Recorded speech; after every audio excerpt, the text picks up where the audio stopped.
Chapter 1271. Gu Nianji wiped her fingers with a wet tissue. Her face was as red as rouge. She stealthily glanced at Lin Na beside her and found that Lin Na's expression was still calm. She still had that coffin-like face, so calm that it was somewhat depressing. Gu Nianji relaxed slightly. She was actually a very thin-skinned person, and Hu Xiaoheng wasn't someone who liked to show off their love in public. Gu Nianji didn't understand why Hu Xiaoheng would suddenly do something like that. She glanced at Hu Xiaoheng from the corner of her eye, her beautiful big eyes conveying the questions in her heart as if they could speak. However, Hu Xiaoheng was calmer than Lina. After all, Lina's calmness was a form of restraint, but Hu Xiaoheng's composure had already seeped into his bones and became a part of his personality. Gu Nianji didn't want to dwell on this issue any longer. After all, this was someone else's territory. Even if she had a little temper, she had to restrain it. Gu Nianji sat up straight and wanted to talk to Lina next to her. At this moment, Lina's phone vibrated. She took out her phone and swiped it open to take a look. A surprised expression suddenly appeared on her face. Gu Nianji thought she was used to Lina's expressionless face, so when she saw Lina's surprised expression, she was even more surprised than Lina. Raising one of her eyebrows, Gu Nianji subconsciously asked, "What's wrong? Is something wrong?" Lina quickly regained her composure and said to Vladimir, who was in front of her, "Boss, headquarters has found the client of this gang operation." Vladimir jerked his head back. "What did you say? You found it so quickly." Lina said calmly, "Well, it's not particularly difficult to investigate. If he couldn't get the answer directly, he could check the accounts of the gang. Unless the client pays in cash, the bank will be able to identify their client." After a pause, Lina said, "We were lucky this time. The other party didn't use cash for the transaction. They used bank transfer. Where did the money come from?" Vladimir held his breath and listened attentively, afraid that he would miss a word. They were talking in Russian. However, Gu Nianji was the only one in the jeep who didn't understand Russian. The other 4 people in the car not only spoke Russian, but were also proficient in it. Hu Xiaoheng also pricked up his ears to listen to Vladimir and Lina's conversation. They must be doing Hu Xiaoheng a favor by talking directly in front of him. After all, this person had attempted to kill Hu Xiaoheng and Gu Nianji. Hu Xiaoheng was also very curious about the client behind the scenes. Lina raised her phone and showed it to Vladimir. "This is other evidence from our people. In other words, in addition to indirect evidence, we also have direct evidence." Vladimir took the phone and glanced at it. Suddenly, his eyes widened. He pointed at Lina's phone and stammered, "Such a large sum of money. It was enough to buy a large plane. Are you worth that much?" Vladimir said sourly. He glanced at Hu Xiaoheng and muttered, "It's even higher than my head count." Hu Xiaoheng laughed. "I can transfer this expensive fee to you for free." "Major General Hu, what do you want to transfer to our boss?" The middle-aged driver, who was driving in front, turned around and interrupted at the right time, breaking the tension between Hu Xiaoheng and Vladimir. Vladimir snorted and glared at the middle-aged driver. "Drive properly. What does the transfer have to do with you?" The middle-aged driver shrugged. "I was just asking." Hu Xiaoheng said gently, "Headcount bounty. Your boss thinks his head is worthless, so he wants to exchange it with me." Sigh. "Exchange for what?" "You're better than me, and your head is worth more than mine." "I admit it." Vladimir lowered his head and continued to look at the accounts. He gradually narrowed his eyes. "Major General Hu, are you related to the Xia family that moved to Europe in the early years?" "The Xia family in Europe? You mean the Xia family from the Huaxia Empire?" Hu Xiaoheng was also a little surprised. His heart sank, and his eyes dimmed. "Yes, this Xia family is famous in the KGB." Vladimir frowned. If it's them, a lot of things can be explained. For example, other than the Xia family, he really couldn't think of any other, really rich, people in Europe who could afford to pay so much money to hire gangsters and use different tactics to deal with them. For the Xia family, revealing some benefits through their fingers would allow an ordinary middle-class family to rise to the next level. But how could it be the Xia family? Hu Xiaoheng frowned slightly and reached out his hand to Vladimir. "Show me the text on your phone." Vladimir shook his head. "Don't tell me you still don't believe me." Hu Xiaoheng didn't say anything. He took Lena's phone from Vladimir and casually pressed a few buttons before logging in. He saw the message from the KGB headquarters. Based on existing and historical materials, the KGB's Intelligence Analysis Department had already determined that the client behind the gangster gunman was the Xia family. Hu Xiaoheng calmly finished reading the text message and said in English, "The client's fees came from a fund controlled by the Xia family." The Xia family might not even know the Xia family's assets. In order to treat the descendants of the Xia family equally, and to allow the descendants of the Xia family to struggle in society and familiarize themselves with the rules of this society, the parents of the older generation of the Xia family had reached an agreement with the school to donate a batch of sports equipment to the school every year, so that the students here would no longer be locked up in the ivory tower, ignorant of the outside world, and only thinking about the books of sages. That's right. The fact that the fund controlled by the Xia family can flow to this gang is enough to prove that they are the masterminds behind the hunt for you. Vladimir clapped his hands and came to a conclusion in English. Gu Nianji's heart skipped a beat. She knew about Hu Xiaoheng's relationship with the Xia family. Hu Xiaoheng's grandmother, Xia Zian, who had passed away more than 20 years ago, was the biological sister of the highest-ranking elders in the direct line of descent of the Xia family. Xia Zian had kept a low profile all her life and rarely showed her face in public. Therefore, only a few family members knew about her family background.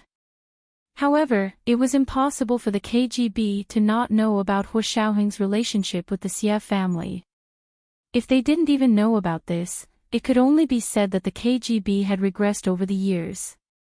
Because Gu Nianji knew about Hu Xiaoheng's relationship with the Xia family, she definitely didn't think that the people who were after her and Hu Xiaoheng were the Xia family. Gu Nianji shook her head. "No way. Is that the only reason?" "What do you mean that's the only reason?" Vladimir retorted. "This is the most direct reason. Whether or not you value a person depends on the direction of the bank accounts. Because money doesn't lie. The more you spend, the more you'll empathize with the person you're spending money on. In the end, even if you spend all your money, you won't be willing to part with the things you've already spent money on." Gu Nianji only wanted to chuckle when she heard this. She raised her head, and her slender neck looked like a white swan. "Vladimir, money can also lie, such as counterfeit money." Gu Nianji retorted first and knocked down Vladimir's analogy. Vladimir glared at her. "You're arguing with me." "I'm not arguing with you. I'm just being reasonable with you." Gu Nianji crossed her arms and leaned against the back of Vladimir's car seat in front of her. She smiled and said, "Also, the only thing you can find out is that this money came from the Xia family's fund, right? Can you prove that the person who transferred the money from the Xia family's fund to the gang is definitely a member of the Xia family? If it's not a member of the Xia family, it's also a close relative or a very trusted subordinate. This kind of person is no different from the Xia family personally taking action, right?" Vladimir was still stubbornly resisting and trying to argue with Gu Nianji, who was famous for being a big lawyer. "That's impossible." Gu Nianji leaned back in her seat and shrugged. "Vladimir, for a fund, once it's established, it's only controlled by the terms of the fund and not by the person who established the fund. This is the basic legal basis of the fund.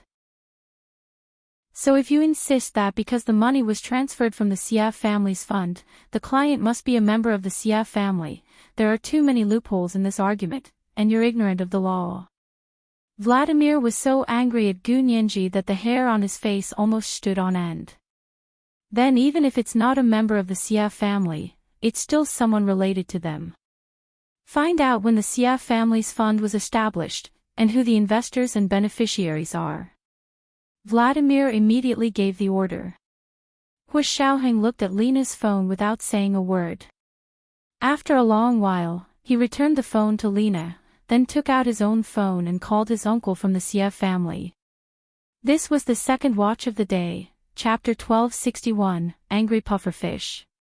It was the third watch at around 8:00 in the evening. Mwah. Chapter 1272. One Uncle Xia didn't answer for a long time. Hu Xiaoheng looked at his watch. He couldn't figure out where Uncle Xia was right now. Was it inconvenient for him to answer the phone because of the time difference? Because he knew that although the Xia family settled in Europe, the Xia family business was big. The men and women of the Xia family all had their own careers and often traveled all over the blue planet.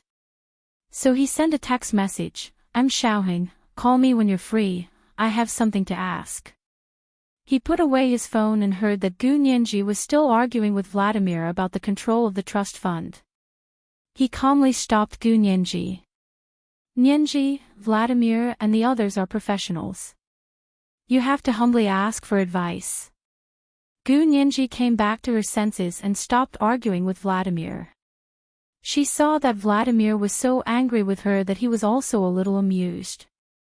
She lowered her head and thought for a moment. She took out the Polaroid that she had just put away and said to Vladimir sweetly, "Mr. Vladimir, I'll take a photo of you. Will you sign it for me?" Vladimir then turned around. Although his face was still expressionless, his heart was already blooming with joy. "Small fry. You finally remembered to ask for my autograph." Previously, they had even asked for Ivan's autographed photo, but not him. He refused to accept this. Gu Nianji took several photos of Vladimir with a Polaroid and printed them out. She picked the one with the best angle for him to sign. After signing, Gu Nianji put away the Polaroid and gave the two of them another red packet. She then looked at Lena, who was sitting next to her, and asked with a smile, "Lena, what's your phone number? Do you have a WeChat ID or QQ ID? Add me as a friend and I'll send you a red packet." Lena looked at her calmly and shook her head. "I don't have a WeChat ID or QQ ID. According to the rules, we are not allowed to have such social media accounts." Gu Nianji exclaimed in her heart and glanced at Vladimir and the driver. Both of them lowered their heads as if they hadn't heard Lena's words. Gu Nianji asked curiously, "Really? Are all KGB agents not allowed to have social media accounts? Do you have a phone number?" Lena lowered her eyelids and said a phone number. She then said, "This is the number from the bureau. It's monitored 24 hours a day. Not everyone in the KGB couldn't have social media accounts. High-ranking officials and insignificant people who don't hold key positions in the operation team are allowed to have their own private social media accounts." The middle-aged driver felt stifled. He was the kind of person who was insignificant and didn't take on a key role in the operation team. Vladimir was, of course, a high-ranking member of the KGB. The corners of his mouth curled up, and he was in a good mood. Gu Nianji replied with an "oh" and didn't say anything else. There was a moment of silence in the jeep as it led the KGB convoy on the sparsely populated road. In 2 hours, they would arrive at their destination, Tunguska, Siberia. Before long, Hu Xiaoheng's phone vibrated. He took it out and looked at it. It was a text message from Uncle Xia. It seemed like it was not convenient to make a call. Hu Xiaoheng used text messages to exchange information with him.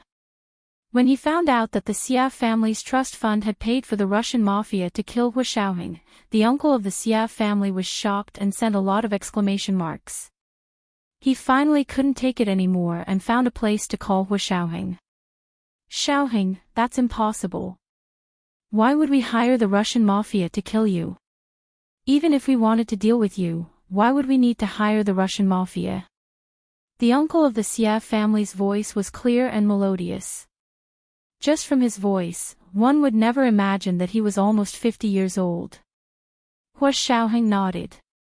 I know. I just want to find out what's going on with this trust fund.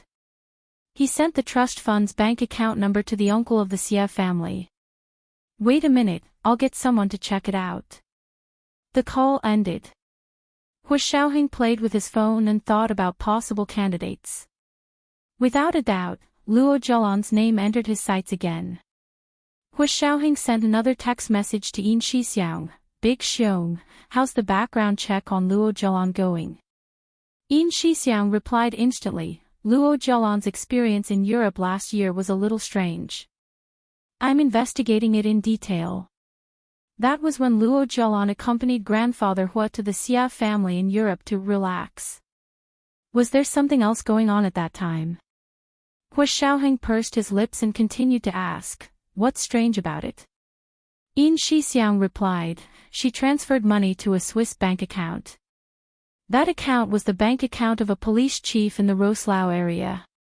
The police chief's name was York, and his stepson was Seth. He couldn't believe he saw this name here. Hua Xiaoheng didn't bat an eyelid. His fingers rubbed the screen of his phone and he typed a reply, continue to investigate. Don't let go of any clues. At the same time, monitor Luo Zhelan 24 hours a day. Get the court to get a search warrant and search all of her assets. The police chief of the Roslao area, York, was almost directly related to Gu Nianji's accident in Germany. Seth had already been killed. Although York had been removed from his post, he was immediately transferred to the police academy in Roslao to be the principal. Later, he was exposed to corruption and bribery, so he was completely removed from his post. He Zichu and Gu Nianji joined forces to file a lawsuit against him, so he was sent to the detention center. However, he was killed in the detention center before he could be sentenced. It turned out that from that time on, Luo Zhelan had been involved in the conspiracy against Gu Nianji. After the balance in York's Swiss bank account was exposed, the astronomical amount of money left a deep impression on many people. There was actually money from the Xie family's trust fund in there. Although he knew it wasn't the Xie family's fault, Hua Xiaoheng still felt a chill rise from the bottom of his heart. How much did the person who was targeting Gu Nianji hate her? All the conspiracies against Gu Nianji not only had the goal of destroying her physically, but also mentally. After all, Hua Xiaoheng was Gu Nianji's pillar of support. If that conspiracy had succeeded, that person would have definitely let Gu Nianji know that the Xia family's trust fund had also contributed money and effort. That way, she would inevitably think of Hua Xiaoheng. She wouldn't even be able to die in peace. What exactly had Gu Nianji done to have such a huge grudge with someone? She had been with Hua Xiaoheng since she was 12 years old. In the past 7 or 8 years, Hua Xiaoheng could guarantee that Gu Nianji hadn't done anything shameful. That was before she was 12 years old. But before the age of 12, Gu Nianji was just a child, and judging from her nature, she wasn't the kind of naughty child who was born to be mischievous. What could such an honest little girl do to make people hate her for 7 or 8 years, or even more than 10 years? Hua Xiaoheng didn't believe that it was Gu Nianji's problem at all. He only had one conclusion: someone hated Gu Nianji so much that they had lost their rationality and gone crazy. This was the third update of the day, Chapter 1262, Unexpected Gains. It was the end of the month, so he was begging for a wave of monthly votes. Good night, my dears. Chapter 1273. After texting Yin Shixiang, Hua Xiaoheng put away his phone and quietly looked at Gu Nianji. Gu Nianji was completely oblivious. She also lowered her head to play with her phone.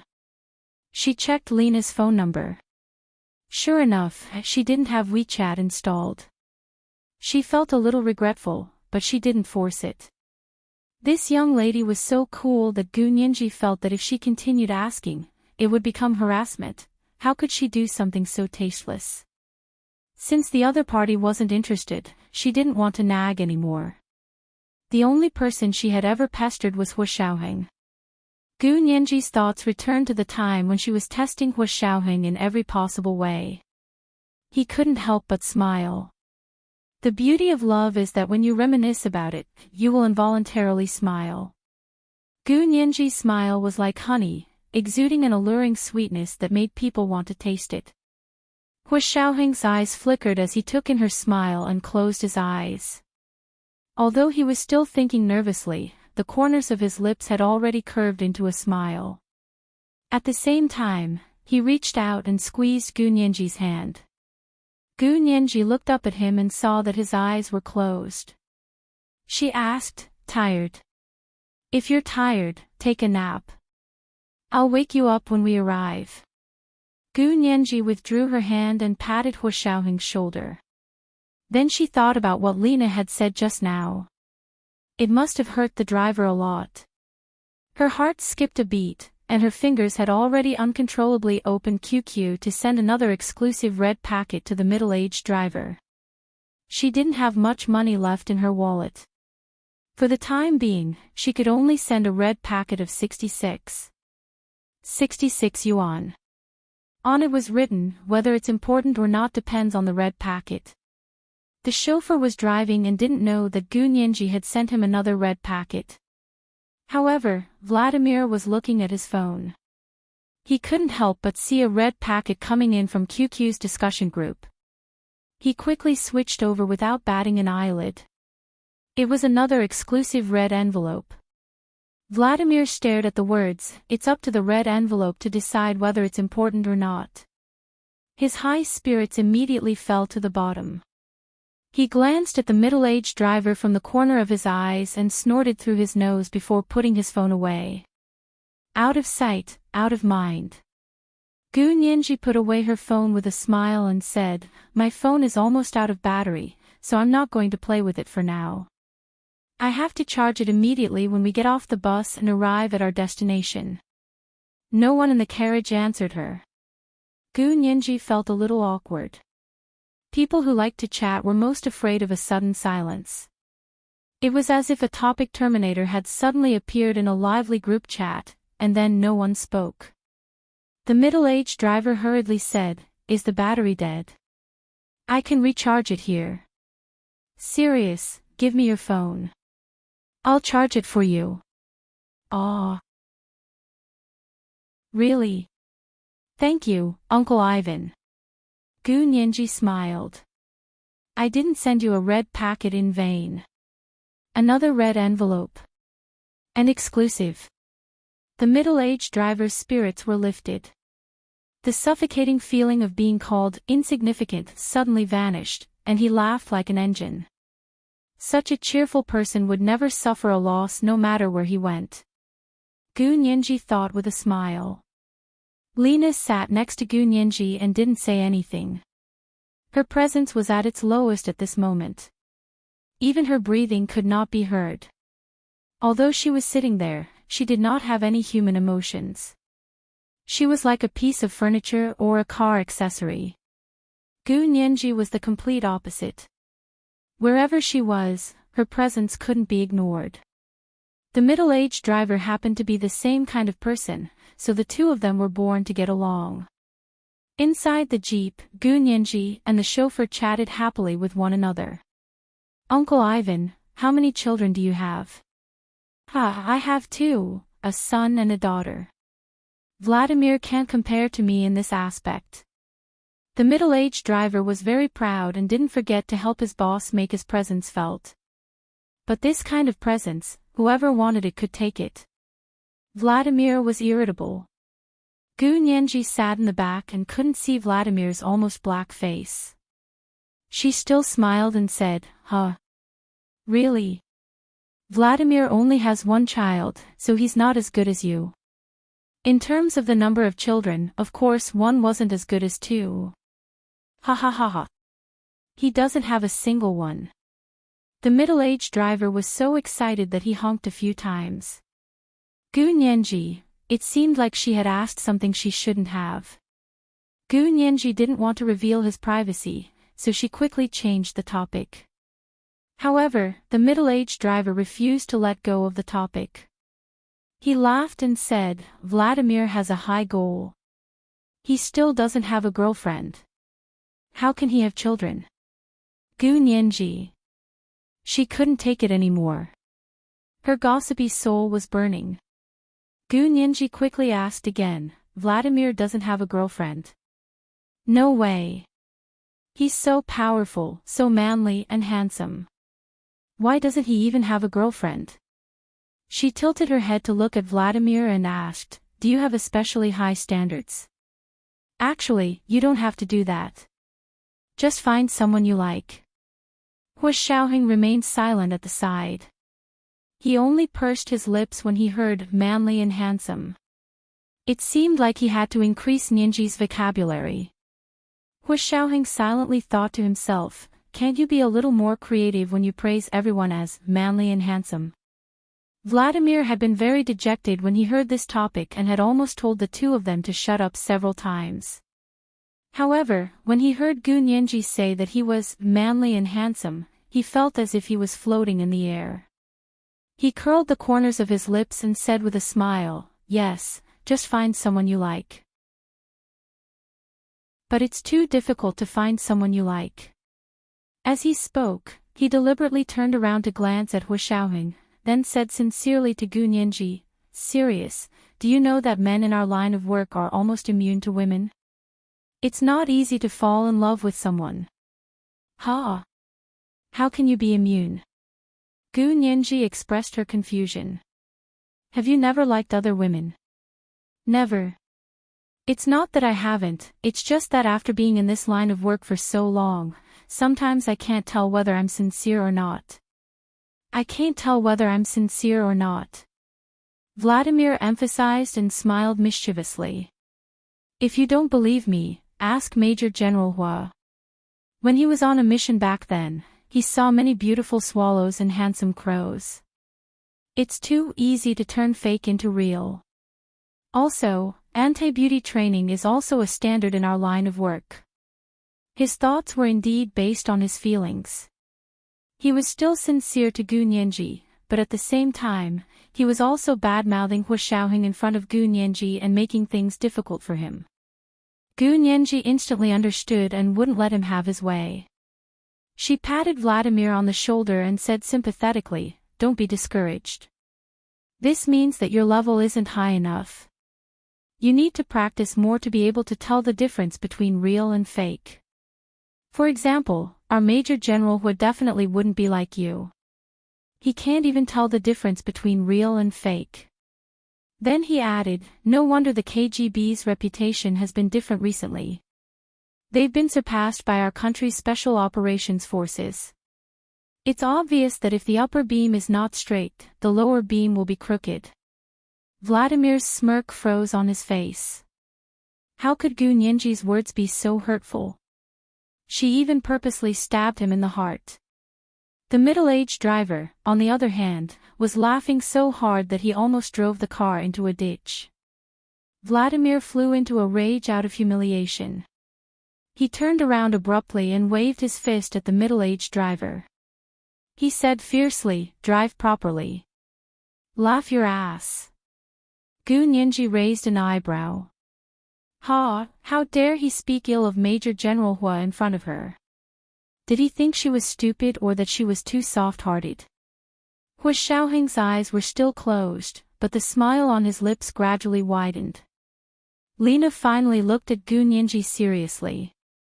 She lowered her eyes and thought for a while, then said stiffly, Lieutenant General Vladimir is very popular, and there are many women who like him.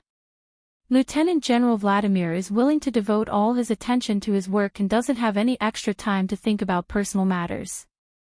Gu Nianji's eyes widened in surprise. She didn't expect such a cool lady to know how to flatter.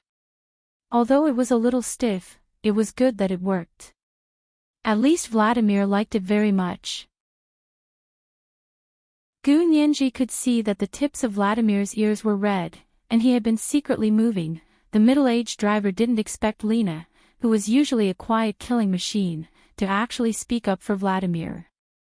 As far as he knew, Vladimir had some special feelings for Lena. It was quite boastful.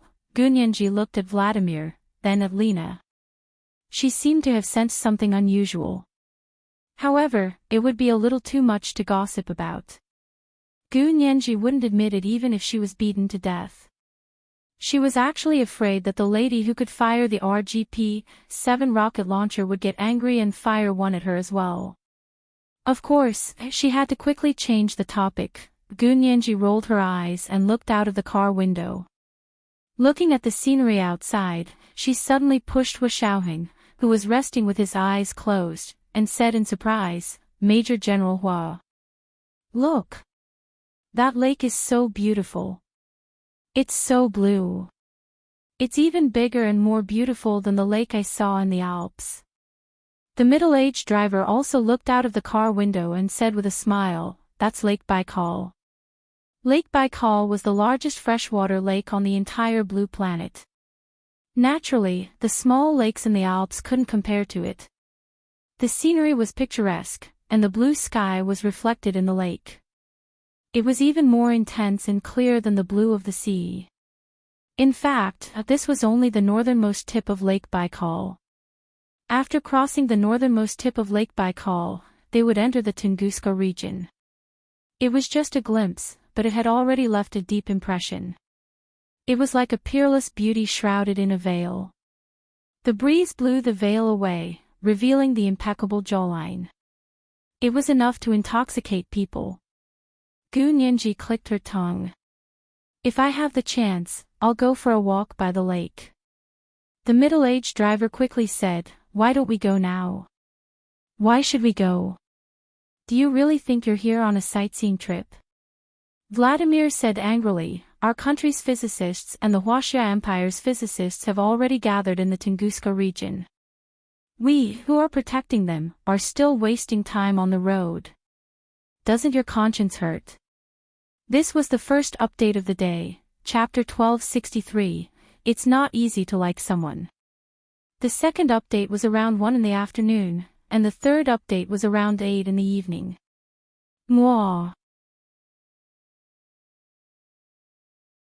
Chapter 1274. Gu Nianji's eyes narrowed, and she instinctively turned to look at Hu Xiaoheng. She knew that Song Jining was in the Tunguska region, but she didn't know that the Russian physicist was also in the Tunguska region. What were they going to do? And the KGB's personal protection, it probably wasn't that simple. Hu Xiaoheng opened his eyes and patted Gu Nianji's head, then pressed her into his arms. As if he understood her confusion, he said calmly, "They can do their research, and we can do ours. There's no conflict." Gu Nianji knew that Hu Xiaoheng wasn't telling the truth. She pursed her lips and rubbed her head in Hu Xiaoheng's arms, but she didn't continue asking. Many of the people accompanying Song Jining were field personnel from the Special Operations Forces, so Hu Xiaoheng wasn't worried about Song Jining's safety. However, the fact that Russian scientists had also interfered was indeed beyond his expectations. However, he was used to keeping a straight face, so although he was surprised, he didn't say anything. It was as if he had already known about all this. Vladimir's expression was a little ugly. He had kept the news secret for so long. Did Hu Xiaoheng already know? In fact, not only were Hu Xiaoheng and Gu Nianji surprised, but even the driver and Lena were surprised. "You mean, we still have a mission, not to protect her?" Lena pointed at Gu Nianji. "But to protect our country's scientists." Vladimir's expression became amiable as soon as he spoke to Lena. He nodded. "Yes. You're mainly responsible for protecting Sirius, and the rest of the operation team is responsible for protecting the scientists from both countries." As he spoke, Vladimir glanced at Hu Xiaoheng. "Of course, Major General Hu should have made arrangements, so our main task is to protect our country's scientists." Hu Xiaoheng shook his head calmly. Our country's scientists are doing field surveys in your country. Don't you also have to protect their personal safety? Vladimir didn't believe Hu Xiaoheng's words, but he still had to put on a show. He nodded solemnly. Got it. We will protect your country's scientists. Hu Xiaoheng looked down at Gu Nianji and tucked a strand of hair behind her ear. He had taken Gu Nianji to the Tunguska region because he wanted to take her out on a trip. Of course, he also wanted her to spend more time with Song Jining. Song Jining had always liked Gu Nianji. After the two of them got to know each other, they would get along better. Because Vladimir wasn't very happy, Gu Nianji didn't mention going to see Lake Baikal again. However, she took out her phone and texted Hu Xiaoheng, "You have to go to Lake Baikal with me alone in the future." Hu Xiaoheng felt his phone vibrate. He took it out and was speechless. He looked down at Gu Nianji, who was nestled in his arms and texting him energetically. His lips curled into a smile and his left hand pressed OK. It was a simple word, but Gu Nianji was immediately happy. She sent a kiss emoji to Hu Xiaoheng. Hu Xiaoheng put his phone away as if nothing had happened and wrapped his arms around her. Go to sleep. I'll wake you up when we get there. Gu Nianji felt strange when she heard that. She was the one who had just said something to Hu Xiaoheng, so why was it being returned to her so quickly? However, she did not struggle. The middle-aged driver heard it from the front and drove at a steady and even speed. There were no bumps at all. Gu Nianji gradually fell asleep amidst the long rhythm of the jeep's natural ups and downs. After she fell asleep, no one in the car spoke. Occasionally, when Vladimir coughed, the middle-aged driver would glance at him and remind him in a low voice, "Sirius is sleeping. Don't wake her up." Vladimir had no intention of waking Gu Nianji up, but he had only cleared his throat.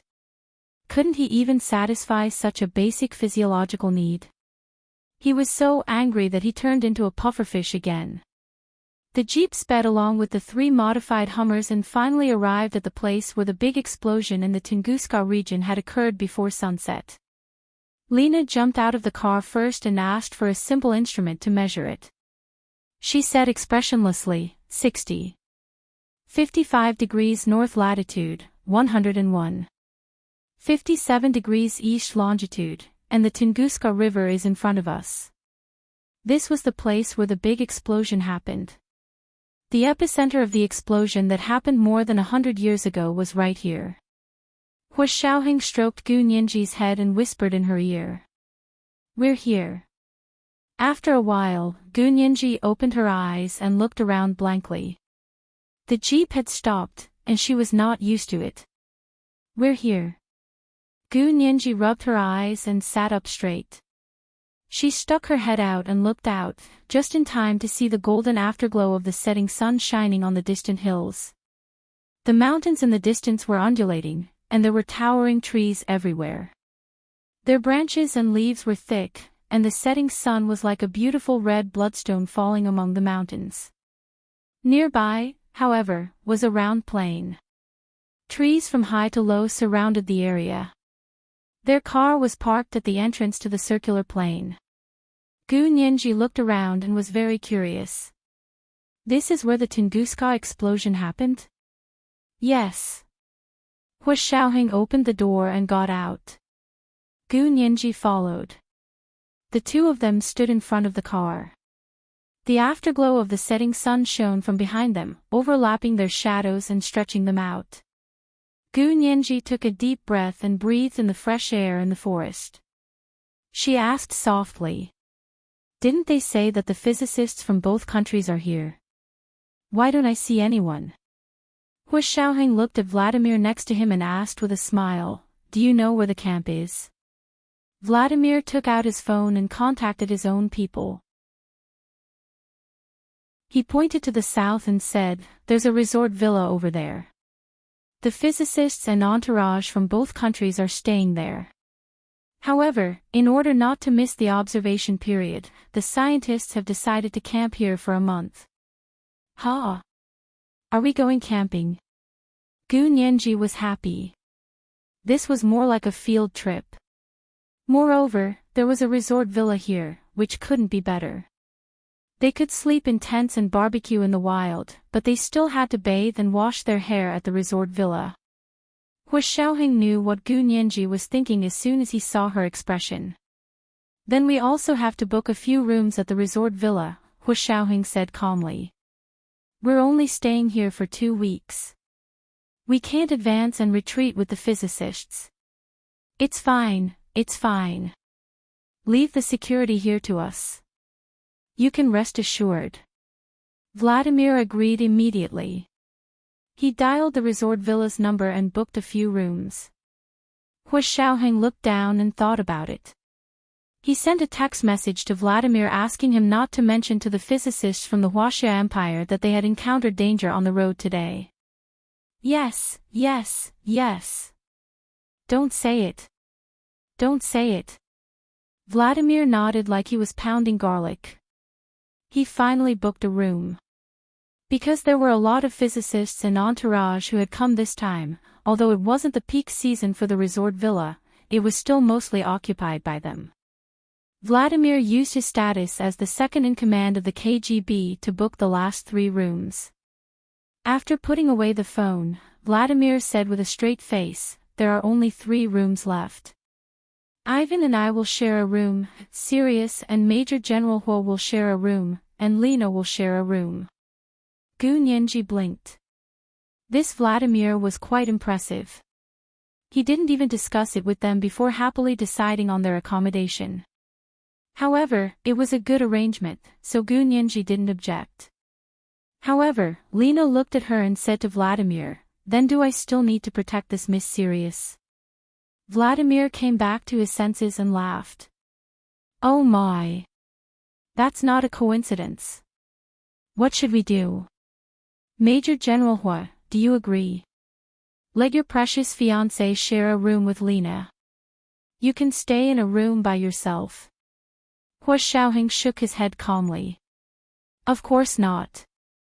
What you said before was quite good. Sirius and I will share a room, and you and Ivan will share a room. Major Lena can stay in a room by herself. Or if she doesn't want to stay alone, she can share a room with you, Vladimir. Vladimir's face instantly turned red. He flicked his sleeves and left. He said, it's getting late.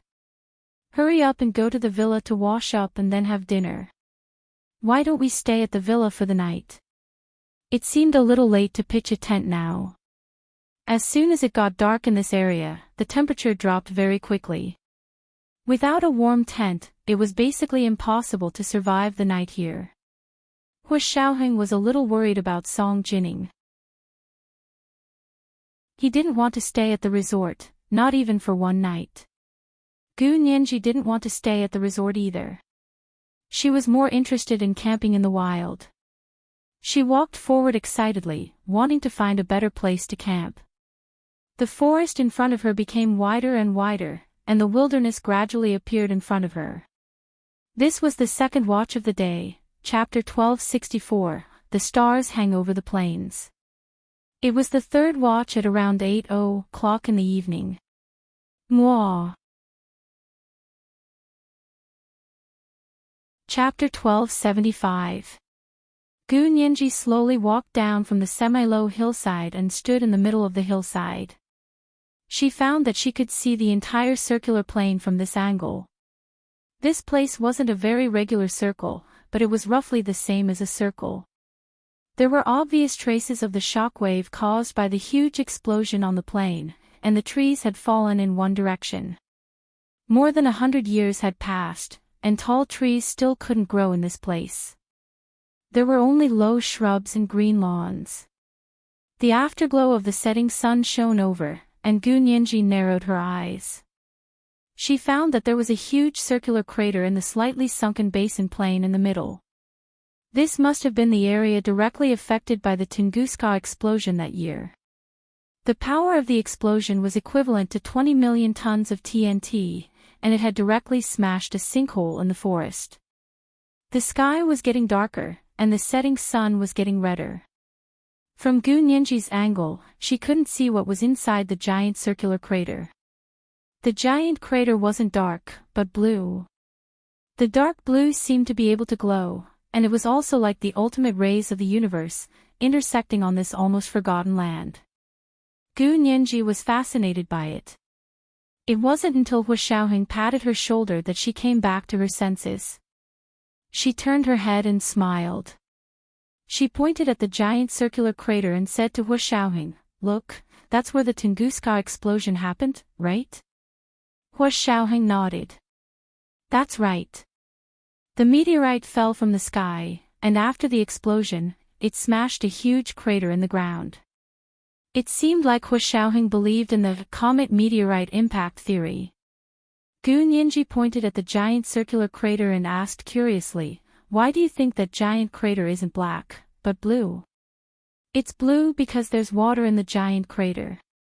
The water vapor evaporated, and under the setting sun, the water vapor refracted the color of the sky. It's a darker blue like this." It wasn't Hu Xiaoheng who answered Gu Nianji's question, but Song Jining, who had just walked over from behind them. Gu Nianji turned around and was overjoyed.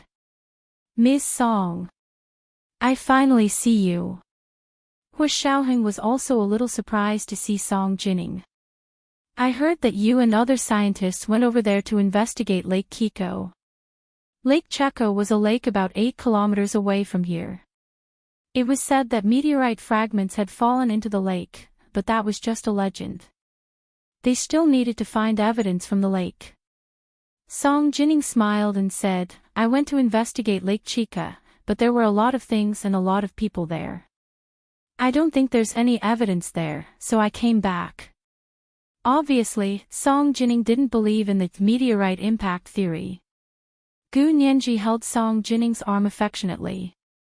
"Miss Song, you came at the right time. I was just wondering why the huge circular pit was blue. Actually, it's not that the crater is blue, but that there's a large amount of water in the crater. The water vapor that evaporates during the day is condensed in the air and reflected by the setting sun. It's the same color as the sea in front of everyone. It was too beautiful to be real." Song Jining patiently explained to Gu Nianji. Her attitude was very kind and friendly. She already knew that Hu Xiaoheng was engaged to Gu Nianji. She had always liked Gu Nianji very much and now treated her like her own daughter. Hu Xiaoheng carefully observed Song Jining's expression and knew that she probably didn't know what had happened on the way. Because they had encountered danger on the way, Hu Xiaoheng had already instructed Vladimir not to mention it to the Huaxia Empire's physicists. Now, it seemed that Vladimir had kept his promise.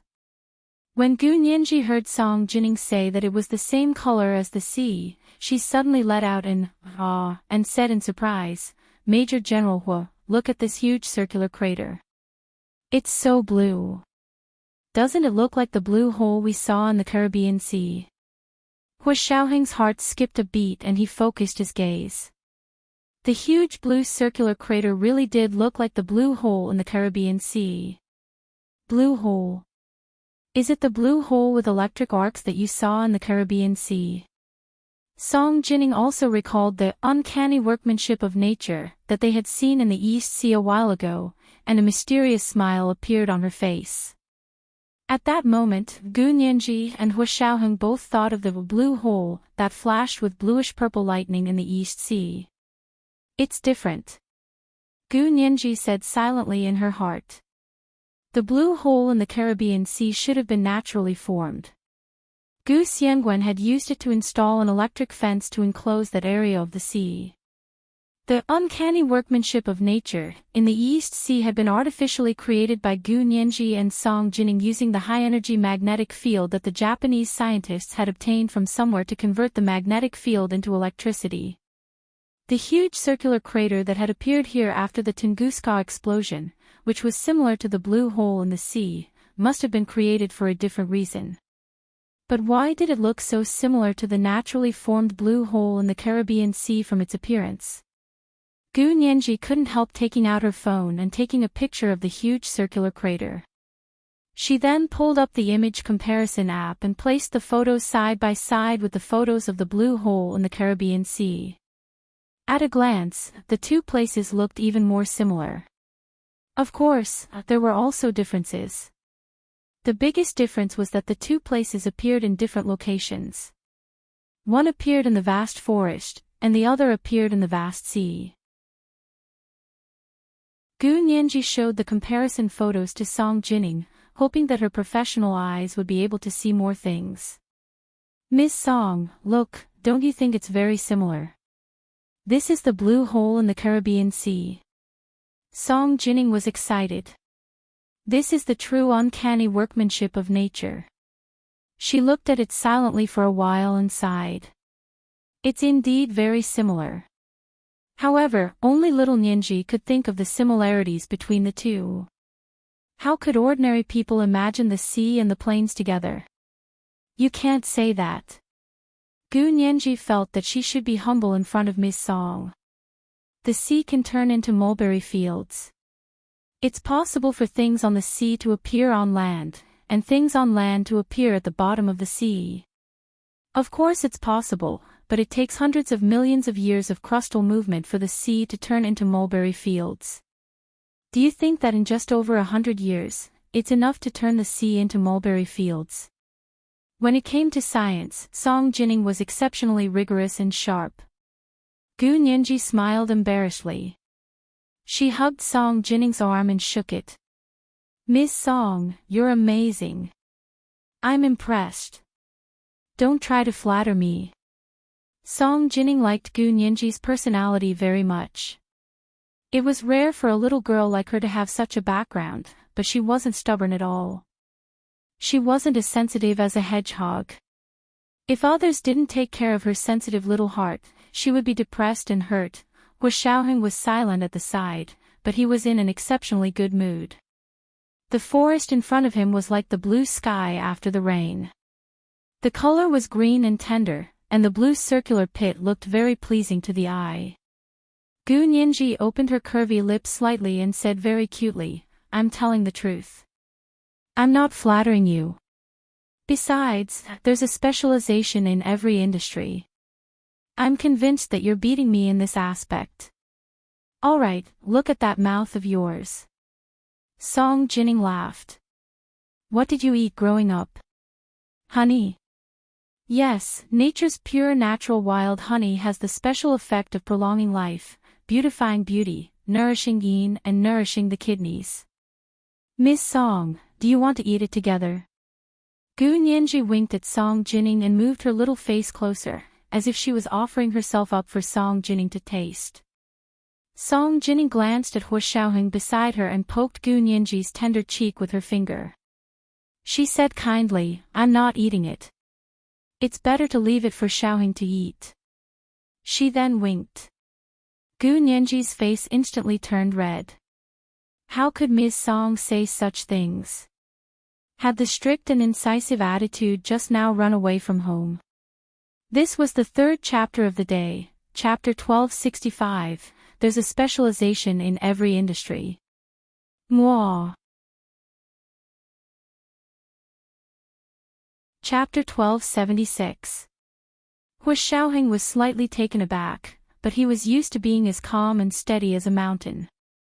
He didn't say anything and acted like he hadn't heard anything. Song Jining had wanted to tease Hu Xiaoheng a bit more, but when she turned to look at Gu Nianji's porcelain face, she saw that it was as red as Liling porcelain.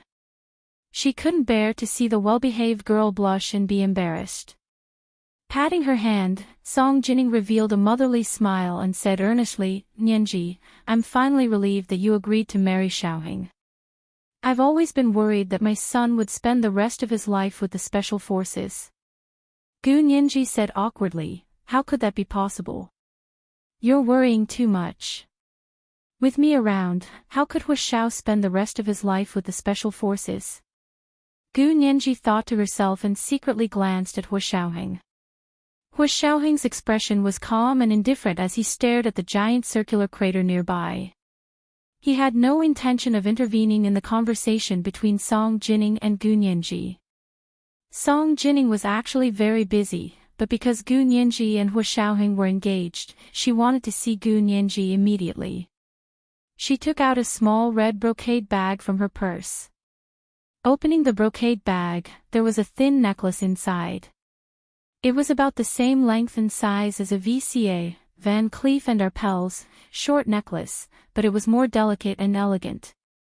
At first glance, the necklace was as thin as a strand of hair, but people with good eyesight could see at a glance that there were at least 3 different patterns of twisted threads carved on this hair-thin necklace. Every so often, there would be a small diamond-carved stamen blooming. The platinum necklace and diamond's brightness and luster were flawless and almost transparent. In Song Jinning's snow-white palm, it was like holding the first sparkling snow in early winter. If she held it tighter, it would melt immediately. Gu Nianji had seen many beautiful pieces of jewelry with Hua Xiaoheng, but in her eyes, this simple necklace was no worse than any piece of jewelry with a history. At least she held her breath when she saw the necklace. Song Jinning undid the clasp on the necklace and put it on for Gu Nianji. She was full of admiration as she said, "I knew you looked the best in this necklace. It looks better than mine when I was wearing it." Gu Nianji touched the necklace and felt its extraordinary fineness and delicacy. She looked at Hua Xiaoheng excitedly. "Really? Does it really look good on me?" Hua Xiaoheng was slightly taken aback. He recognized the necklace. It was a gift from his maternal grandfather, Song Haichuan, to his mother, Song Jinning, on her 18th birthday. Song Jinning didn't have any particular interest in jewelry, but other than her wedding ring, her favorite piece of jewelry was this necklace. This was also the most precious thing that grandfather had left for his mother. According to her mother, this necklace was made by her maternal grandfather. As expected, Song Jinning was telling Gu Nianji about the origins of the necklace. "This was made by my father, Xiaoheng's grandfather, using a machine. This was the most advanced nanotechnology back then. Look at the level of this miniature sculpture. It's impossible to make it without special equipment." Gu Nianji was shocked. "There's a nano-miniature sculpture? Then I'll have to take a good look. I'm too embarrassed to accept such a precious gift." Since Hua Xiao's grandfather had personally made it for Song Jinning, Gu Nianji knew how precious the necklace was. She didn't really want to take it away from him. "It's okay. I've thought about giving this necklace to Xiaoheng's wife." Song Jinning pressed Gu Nianji's hand and didn't let her take it off. She smiled and said, "I'm not as rich as Xiaoheng's grandmother, so I can't take out a diamond ring the size of a quail egg. This necklace is the only one I can take out. This is an exclusive production. There's no other one in the world." However, the value of this necklace could no longer be measured by money. Gu Nianji didn't refuse anymore. She nodded and said softly, "You're too kind. How could I not take out such a good thing? I like it very much. I like it very much." She nodded heavily. The hair-thin necklace fit perfectly on her fair, jade-like skin. The last rays of the setting sun shone on the necklace, which was so tiny that it was almost invisible. Song Jinning turned Gu Nianji to face the direction of the setting sun. Hua Xiaoheng could clearly see that because of the refraction and angle of the light, 3-dimensional petals appeared on the necklace. They looked like 3D projections that were visible to the naked eye. 3-dimensional flowers appeared on the exquisite collarbone. They were about the size of half a fingernail. The pure white and plump petals spread freely. They were in the shape of the Queen of the Night, the epiphyllum. The hollow necklace refracted the 3D projection of the epiphyllum on her neck. It overlapped with the necklace itself and looked surprisingly harmonious. Hua Xiaoheng had never noticed this detail on the necklace before. No wonder his mother had cherished it for so many years. However, his grandfather actually had such romantic thoughts. It really didn't match his image. In Hua Xiaoheng's heart, his grandfather, Song Haichuan, was a scientist who was even more rigid and dedicated than his mother, Song Jinning.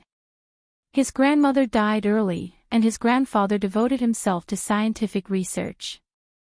His mother, Song Jining, had been following his grandfather, Song Haichuan, in the laboratory since she was a baby. Growing up in such a family, it was probably inevitable that Song Jining didn't know how to get along with her son.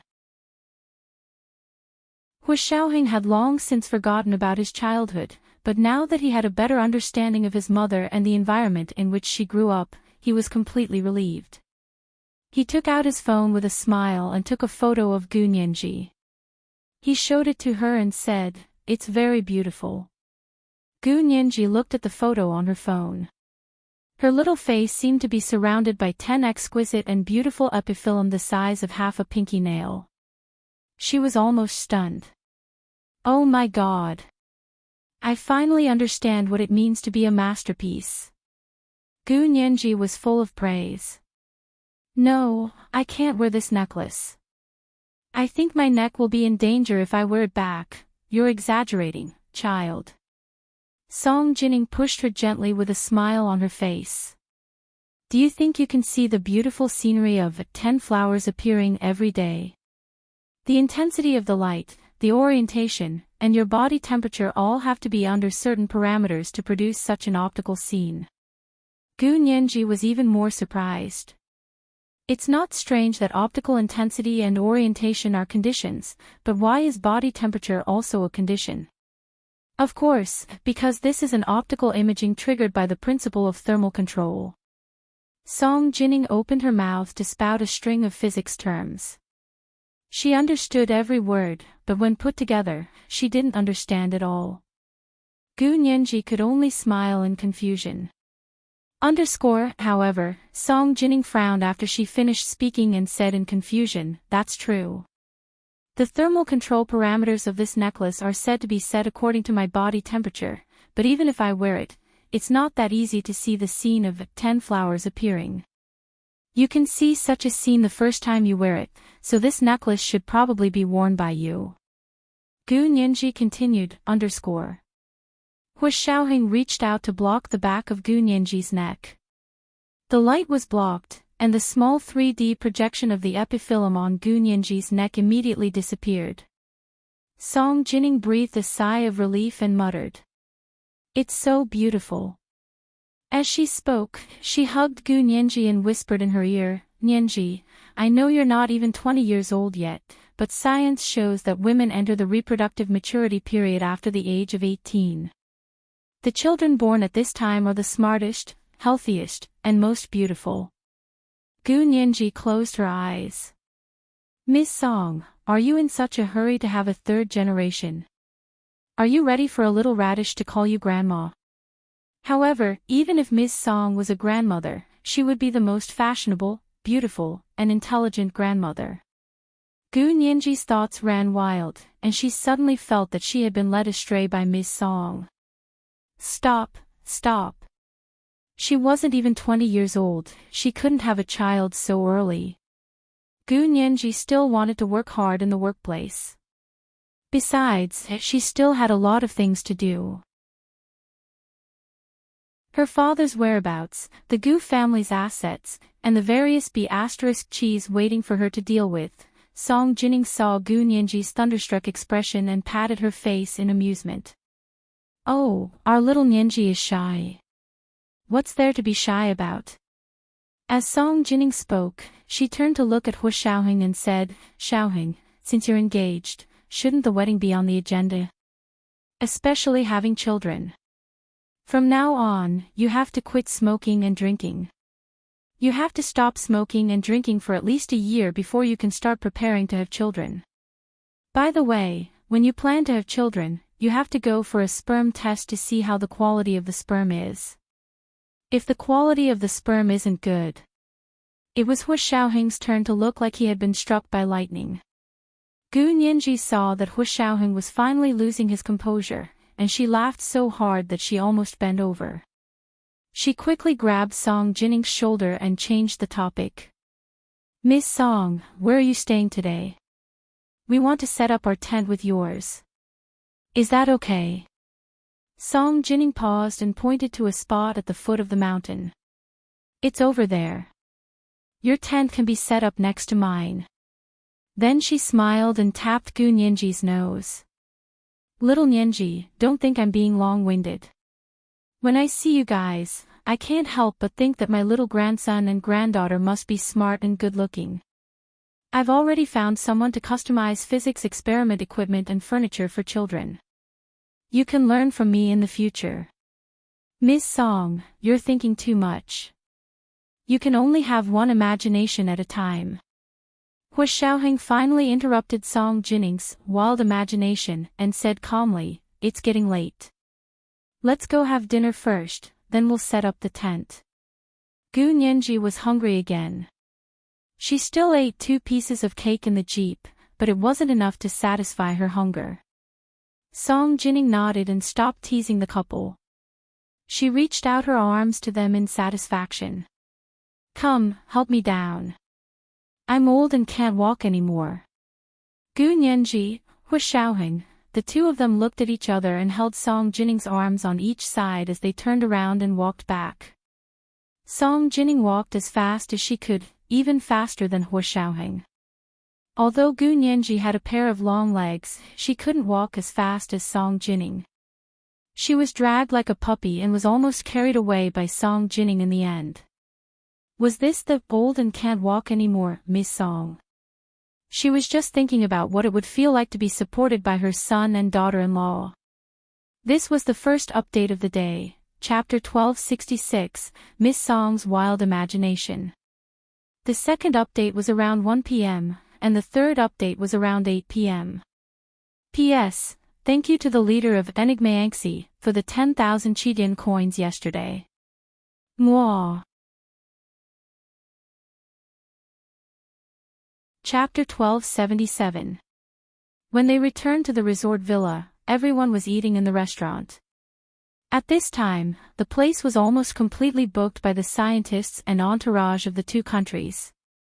After Vladimir arrived, he officially took over the security of the place. He was so busy that he couldn't even see his shadow. Even the middle-aged driver was busy with his work. Only Lena and Peter were loitering around the restaurant. These 2 were the team leader and deputy team leader of Vladimir's operation team. They were both the backbone of the team. Lena was sent to protect Gu Nianji personally. Peter was acting on Vladimir's behalf when he wasn't around. Now that the restaurant was full of scientists from both countries, he had to protect everyone's safety. Seeing that Hua Xiaoheng, Song Jinning, and Gu Nianji had come over, Peter still couldn't open his eyes. He nodded at them and took out a big cigar. He went to the tree outside the restaurant to smoke. Lena looked at Gu Nianji expressionlessly and said to Gu Nianji in standard Oxford English, "Where are you staying tonight?" Gu Nianji, she didn't really want to talk to Lena at this time. Gu Nianji was still embarrassed after being teased by Song Jinning. She forced a smile at Lena and said, "You don't have to follow me anymore when we get here. I have my own place to stay at night." "But Lieutenant General Vladimir asked me to protect you closely," Lena said seriously and refused to give up. She continued to ask, "Where are you staying tonight?" Gu Nianji pursed her lips and said, "Are you serious?" "Vladimir said he asked you to protect me closely, but he was talking about the time on the road. Now that we've arrived at our destination, we don't need your protection anymore." "Thank you." Gu Nianji walked into the restaurant. It was a buffet. There was a long table against the wall with food on it. There were all kinds of bread, all kinds of cheese, all kinds of fish and smoked meat, as well as some seafood and fruits that weren't commonly seen here. Gu Nianji's stomach was rumbling with hunger. When she saw the delicious food, she immediately threw her emotions out of the window.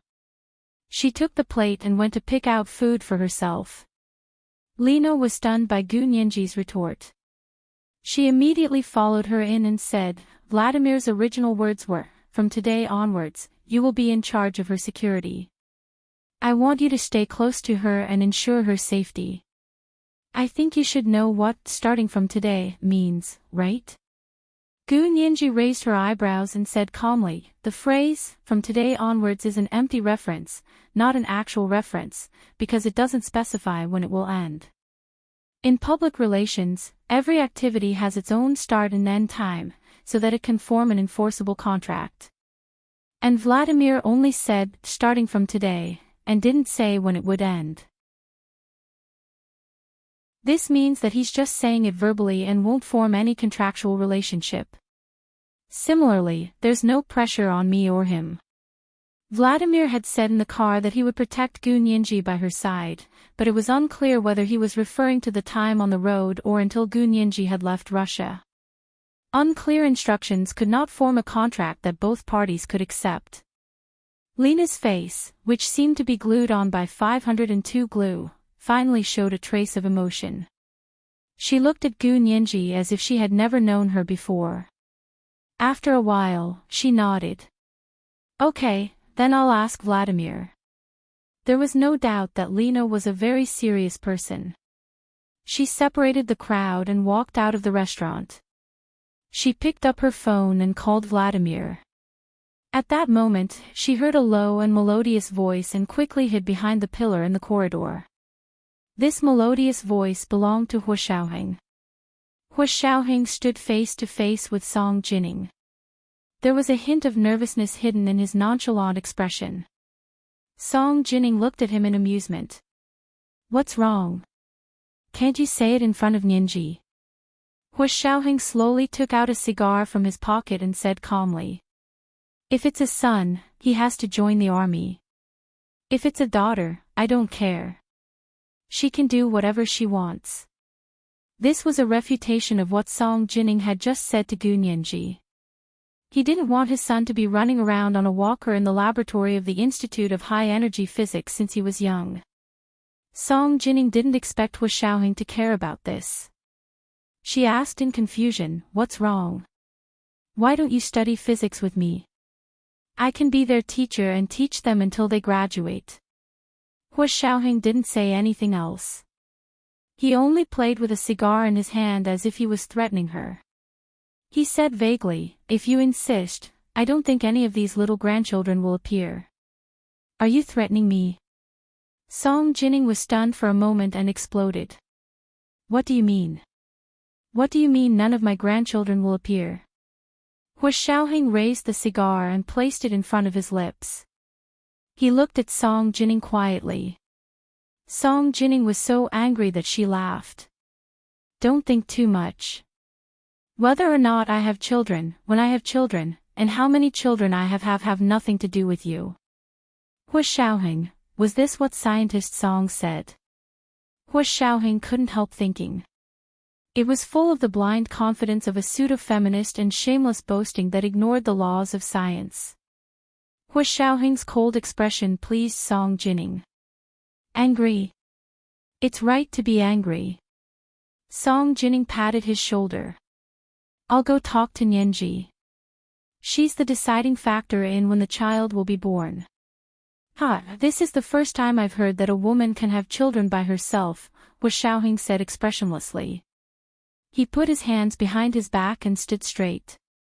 Of course a woman can only have children by herself. Can a man help a woman give birth? When it came to science, Song Jining was as sharp and direct as a different person.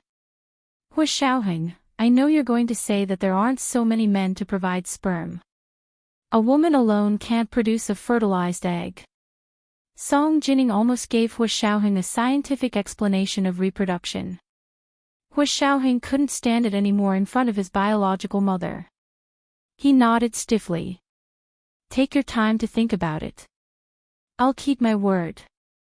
He turned around and went to the dining room to look for Gu Nianji. Gu Nianji had just sat down with a large plate of food and a glass of milk. Hu Xiaoheng sat across from her and glanced at the plate full of food. "Eat less. You're too hungry. You need some porridge to warm your stomach first." Gu Nianji blinked her left eye. "I can eat. I'm starving." As she drank the milk, she asked curiously, "What were you whispering to Miss Song just now? You really want to hear it?" Yes, tell me. Gu Nianji put down the milk and couldn't stop praising the rich and natural milk. This milk is so delicious. Is it really an organic cow? I think so. Hua Xiaoheng looked down and thought about it. He said simply, Miss Song just said that she wanted to take the child to the laboratory and cultivate the child's interest in science from a young age. I objected and said that my son had to be sent to the military camp from a young age. My daughter can see her own interests. Gu Nianji didn't expect Song Jining to think so far ahead. The corners of her mouth twitched and she said weakly, I also object.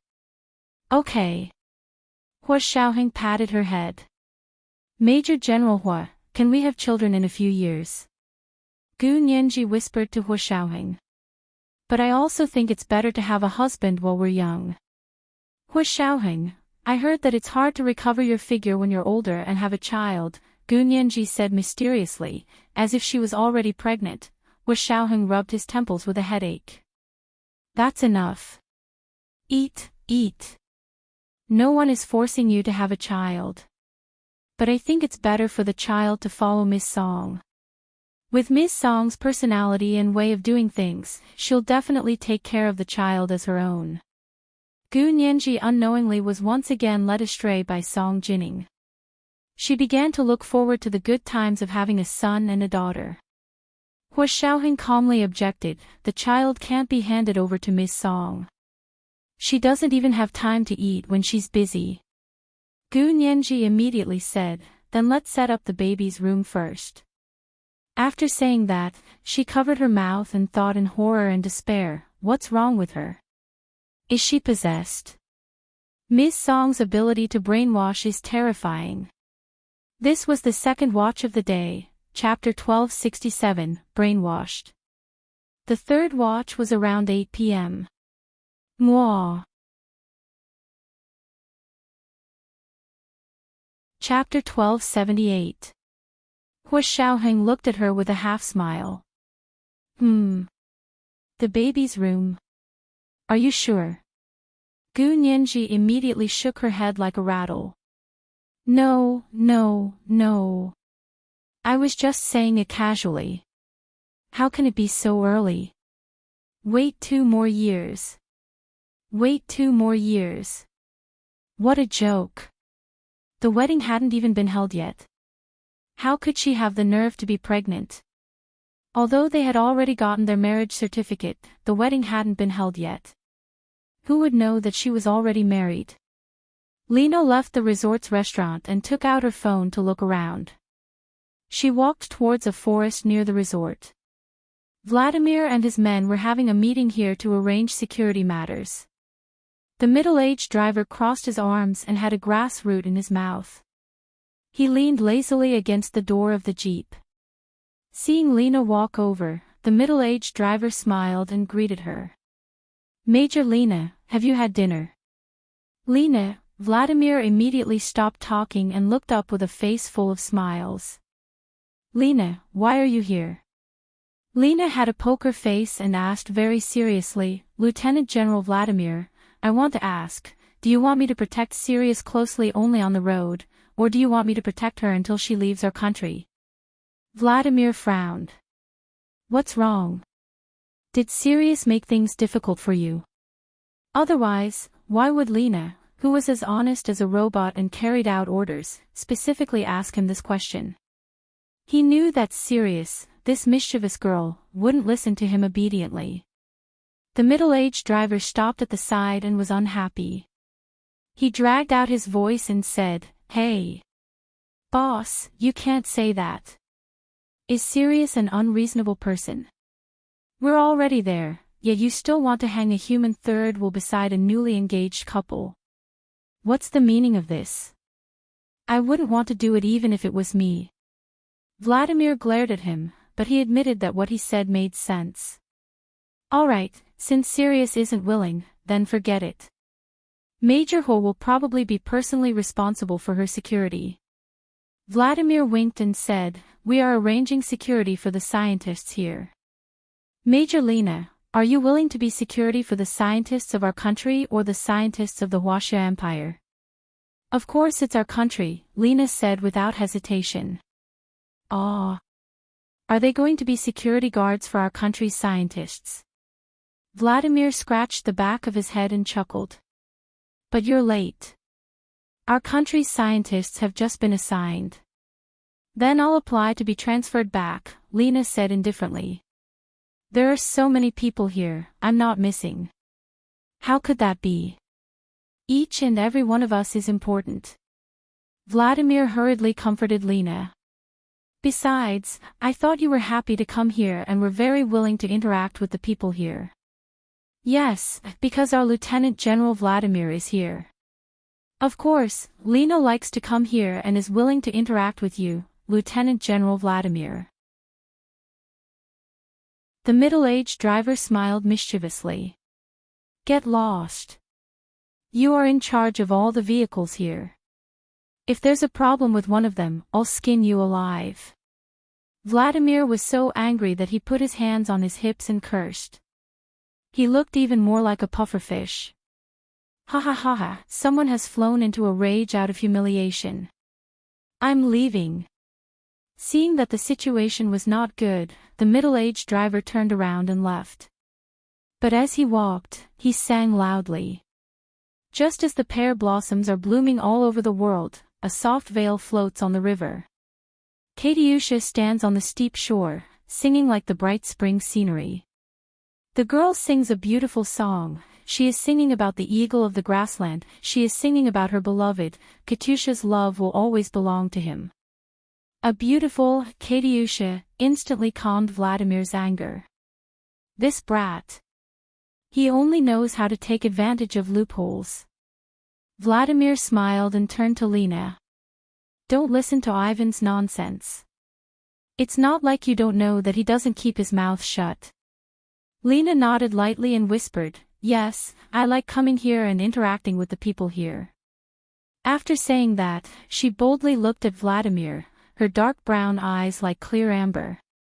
Vladimir couldn't help but think of the amber with a small butterfly wrapped in it when he was playing in the birch forest when he was a child. The soft butterfly was wrapped in hard amber. After thousands of years, only the remnants of time could be seen. Just like Lena's eyes at this moment. Vladimir turned his head and smiled slightly. Okay, then you go and protect the scientists of the Huaxia Empire, especially their chief high-energy physicist, Miss Song. Lena was very surprised. Her. But she has someone to protect her. Lena simply said, Lieutenant General Vladimir, I don't believe you can't tell that there are many security personnel in the Huaxia Empire. Most of the entourage weren't scientific researchers, but security personnel. Vladimir nodded. I know, but on the surface, this is our responsibility. They're just accompanying scientific researchers, understand? Lena stared at him for a while, then lowered her eyes and said. Okay. Vladimir didn't know whether he should be happy for Lena's obedience or sad. He watched Lena walk away with a complicated expression, then waved to the people who had been in the meeting. Let's continue. It was certainly not common for scientists from both countries to suddenly appear in the Tunguska region of Siberia in Russia for an expedition. In an instant, all the intelligence agencies of the Blue Star country received the news. What were they doing? Was it really just a scientific expedition? More than 100 years after the Tunguska explosion, scientists from all countries had come here for an expedition. However, it seemed to be the Huaxia Empire's first time here. And Russia's own scientists had almost turned this place upside down. Why did they still come? Many questions hung over the heads of the intelligence agencies of the various countries on the Blue Star country, but they didn't pay much attention to it.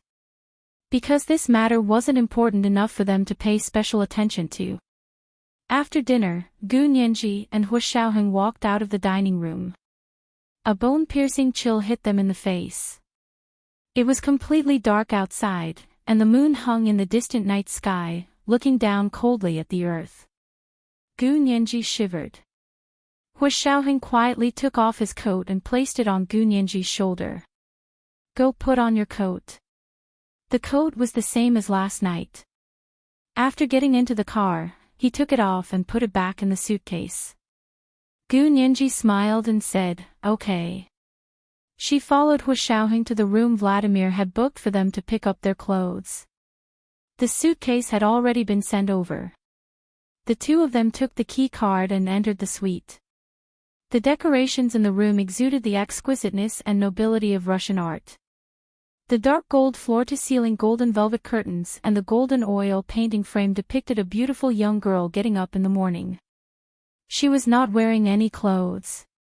The large beige sofa was covered with a large pashmina blanket, which could also be used as a shawl to keep out the cold. The Persian hand-woven carpet was soft and silent when they walked on it. The four-poster bed by the window was the most luxurious place. It was piled up like gold and jade, and no one dared to sleep on it. The corners of Gu Nianji's mouth twitched. She thought to herself that it was a good thing they weren't going to sleep here. She walked around the sofa group in the living room and walked to the few suitcases placed in the corner. Gu Nianji bent down to open a suitcase and was suddenly stunned. Major General Hua, someone touched my things. This was the third chapter of the day, chapter 1268, Not Missing Me. P.S. I woke up early in the morning and accidentally deleted it after writing more than half of it. Remove it. It couldn't be restored. She wrote it a second time while crying. She was angry. Chapter 1279. Hua Xiaoheng pointed a finger at Gu Nianji, signaling her to stop talking. When they entered the room, Hua Xiaoheng's men had already checked the room for eavesdropping devices as usual. When Hua Xiaoheng came in himself, he had just checked it himself. There was no detection of any eavesdropping or recording devices, but Gu Nianji said that her suitcase had been touched. Hua Xiaoheng immediately thought that someone must have come to their room and tampered with it. If even Gu Nianji's suitcase had been touched, how could there not be a bug? Hua Xiaoheng straightened his back, took out his phone, and texted Gu Nianji. Mr. A, how do you know that the things have been touched?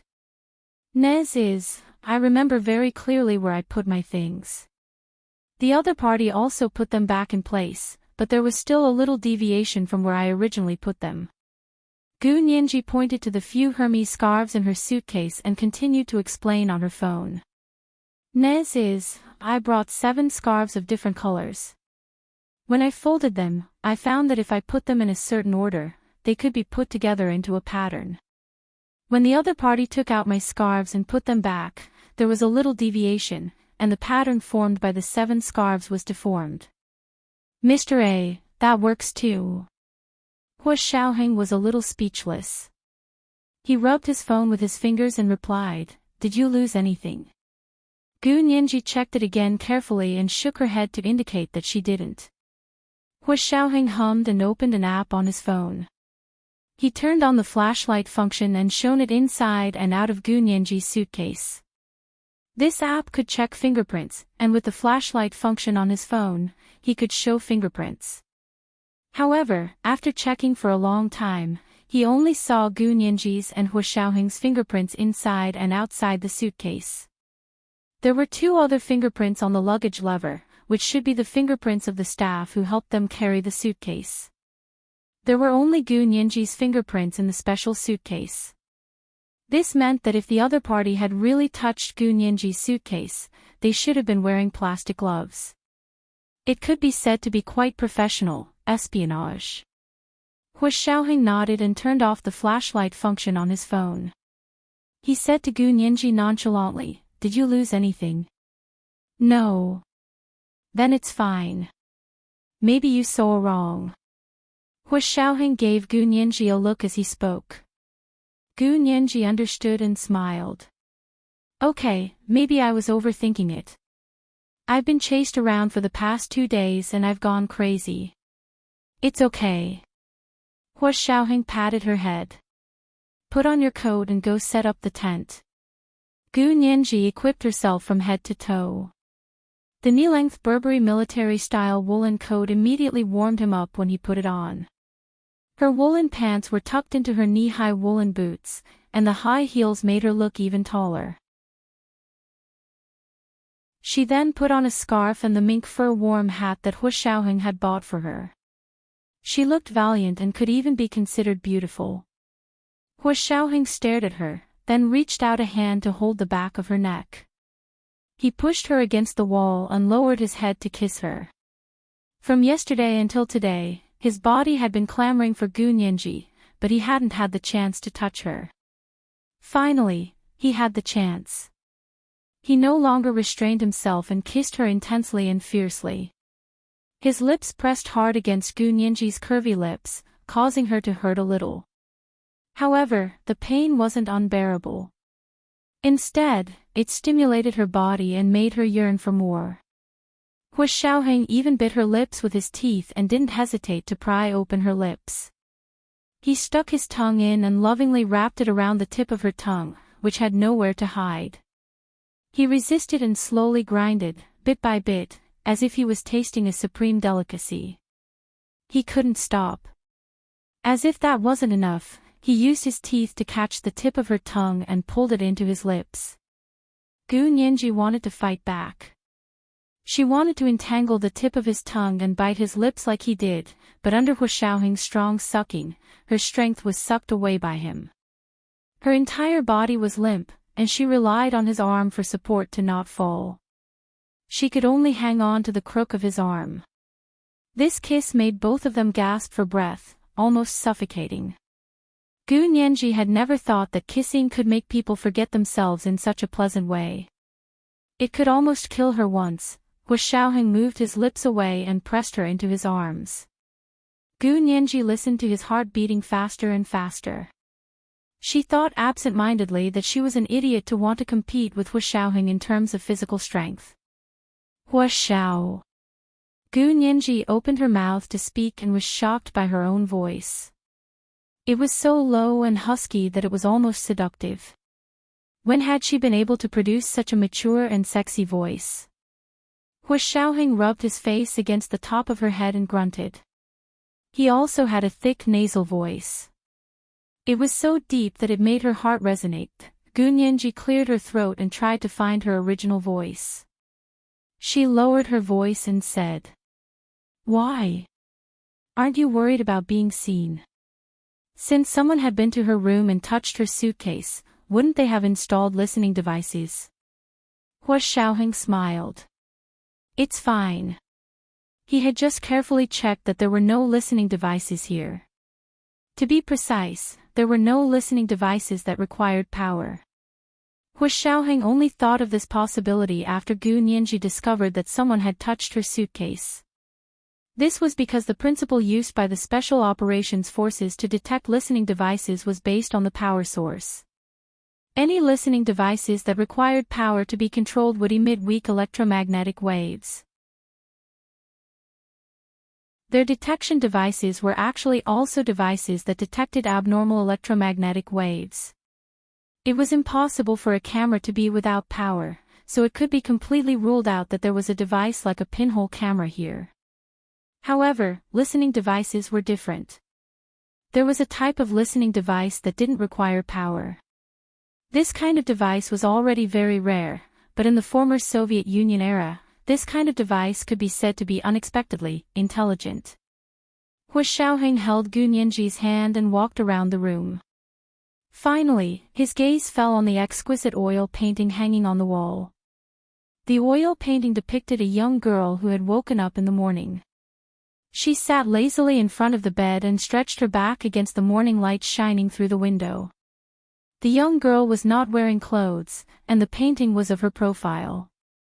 Her mountain-like body was both tender and voluptuous, and it was especially moving.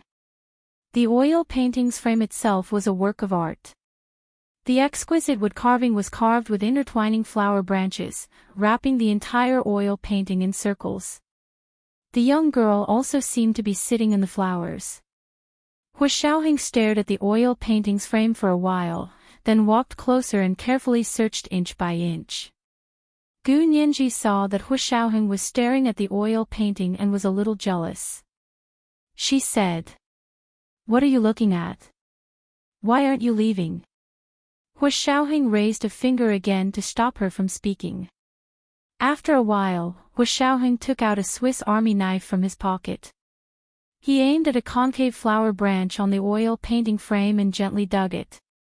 A dark gold button-shaped object that was the same color as the oil painting frame fell into his palm. Gu Nianji's eyes widened. There was such a thing. What the hell was that? Hu Xiaoheng continued to use the small sharp knife to fiddle with the dark gold button until the thing inside was destroyed. Only then did he say to Gu Nianji, "This is a listening device. A listening device that doesn't require power." Gu Nianji, there were still listening devices that didn't require power these days. What kind of black technology was this? Hu Xiaoheng said calmly, "This isn't a very high-tech listening device, but it's very useful because normal detection equipment can't detect it at all." He pried open the button and showed Gu Nianji the structure inside. "Look, there's no need to install a battery here because there's a resonating cavity inside. Its movable front wall mimics the diaphragm of the human chest. When you speak in the room, the air vibrates, and this resonating cavity will change in size and vibrate with the change in sound waves. This vibration will be picked up by a receiver not far away.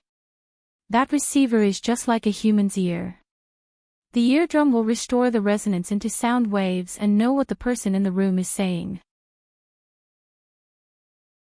Gu Nianji smiled with her eyes full of confusion again, He was indeed a professional. Hu Xiaoheng destroyed the resonating cavity, and the receiver not far away couldn't hear their conversation. This was also the only listening device that those people could think of that would work. After all, they were going to eavesdrop on Hu Xiaoheng and Gu Nianji's room, and Hu Xiaoheng's attainments in this area were higher than theirs. Of course, they didn't expect that with Gu Nianji's human IQ amplifier, Hu Xiaoheng could reach a higher level than they had imagined. "Major General Hu, you're so amazing." Gu Nianji's eyes turned into little stars when she heard this. She stood on her tiptoes and kissed Hu Xiaoheng on the cheek. Hu Xiaoheng looked at her with a half-smile. "That's amazing. Do you want an autograph?" Gu Nianji, okay, she finally understood. Hu Xiaoheng was simply too good at hiding his true feelings. Gu Nianji had no idea that asking Miss Lena for an autograph had also touched Major General Hu's bottom line. "Of course I want an autograph." Gu Nianji smiled and winked at Hu Xiaoheng, trying to make up for her lack of consideration. She gently opened her coat to reveal the turtleneck cashmere sweater she was wearing inside. She pointed to her chest. "Sign here." Hu Xiaoheng's eyes instantly darkened like the pure black night, but also like a black hole that wanted to devour and tear her apart. Looking at Gu Nianji like this, Gu Nianji felt her legs go weak, but she still held on and refused to show weakness. Hu Xiaoheng's Adam's apple bobbed up and down, and his excellent self-control came into play at this time. He reached out and closed Gu Nianji's coat, then tied her belt. He said calmly, "I'll sign it tonight." Gu Nianji, that night, Gu Nianji regretted coming up with such a terrible idea. In the warm and soundproof tent, in the thick and soft sleeping bag, she was almost taken apart by Hu Xiaoheng, and he signed her from head to toe, so much so that Hu Xiaoheng only had to ask her in the future, "Do you want an autograph?"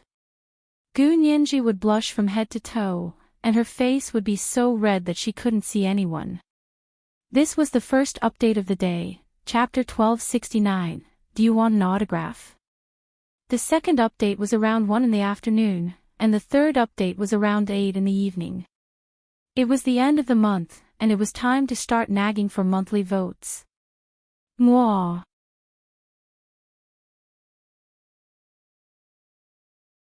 Chapter 1280. Gu Nianji didn't sleep much that night.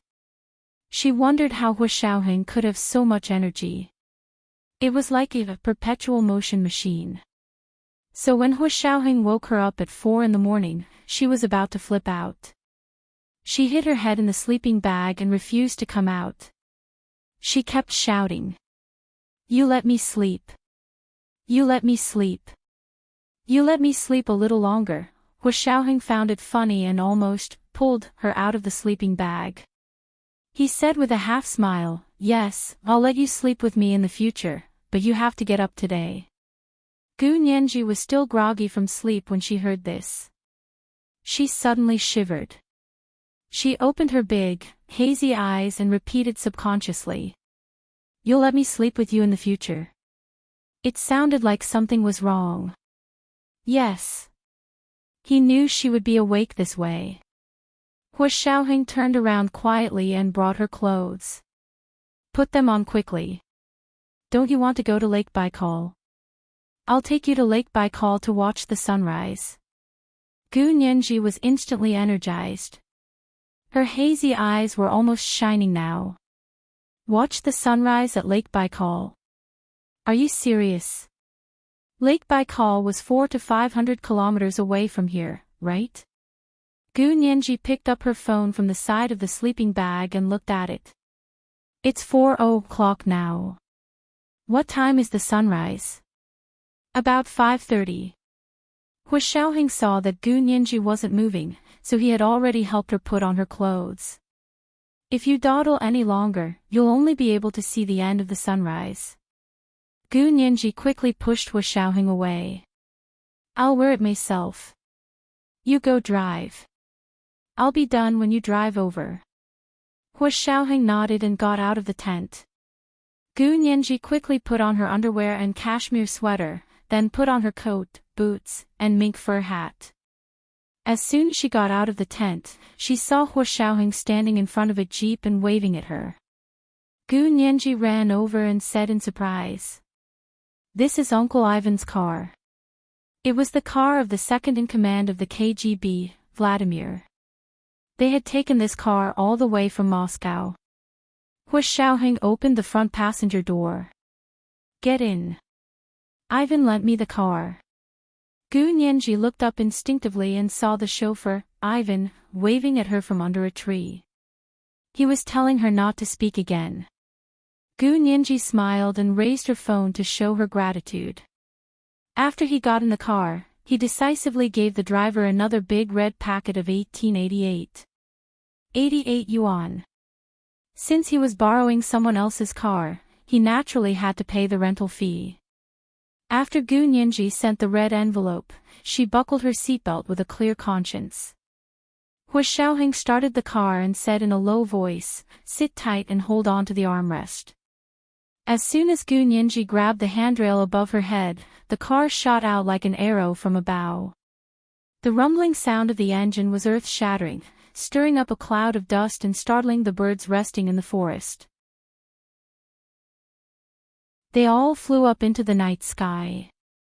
Gu Nianji gasped and said sheepishly, "Did I wake someone up?" Hu Xiaoheng looked at her with a smile. "The scientists have already gone to the giant circular pit to start working. Those who are still sleeping in the tents are all lazy bums. It doesn't matter if they wake up." Wasn't this calling her a lazy bum? Gu Nianji pouted and muttered. "If it weren't for you, why wouldn't I have woken up? What did I do?" Hu Xiaoheng said nonchalantly. He had one hand on the steering wheel and the other on the edge of the window. "I just signed my name." "Just signed your name?" Gu Nianji turned her head and glared at him.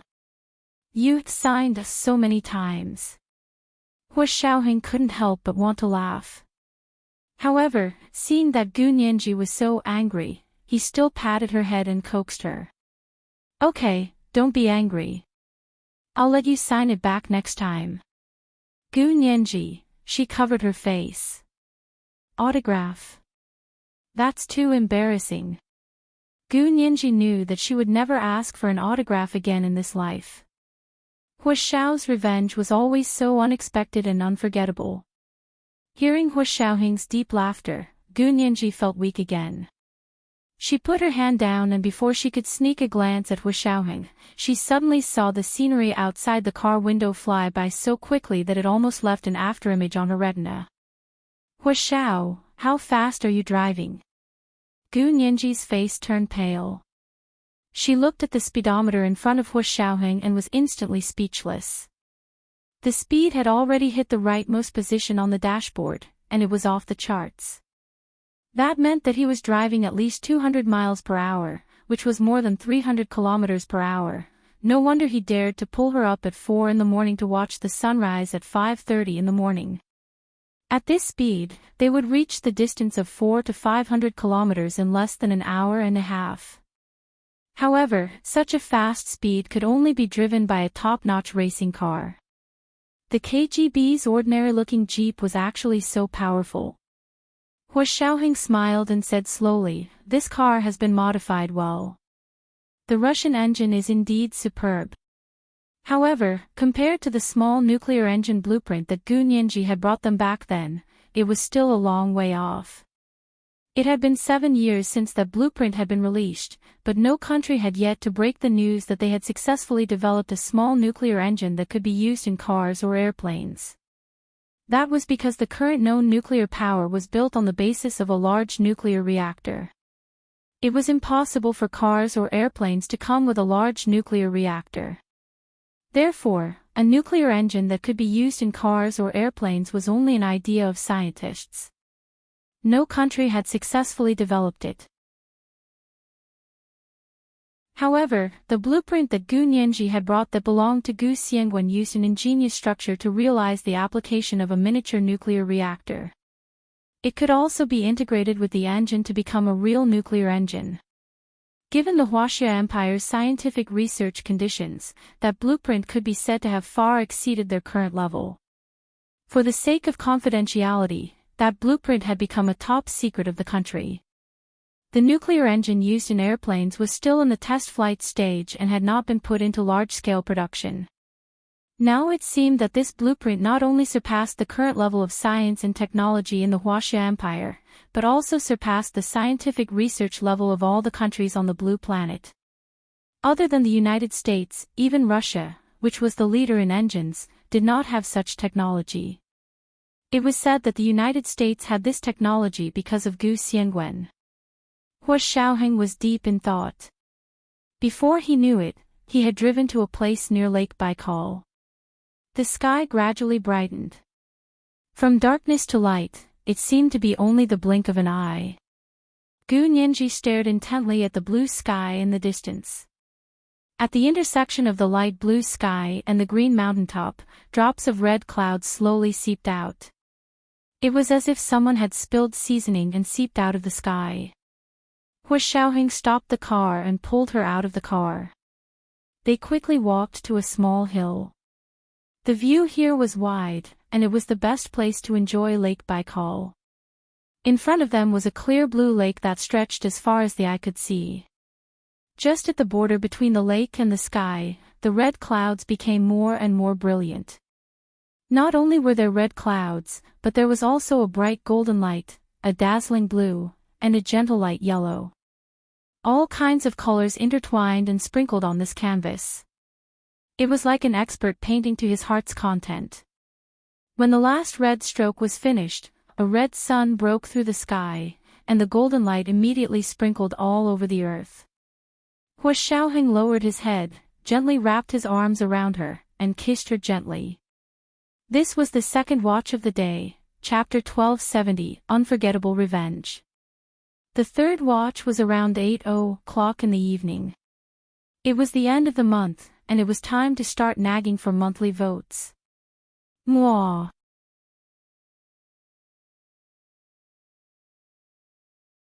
Chapter 1281. The rising sun above Lake Baikal shone on the land, casting a golden glow on the two people hugging by the lake. Gu Nianji had no other thoughts at that moment. She only wanted to be intoxicated in Hu Xiaoheng's arms and never wake up. The gentle kiss was like the best time they would ever have in their lives.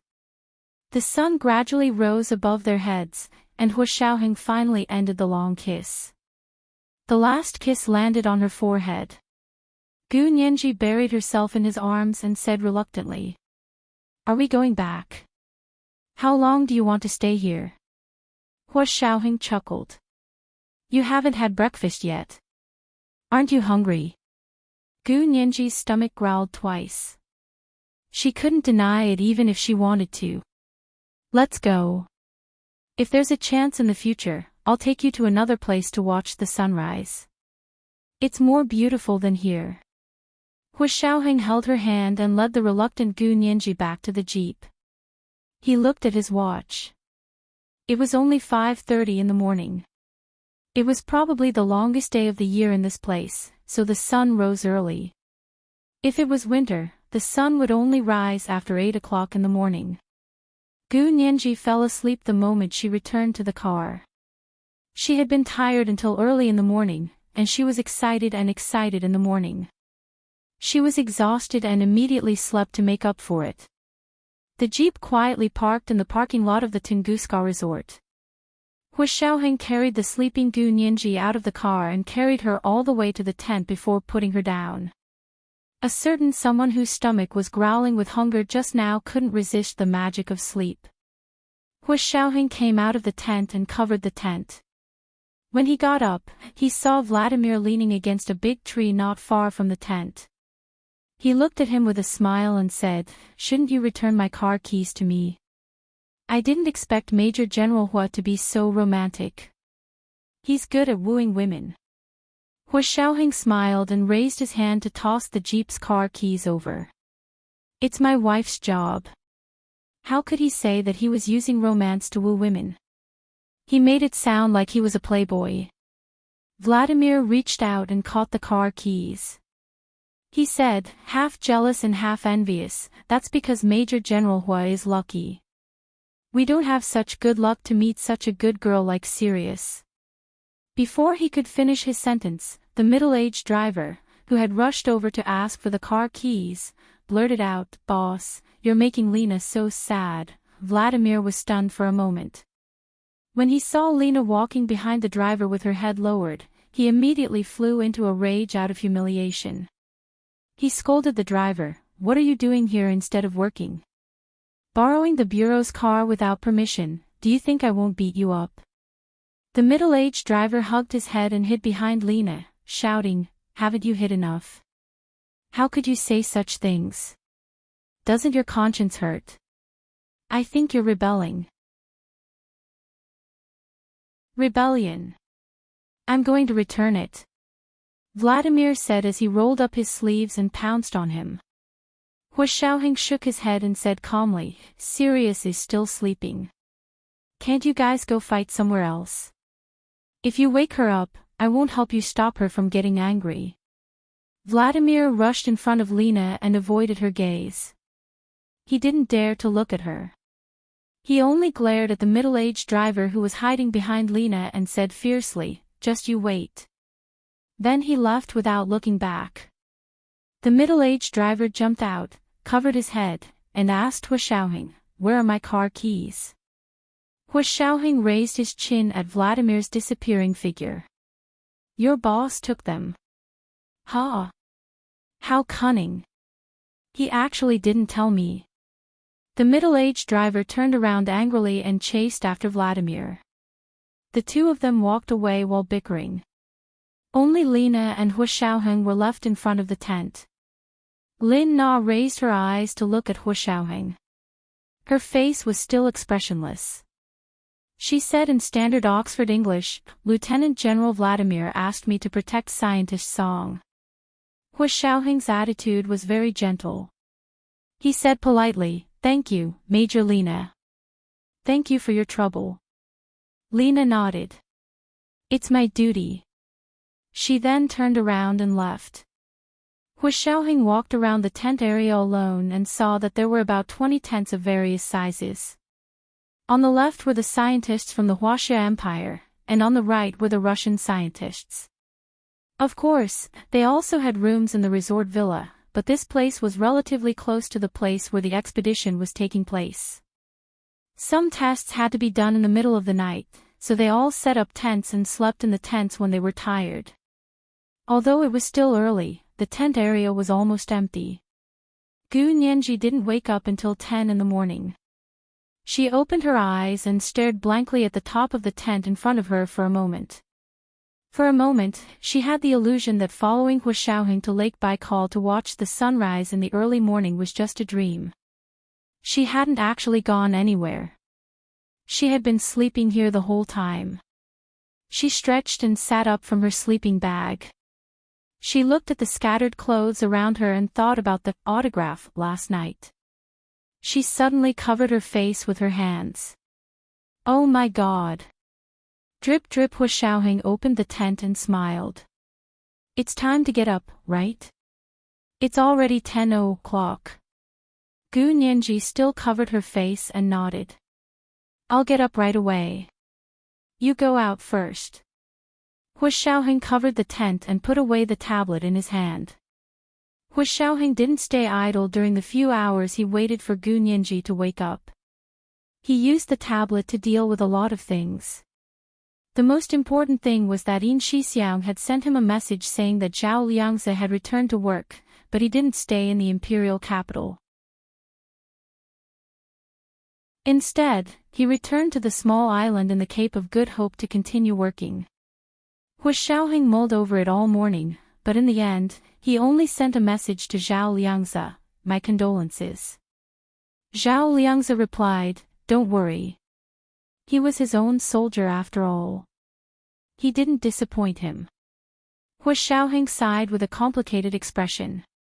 Gu Nianji put on her clothes and tidied up the tent before pulling the curtains open and coming out. Breathing in the fresh air outside, Gu Nianji felt a little hot. I can't wear this coat anymore, Gu Nianji complained. I want to change. Let's go eat something first. If we don't eat soon, we'll starve. Hu Xiaoheng held her hand and went to the resort villa's restaurant for brunch. It would take more than an hour to walk from the tent area to the resort villa, and more than half an hour if they were fast. Of course, it would only take about 10 minutes with a car.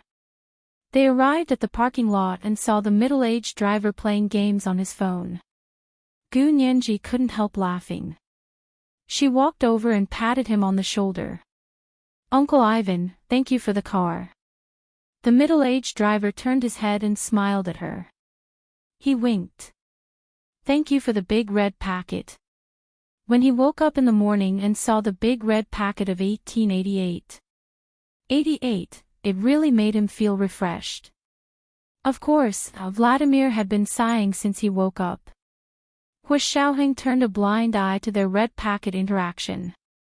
He patted the middle-aged driver's other shoulder and said, Sirius hasn't eaten yet. Take us to the restaurant. Okay. The middle-aged driver quickly put away his phone and opened the door for them to get in. As soon as they got in, Vladimir jumped out of nowhere and got into the car. He smiled and said, That's great. Take me to the giant pit. I heard that the scientists have made a new discovery. The middle-aged driver, no way. In order to stop Sirius from eating, the boss was really going all out. He was about to mock him when Hu Xiaoheng's phone rang. He picked it up and saw that it was a call from Song Jining. As soon as the call was connected, Song Jining's excited voice came from the phone. Xiaoheng. You have to come and see. You can bring Nianji too. It's a once-in-a-lifetime spectacle. This was the third update of the day, Chapter 1272, Inseparable. It was the end of the month, and it was time to start muttering for monthly votes. Good night, dear ones.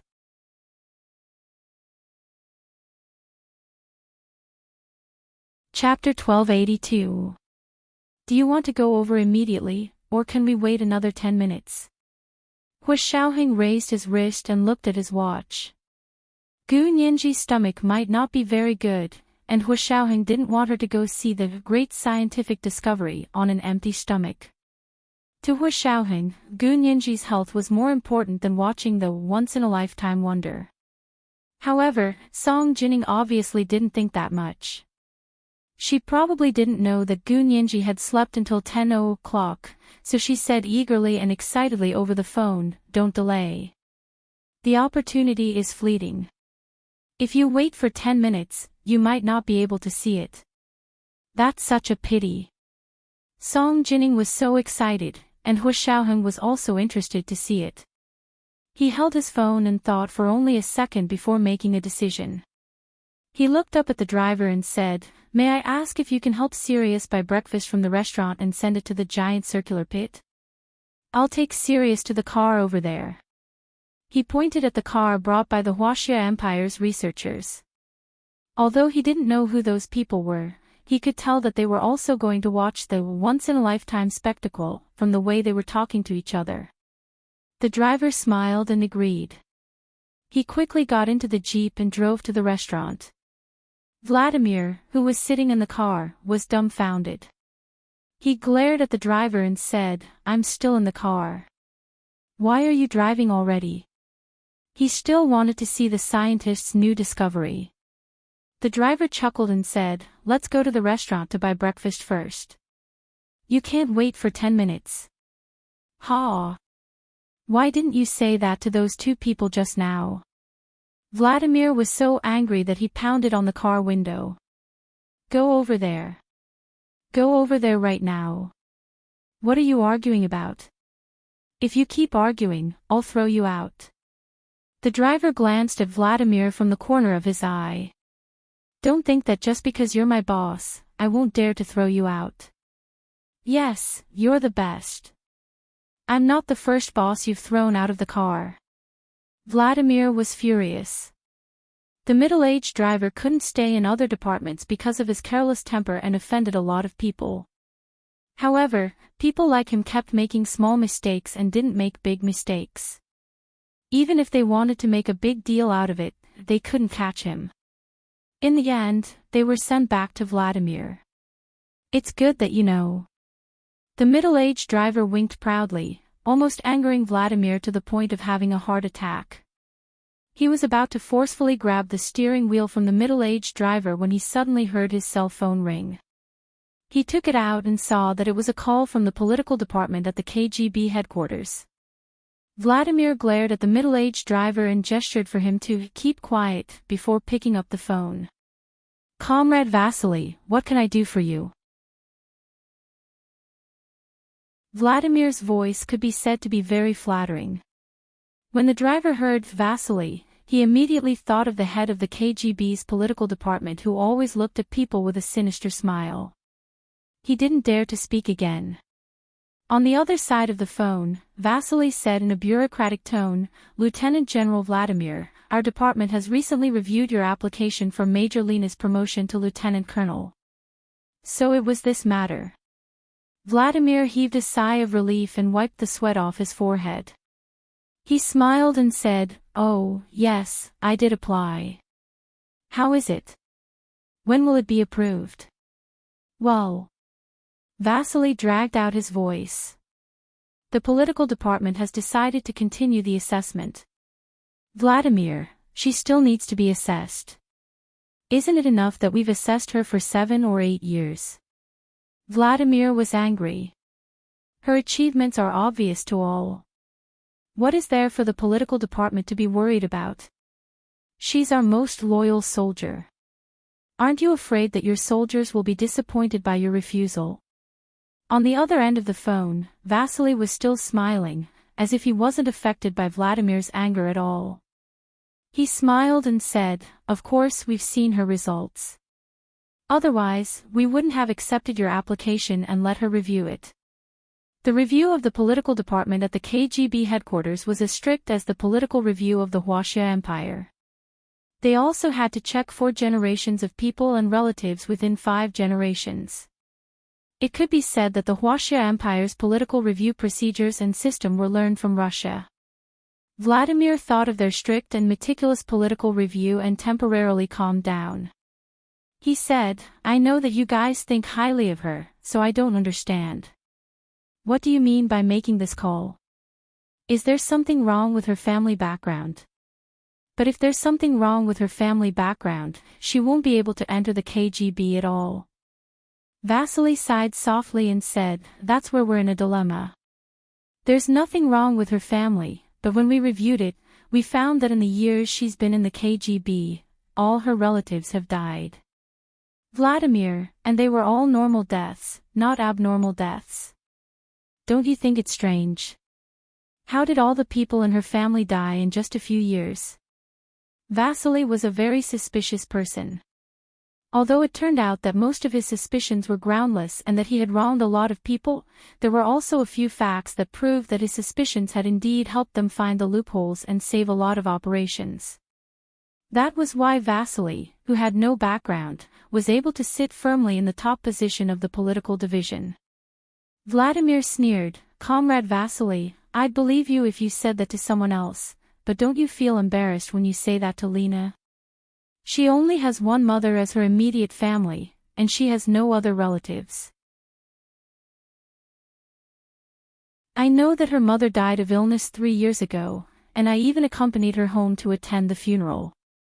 So when you say that all her relatives are dead, don't you think you're deliberately misleading others?" Vasily laughed dryly and said slowly, "That's another problem. Her previous information always said that she only had one mother, but we later found out that her father was actually still alive and working as a bartender in a bar in Sochi." Vladimir was stunned for a moment. "Really? You know about that too? How did you find out?" Just a year after her mother died, her father came home and found that his wife had died of illness. Only then did we know that Lena had a father. Vladimir was speechless again. Then we checked the DNA of Lena and her father and confirmed that they were not related by blood, Vasily said and paused deliberately. Vladimir's face turned pale. And then? And then nothing. The man said that Lena wasn't his biological daughter to begin with. She was the child of her mother with someone else, and he only married her mother after Lena was born. F***ck. Isn't that a stepfather? Do you have to F***king go through so many twists and turns? Such a big gasp was torturing Vladimir to death. Vasily chuckled. "Lieutenant General Vladimir, you're paying so much attention to her. Do you have feelings for Lena? Have you fallen in love with her?" Vladimir's heart felt like it was on a roller coaster. He had almost fainted just now, and now Vasily had thrown a heavy bomb at him. He held on to the handle of the car door and felt that he might have to die here today. "Comrade Vasily, if you have something to say, just say it. If you keep me in suspense, I'll curse you not to be promoted." Vladimir was the second in command of the KGB, but he was being tormented by the people from the political department. It could be said that it was too much. Vasily coughed in embarrassment and stopped teasing Vladimir. He said, "All right, I'll make it short. I called you this time because the political department feels that since Lena has become Lieutenant General Vladimir's sweetheart, for the sake of stricter security, we've decided to raise the standards for Major Lena's review. You can interrogate her however you want," Vladimir said vaguely. He actually didn't deny his feelings for Lena.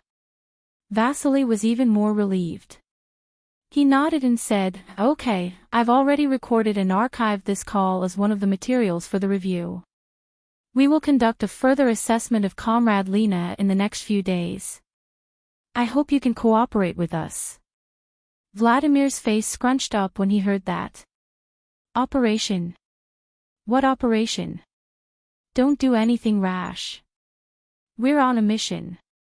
Don't worry, we know what we're doing. This time, we're killing 2 birds with 1 stone. Just cooperate with the headquarters operation."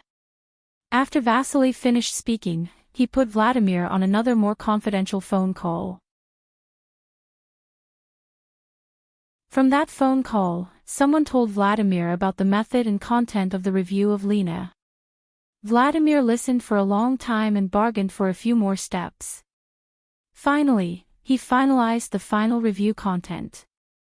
As long as Lena could pass this final review, not only would she be successfully promoted to lieutenant colonel, but Vladimir wouldn't need to be reviewed if he wanted to marry her in the future. Of course, Vladimir wouldn't refuse such a win-win situation. After hanging up the phone, he whistled as he followed the driver to the restaurant in the resort villa. He bought 2 of the best breakfasts and brought them over. Gu Nianji and Hua Xiaoheng sat in the car of the Huaxia Empire's researchers and arrived near the giant circular pit first. Yesterday, Gu Nianji had only looked down at the giant circular pit from a nearby hillside. She felt that its shape looked very much like the blue hole in the Caribbean Sea. Now that she was closer, she didn't feel that kind of similarity anymore. There was only a huge, bottomless pit in front of her. There seemed to be liquid at the bottom of the pit, because when she looked down, she could only see a dark blue mist lingering around it. There were shadows under the mist, but she couldn't see anything. However, she couldn't see it with the naked eye, but the equipment could. Song Jining and the others worked with the Russian scientists and lowered several long ropes that were hundreds of meters long along the edge of the giant circular pit. The long ropes were tied with cameras and sensors, so they could monitor the situation all the way down. Song Jining and the others brought their own small drone, which happened to carry 4 cameras and a sensor, and flew down from the middle of the giant circular pit. This way, all sides of the giant circular pit were taken care of. They had been observing the situation below the giant circular pit for several days. There had been no movement for the past few days. The giant pit was shrouded in clouds. There were no living animals or plants, not even microorganisms. It was dead and even quieter than a tomb. It seemed that time had stopped here since the explosion more than 100 years ago. Until this morning, there was a sudden fluctuation in the giant pit. The fluctuation was not obvious at first, but it was captured by the long rope and the sensors on the drone and transmitted back to the receiving instruments on the ground. When the scientists noticed the fluctuation, the receiving instruments on the ground were already operating crazily, almost exceeding their load. Song Jining pointed at the regular jumping curves on the big screen in front of her and said excitedly, "Nianji, do you know what this is?" Gu Nianji blinked. "This is a wave curve. This isn't a normal wave curve. This is almost exactly the same wave curve as the collision of 2 neutron stars observed by all Blue Planet scientists last year." Song Jining was pleasantly surprised as she pulled out another curve. "Look at this wave curve. Doesn't it almost match the curve here?" Gu Nianji, all right, she didn't pay much attention to science news. She had only heard about this matter and hadn't done any in-depth research. Of course, even if she went into in-depth research, she wouldn't be able to figure it out. "Don't you think this is a once-in-a-lifetime wonder?" Song Jining explained to her excitedly. The wave curve of the neutron star collision that everyone observed last year was observed with a large telescope. But the wave curve we got here was observed in this giant circular crater, without any telescope. Gu Nianji finally understood and asked curiously, "Yes, this is indeed too strange. I remember the news said that the collision of the 2 neutron stars actually happened 130 million years ago, so we also observed the astronomical phenomenon from 130 million years ago from here." This was the first update of the day, Chapter 1272, A Once-in-a-Lifetime Wonder. The second update was at around 1 p.m., and the third update was at around 8 p.m. P.S. It's Monday, and I forgot about the recommendation ticket list. There's only the end of the month, and I'm already begging for monthly tickets. Mwah.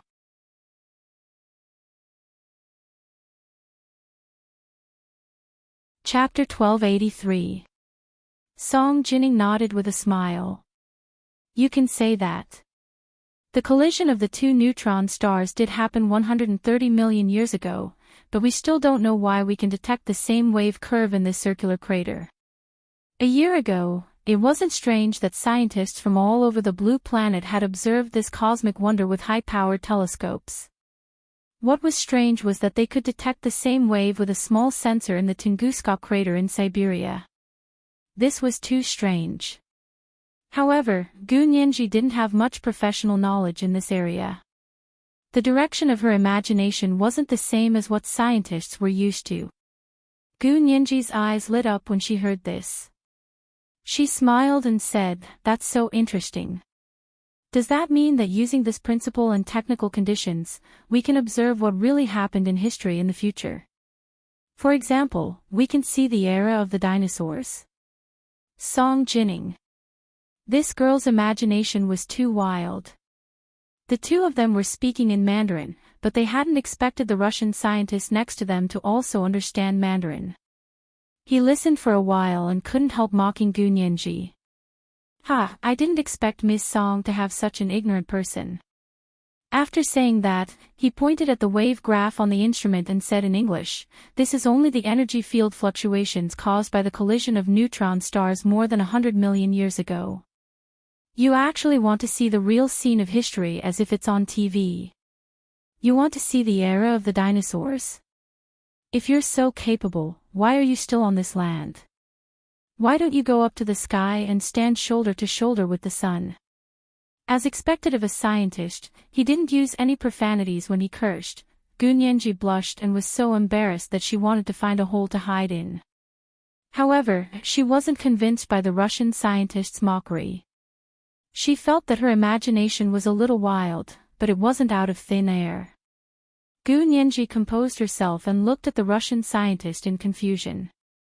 She said, "Didn't you use this fluctuation to determine the direction of the observation and then use an astronomical telescope to see the process of neutron stars colliding more than 100 million years ago?"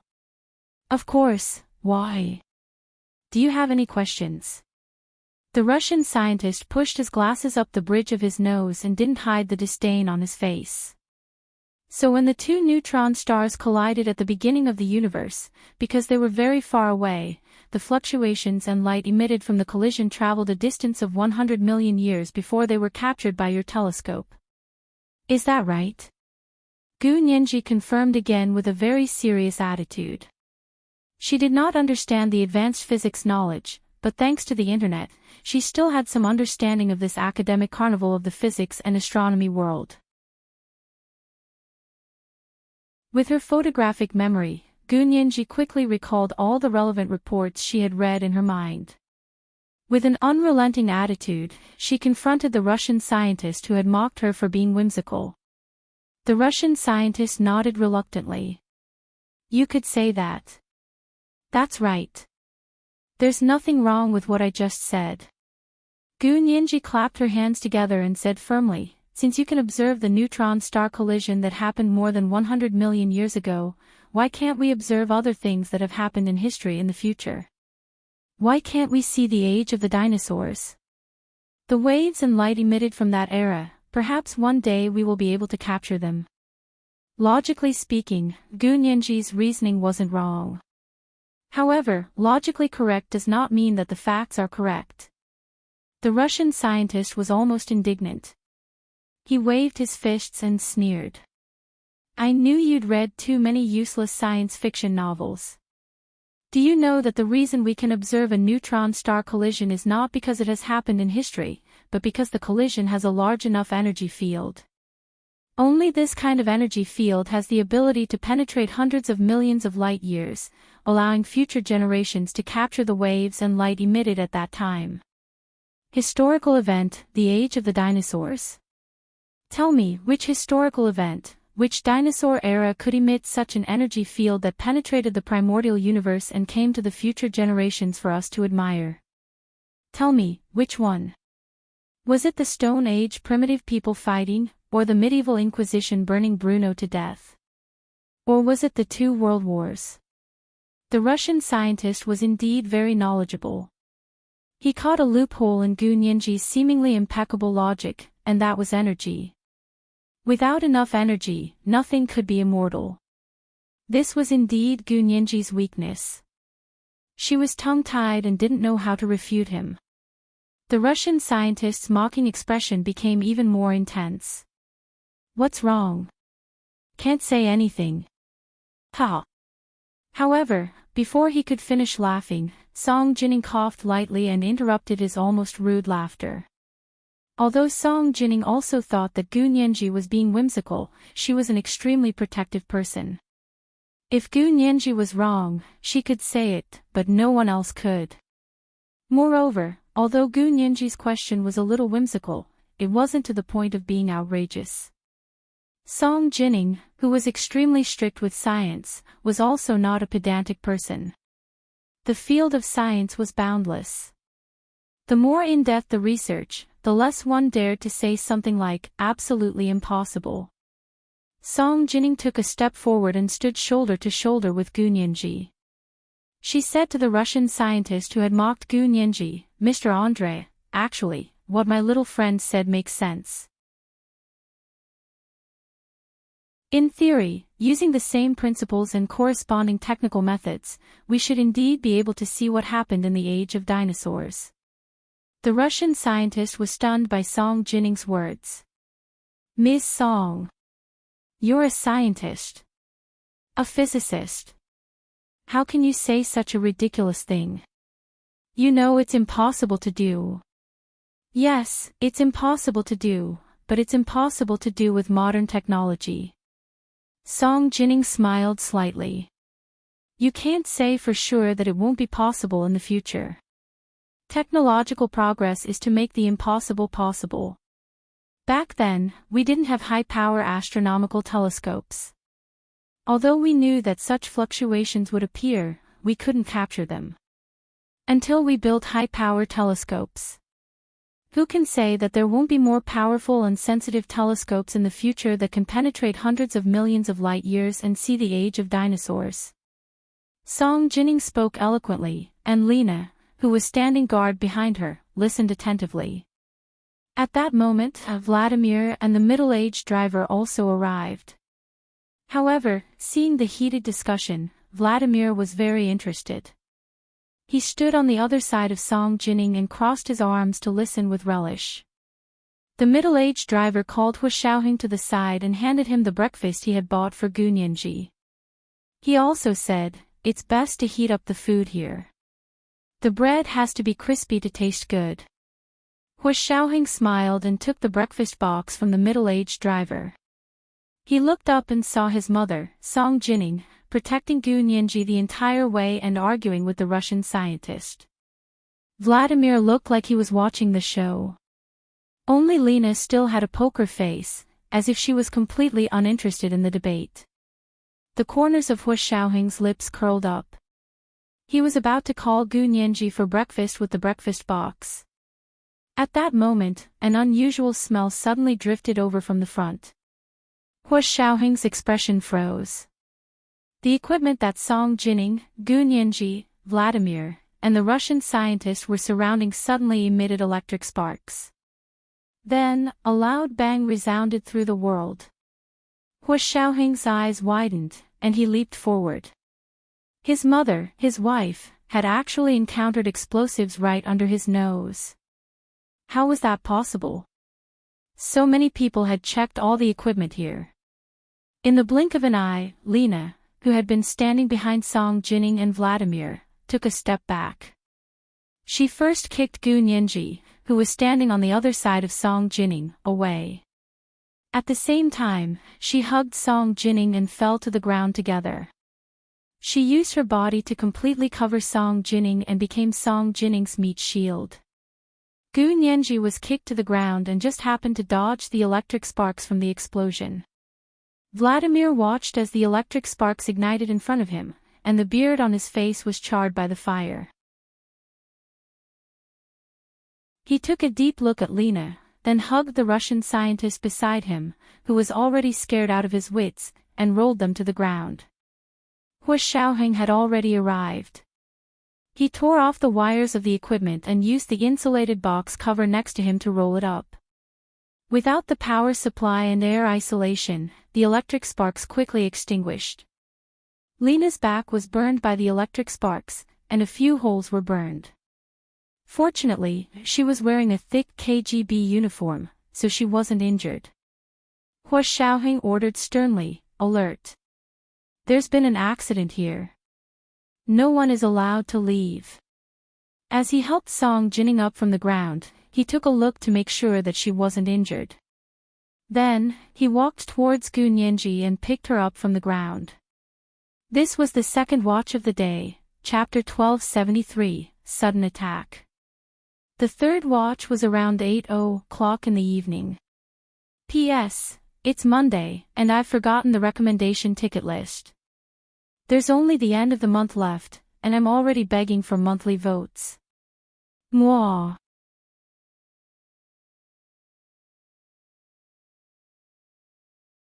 Chapter 1284.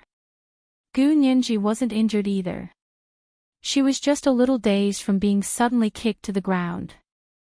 However, she knew that Lena was trying to save her, so she wasn't angry. She only hurriedly asked Hua Xiaoheng, "Is Miss Song hurt? Did you see it clearly?" Hua Xiaoheng shook his head calmly. "No, are you okay? Do you feel uncomfortable anywhere?" "I'm fine. I was just shocked. Luckily, Lena saved me." Gu Nianji struggled to get off the ground. She looked up and saw Lena get up from the ground expressionlessly.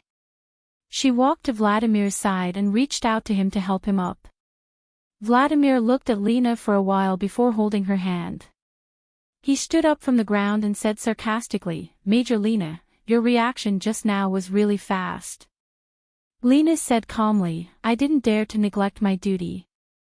I didn't dare to not complete the mission that Lieutenant General Vladimir gave me." Vladimir remembered that he was the one who had asked Lena to protect Gu Nianji and Song Jining. He couldn't help feeling stifled. He felt like he had shot himself in the foot. They were speaking Russian, so Gu Nianji couldn't understand them. However, when she saw Vladimir's constipated expression, she knew that he was making sarcastic remarks again. Gu Nianji looked around and saw the middle-aged driver standing by a small rock hill not far away with his mouth wide open in shock. Gu Nianji walked over and asked quietly, "Uncle Ivan, what are Vladimir and Miss Lena talking about?" The middle-aged driver put his finger to his mouth and shushed Gu Nianji.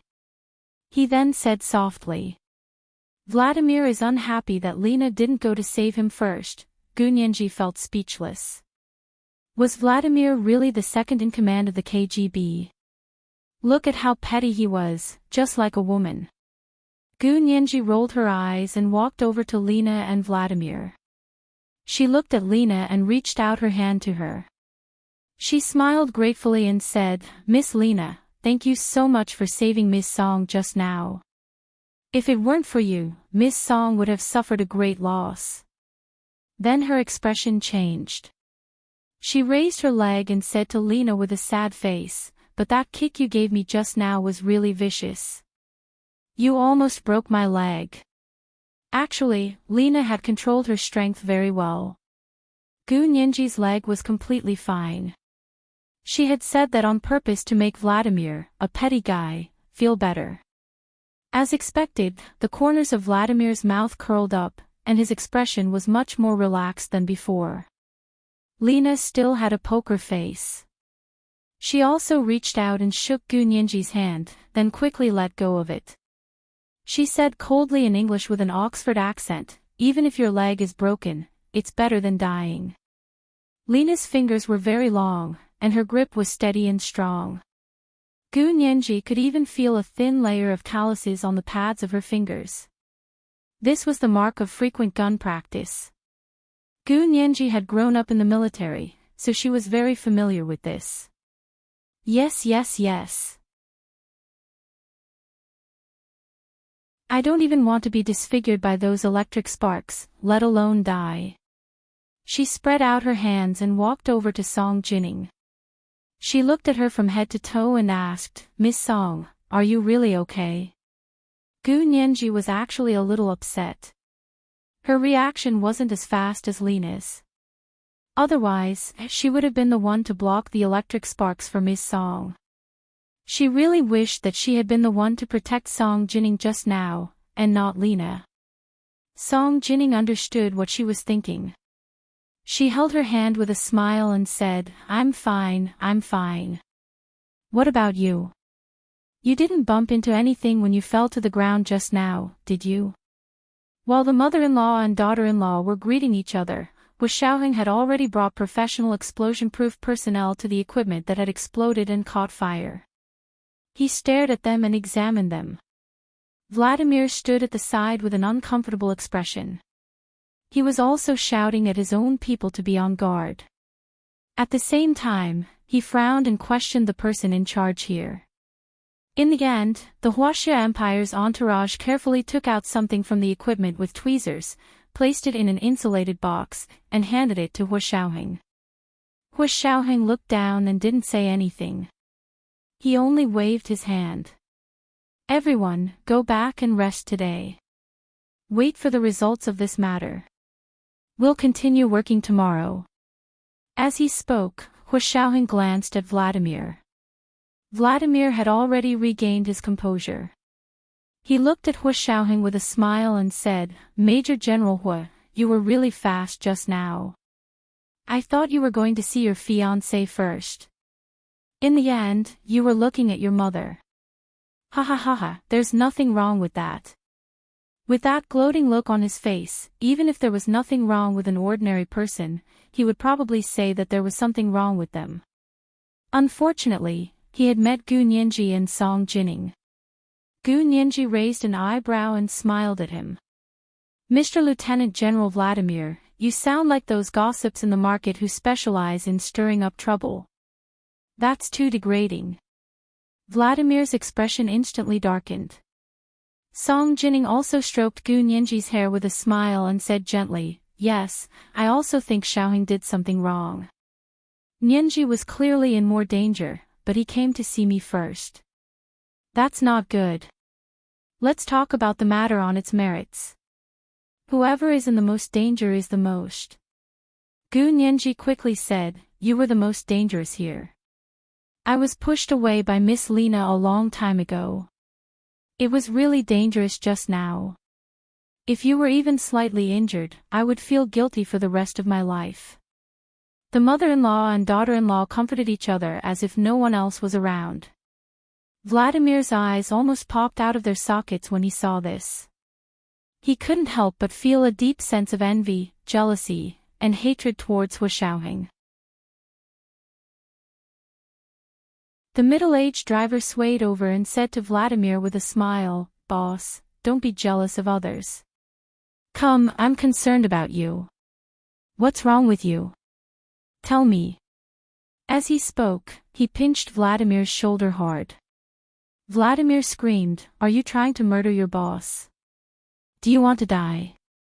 He chased after the middle-aged driver and kicked him a few times, wanting to take the opportunity to slip away. Hua Xiaoheng stopped him and said expressionlessly, Mr. Vladimir, let's talk. Vladimir's face twitched twice and he forced a smile. I'm fine. Major General Hua doesn't have to worry about me. Before he could finish speaking, Hua Xiaoheng grabbed his other shoulder with one hand and carried him into the driver's jeep. The middle-aged driver quickly followed him and sat in the driver's seat. He asked Hua Xiaoheng attentively. Where is Major General Hua going? Vladimir. Hua Xiaoheng raised his chin towards the resort villa. Let's go back. The middle-aged driver drove at lightning speed and brought them back to the resort villa. Hua Xiaoheng asked for a meeting room from the villa and carried Vladimir in. The middle-aged driver wanted to follow him in, but Hua Xiaoheng said calmly, Uncle Ivan, please help us guard the door. Sirius might send you a red packet to thank you later. The middle-aged driver understood instantly. Then I won't go in. You guys take your time to talk. I'll keep watch here. In the conference room of the resort villa, only Hua Xiaoheng and Vladimir looked at each other. Hua Xiaoheng didn't care if there was a bug in the conference room. Even if there was, it was perfect. He wanted to tell those people. He took out the device that his professional explosion-proof personnel had found from his pocket and slammed it on the long conference table in the conference room. He said sternly, Mr. Lieutenant General Vladimir, explain to me how the KGB's famous electric spark appeared in the instrument of our country's researchers. This electric spark device wasn't a real explosive device. It was just a toy-like simulator. If it was a real explosive device, the Huaxia Empire's security personnel would have found it a long time ago. It was precisely because it was a toy-like simulator that it escaped their detection. It was extremely weak, and it was more likely to be used as a prank. The sound of the explosion and the smoke were all simulated. Only the electric spark was real, so this thing was called electric spark. Vladimir choked for a moment. His eyes flickered as he said, "I'm not sure about that either. Besides, our bureau also sells this thing to the public. You can't say that we installed it just because you said we made it, right? Besides, it was just a joke. No one was hurt. Why are you so angry?" It was just a joke. If it weren't for Comrade Lena's quick action, my mother and my fiancé would have been disfigured. Don't you know how powerful the things produced by the KGB are? Hua Xiaoheng slammed the table and said sternly, "If the KGB doesn't give me an explanation, I won't let you off." This was today's third update, Chapter 1274, I'm not done with you. P.S. It's Monday. I forgot the recommendation ticket list, my dear friends. There's only the end of the month left. I'm already begging for monthly votes. Good night, my dear friends.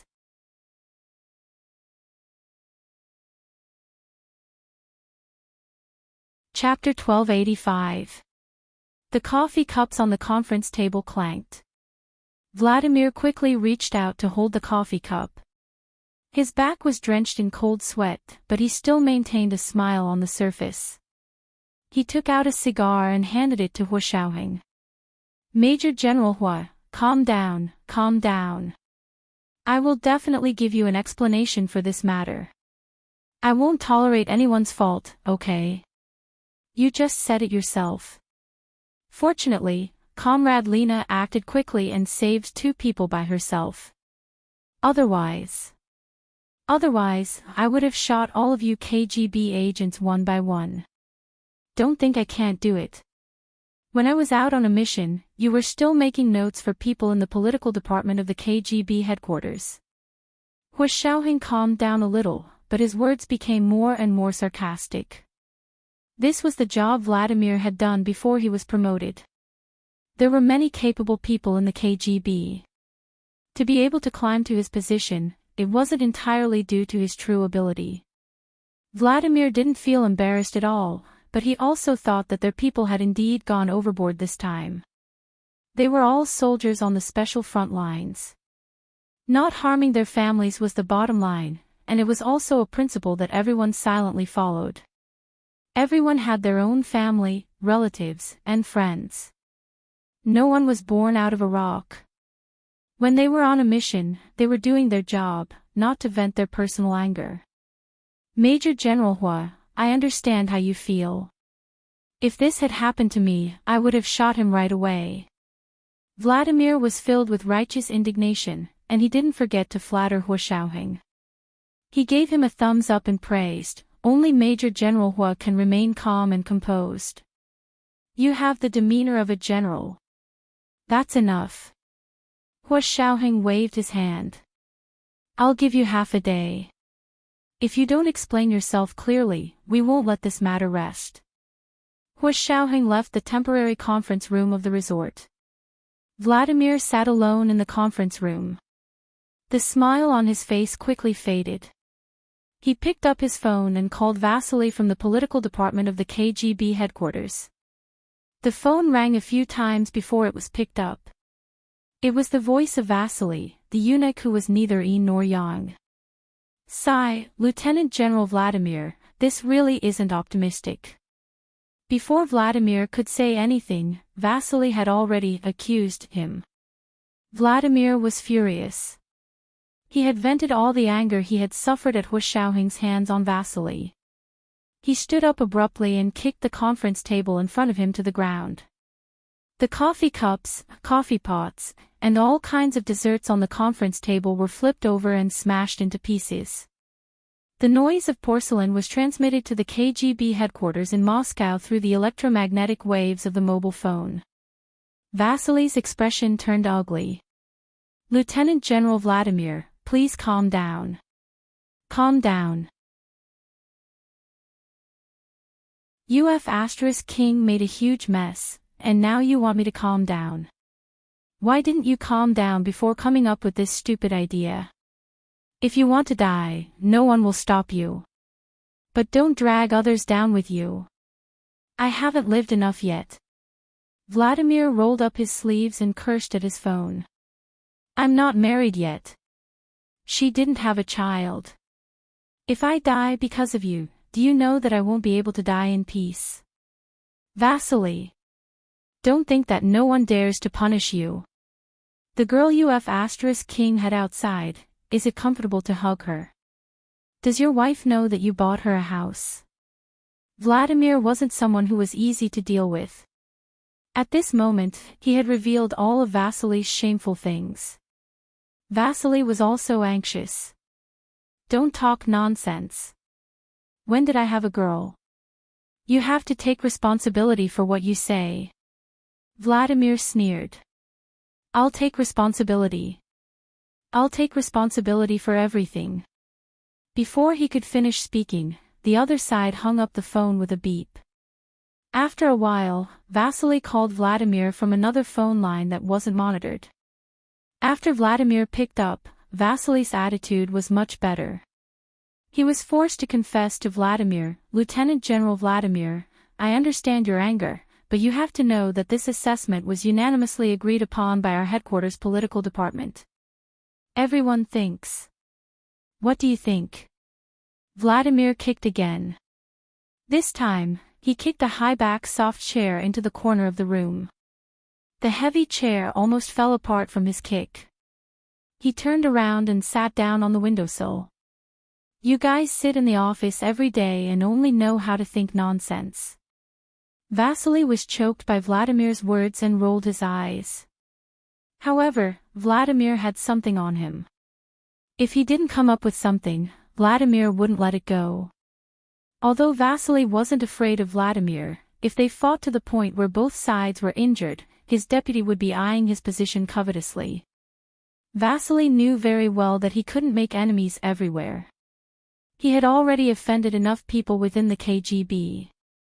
He couldn't defend Vladimir, the second in command. Thinking of this, Vasily revealed some of his secrets to Vladimir to dispel his monstrous anger. Comrade Lieutenant General Vladimir, every one of our assessments is targeted and not created out of thin air. Since we chose to test Major Lena in front of the two citizens of the Huaxia Empire, of course, we are suspicious of her background. Vasily said softly as he looked around vigilantly.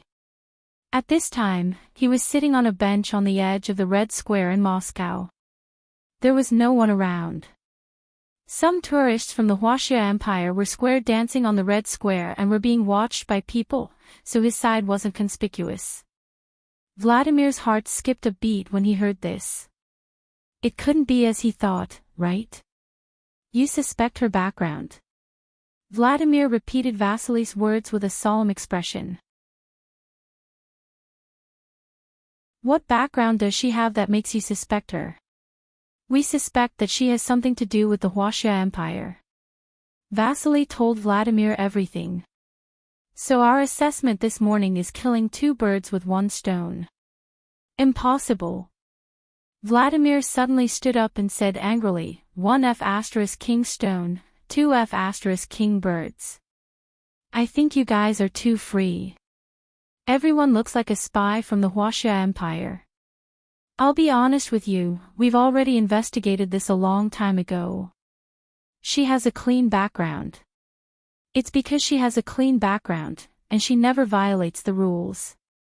She carries out missions as quickly and accurately as a robot. This kind of quality is very much like a spy from the Huaxia Empire. Vasily said resolutely. F***CKU. Vladimir was so angry that he laughed. Why can't she be our country's outstanding spy? You think she's a spy from the Huaxia Empire when you see a good one. How much do you look down on our country's loyal warriors? Vasily scratched his ear with a wry smile and said, Don't you have any idea what our country's loyal warriors are like? For example, people like Ivan don't make big mistakes, but they keep making small mistakes. That's why they're the essence of our country's intelligence personnel. Vladimir found himself speechless. He was almost the same kind of person, but he was more cunning and restrained than Ivan. Now that he thought about it, Lena was really different from them, but Lena was a woman, and women were born different from men. Couldn't it be that the women in their country were better than the men? Vladimir thought about it over and over again, but he still refused to believe that Lena wasn't on the same side as them. They had worked together for so many years and gone through life and death together. They were people who could trust each other with their backs.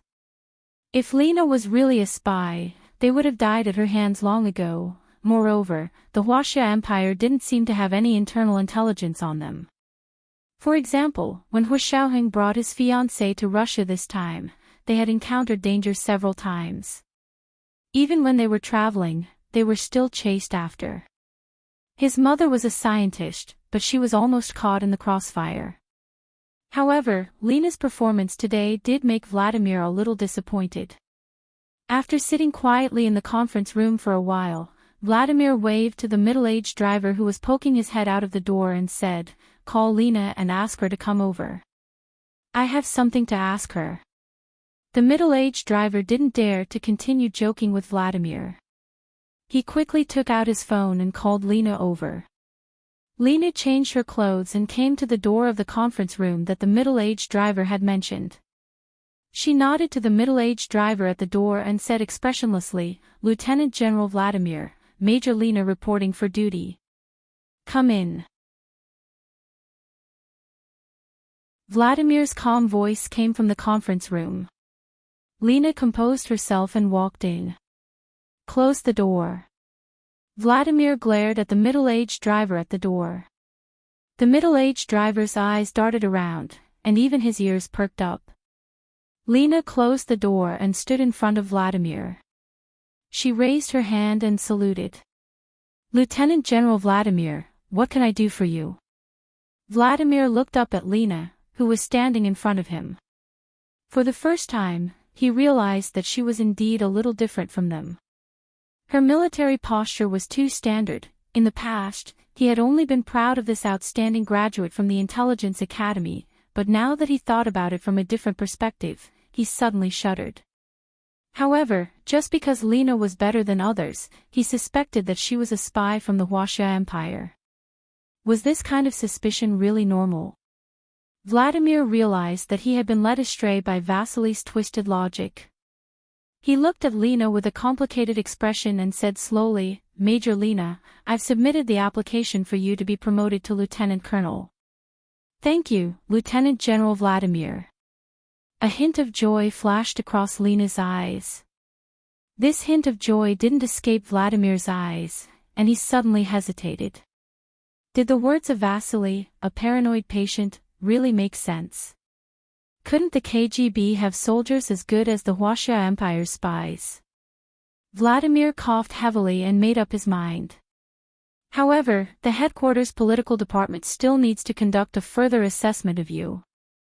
Lena immediately became serious. "I accept all the assessments given to me by the headquarters. May I know what work I need to do?" Vladimir closed his eyes and said calmly, "The first stage of the assessment has already passed." "Ha!" For the first time, Lena's expression changed. She was smart and immediately understood. Could it be that the explosion of the equipment in the morning was an assessment? What is this assessment about?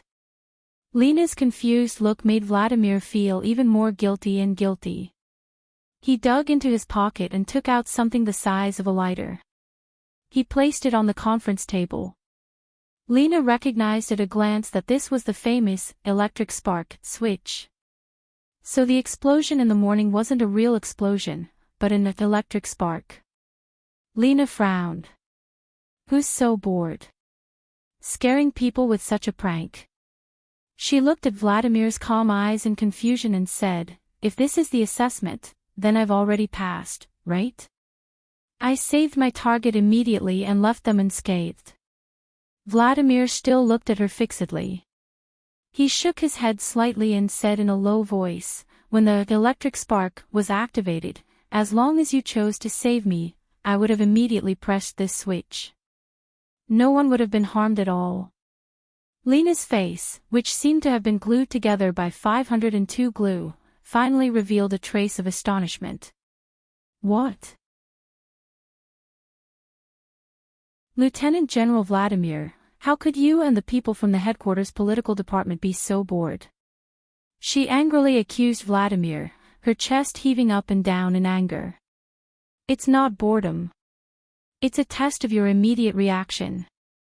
The moment you saw the electric spark activate, your first reaction was to push Sirius away and save Scientist's song. I was standing closest to you, and you had expressed a good impression of me, but when the accident happened, you acted as if you didn't see me. This kind of approach was a huge blow to Vladimir at the time. Now it was a double blow. Lena was so angry that she clenched her fists, and her lips trembled.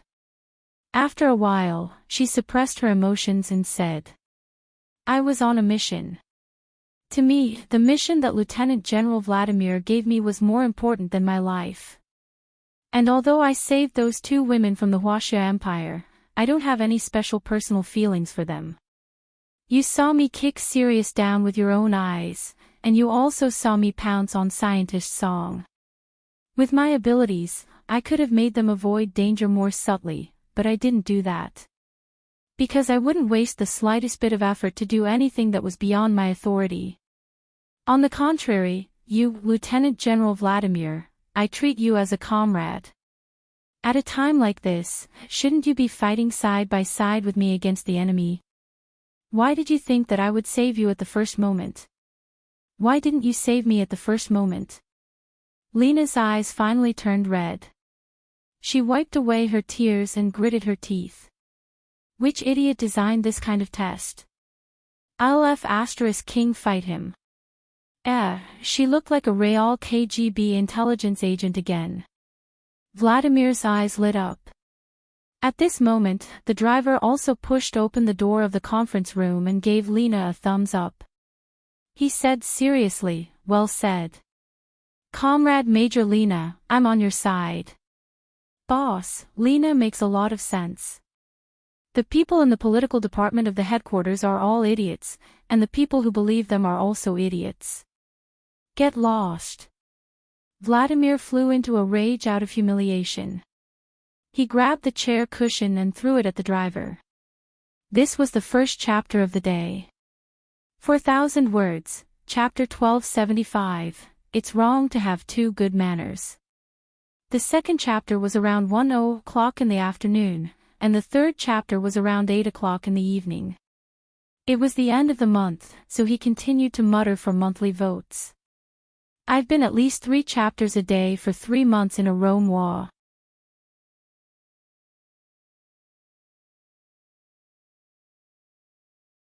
Chapter 1286.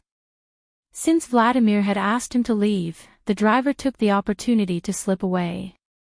He walked out of the resort villa and saw Hua Xiaoheng smoking under a big tree on the grass in front of the villa. His expression couldn't be seen clearly because of the rising smoke. The driver thought about it and walked over to greet Hua Xiaoheng. Major General Hua, are you still waiting for the results? Hua Xiaoheng, it seemed like the conversation between him and Vladimir in the conference room had been overheard by the guy standing guard at the door. However, Hua Xiaoheng didn't mind. He threw the cigarette butt in his hand into a round wooden trash can near the tree and said calmly, Yes, how is it? You have to give us an explanation for this. The driver scratched his head and was in a difficult position. But we didn't get anything out of it.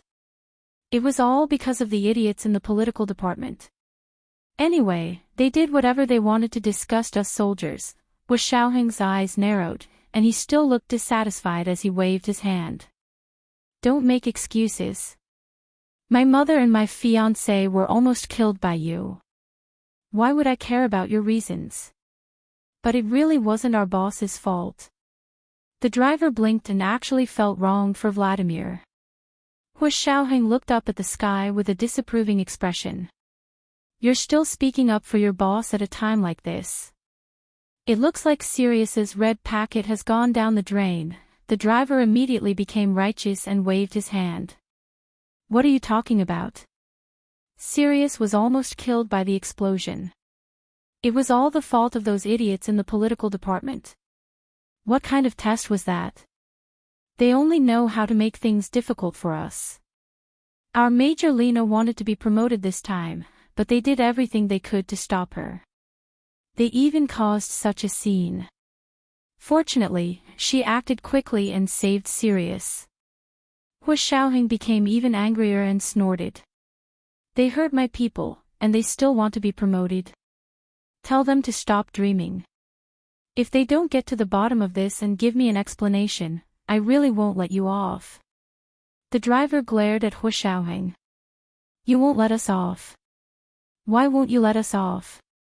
No matter how powerful you are, you're still a major general of the Huaxia Empire.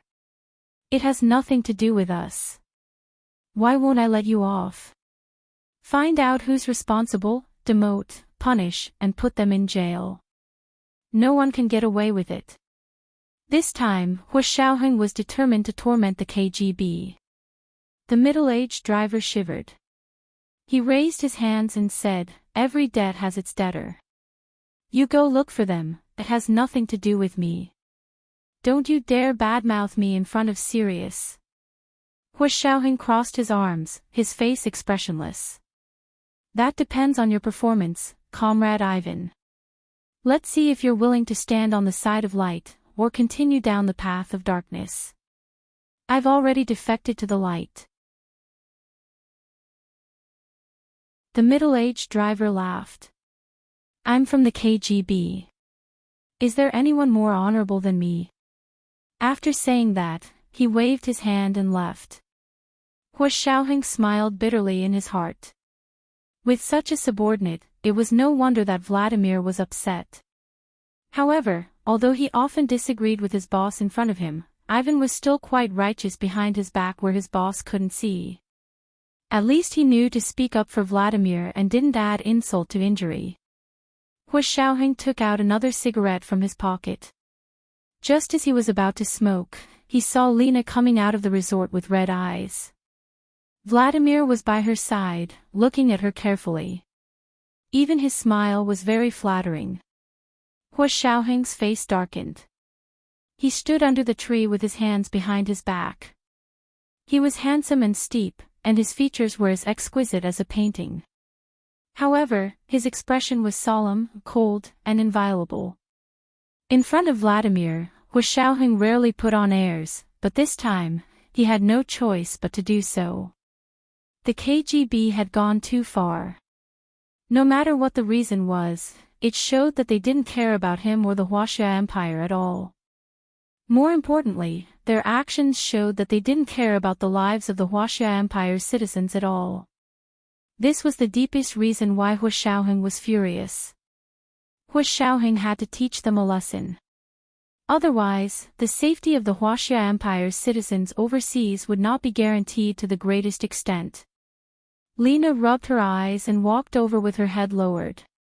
She didn't notice Hu Xiaoheng at first, but Hu Xiaoheng's aura was too strong. Although she didn't see him, she still subconsciously looked up.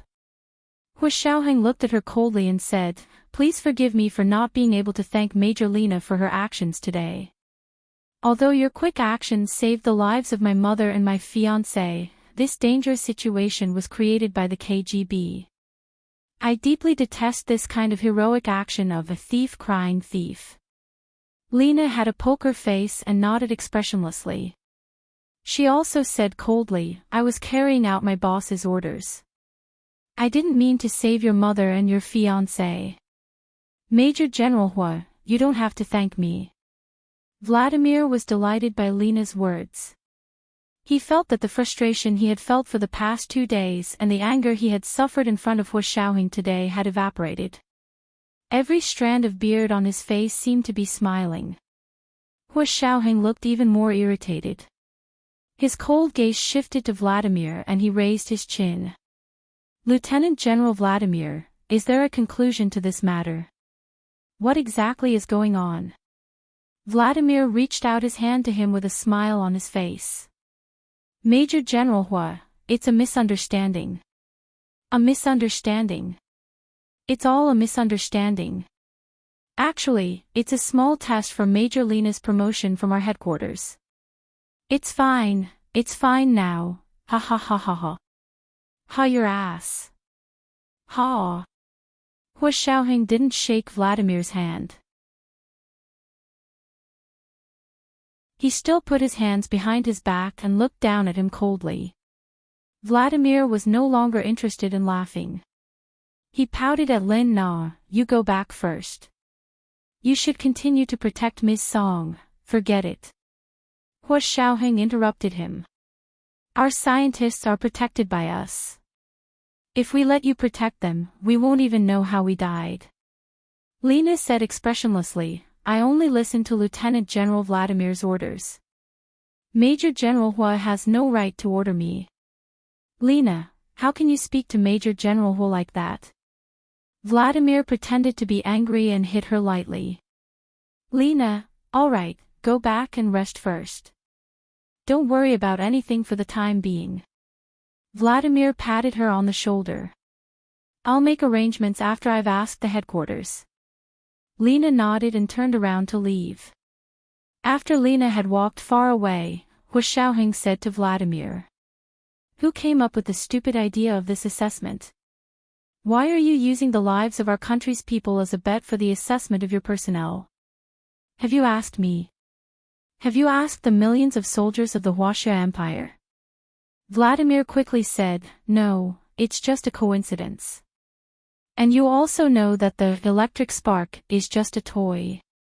It doesn't have any lethality. Hua Xiaoheng flipped his wrist and a fruit knife appeared in his hand. He pushed it forward and placed it in front of Vladimir's throat like lightning. Hua Xiaoheng said casually, this is also a toy knife, but it can still take your life. Vladimir was so scared that he didn't dare to move. Hua Xiaoheng's movements were too fast. He didn't even have time to pull out his gun, and the knife was already under his Adam's apple. Vladimir slowly raised his hand and slowly pushed Hua Xiaoheng's hand that was holding the small fruit knife away. Major General Hua, we can joke around, but don't do it.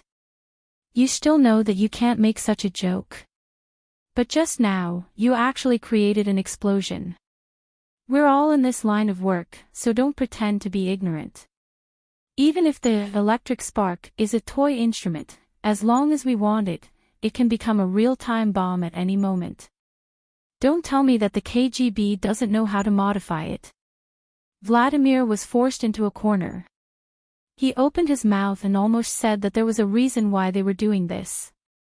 But in front of Hua Xiaoheng, the head of the Huaxia Empire's largest intelligence agency, he wanted him to say that Lena was a spy of the Huaxia Empire. F***ck. Could it be that he had been brainwashed by Vasily into an idiot? This was the second watch of the day, chapter 1276, Teach Them a Lesson. The third watch was around 8:00 in the evening. It was the end of the month, so he continued to nag for monthly votes. Mwah.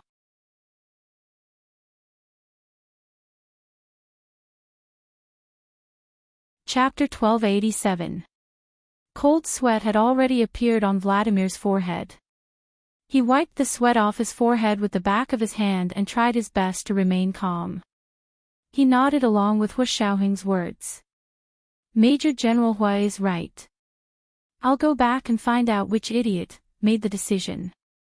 You'll go back and find out. Now. Right away. Hua Xiaoheng raised an eyebrow. You don't know who made the decision. Your subordinates were being tested, so no one would only know you, their superior. Vladimir, you're the second in command of the KGB, aren't you a fake? These words completely infuriated Vladimir and touched his sore spot. Vasily's decision to act on his own, his guilt and uneasiness towards Lena, and his anger at Hua Xiaoheng's coercion intertwined and broke through his restraint. He suddenly raised his head, and his calmness from before disappeared. He glared at Hua Xiaoheng fiercely. I'm a fake second in command. I'll show you. What do you mean by a real second-in-command? Vladimir took out his phone, dialed a number, and spoke a string of Russian to the operator on the other end of the line. In his anger, he had forgotten that Hu Xiaoheng could also speak Russian. The supervisory department at the headquarters. As the second-in-command of the KGB, I order you to immediately investigate the head of the political division at the headquarters, Comrade Vasily. Not only does he have a questionable style of work, but he also has the possibility of colluding with the enemy in his work. Colluding with which enemy? If I knew, why would I need you to investigate? Hurry up and investigate. Yes, lock him up alone. If any of you dare to tip him off, you'll be the next ones to be investigated. Vladimir roared. The resentment in the bottom of his heart was finally vented. Vasily had always been cautious, and he had a lot of dirt on people. Ordinary people didn't dare to touch him, nor could they. However, Vladimir had provided an important clue, which was the problem of his style. It had instantly opened up a gap. There were too many people who had been bullied by Vasily. Without the protection of the higher-ups, he would be played to death by others at any time. Vladimir hung up the phone and said coldly to Hu Xiaoheng, Major General Hu, are you satisfied now? I'll get to the bottom of it and find out who's behind it. He also felt that something was wrong now. Even if they wanted to find out if Lena was a spy from the Huaxia Empire, there was no need to use Song Jining and Gu Nianji as test subjects. Everyone in the KGB knew that Gu Nianji was Hu Xiaoheng's fiancée and Song Jining was Hu Xiaoheng's biological mother. Even if it was a joke, it was too much to do such a thing in front of others. No one is going to sit back and laugh it off. It was completely normal for Hu Xiaoheng to be angry. It would be strange if he wasn't angry.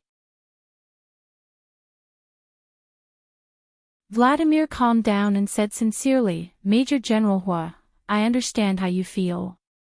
I will personally apologize to Miss Song and Sirius. Hu Xiaoheng nodded. His tone softened a little, but his attitude was still a little stiff. I'll wait and see. You have a good subordinate who spoke up for you. If it wasn't for Ivan's guarantee that you wouldn't do such a brainless thing, do you think I would let this go? Then he turned around and left. After Hu Xiaoheng left, Vladimir stood alone under the tree for a long time. The breeze blew gently, and the birch forest was singing. His eyes were filled with green mountains and clear waters. Vladimir's heart was both hot and cold. He didn't expect that unreliable Ivan would actually stand on his side at such a critical moment and speak up for him. And Lena. For the first time, he had the idea of starting a family. He wanted a family. There was someone by his side who would never leave him. When he was in pain, when he was lonely, when he was framed and when he was attacked, someone would stand by his side. Could this person be Lena? Vladimir had a good impression of Lena, but it would still take time for this good impression to develop into love. Just as his thoughts were running wild, someone patted him heavily on the shoulder. Boss? What are you doing? He looked up and saw the driver Ivan's enlarged face. Vladimir's face was immediately expressionless. What's wrong? Nothing. Nothing. The expression on your face just now could be said to be very disgusting. You looked so touched that you deserved a beating. The middle-aged driver had always been rude when talking to him. Pfft. You're the one who deserves a beating. Vladimir kicked him and said. I just ordered the KGB's inspection department to investigate Vasily. Ha! You finally made a move. The middle-aged driver was excited. He grabbed Vladimir's shoulder and shook it desperately. Boss! I've been with you for so long, and what you did today made me the happiest. It was Vladimir's turn to be disgusted. He pushed the middle-aged driver's hand away and said angrily, Get lost. I don't know you. He then swiped open his phone and planned to apologize to Gu Nianji and ask her if she needed a doctor to examine him. However, after searching through his phone's contact list, he didn't see her phone number. He couldn't remember Gu Nianji's phone number, so he opened WeChat. When he sent a message, the system displayed, "You're not a friend of the other party yet, Vladimir." Unwilling to give up, he opened WeChat again and tried to send a message. He found the dialog box from the last time the two of them chatted, entered the message, and pressed send. It was still, "You're not a friend of the other party. Please add him as a friend before chatting." Vladimir was going crazy. Sirius deleted me. The middle-aged driver quickly opened his phone and looked at the discussion group of 3 people on WeChat. He said regretfully, "The KGB trio has become a 2-person group. You're no longer in the discussion group. Oh no, you've offended Sirius.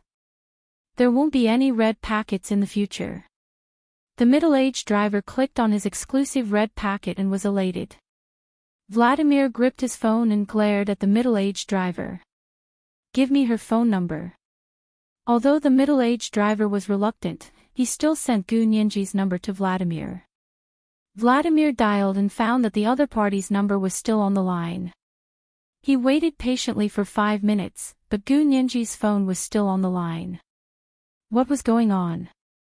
Vladimir grabbed the middle-aged driver's phone and used it to call Gu Nianji. This time, the call went through directly.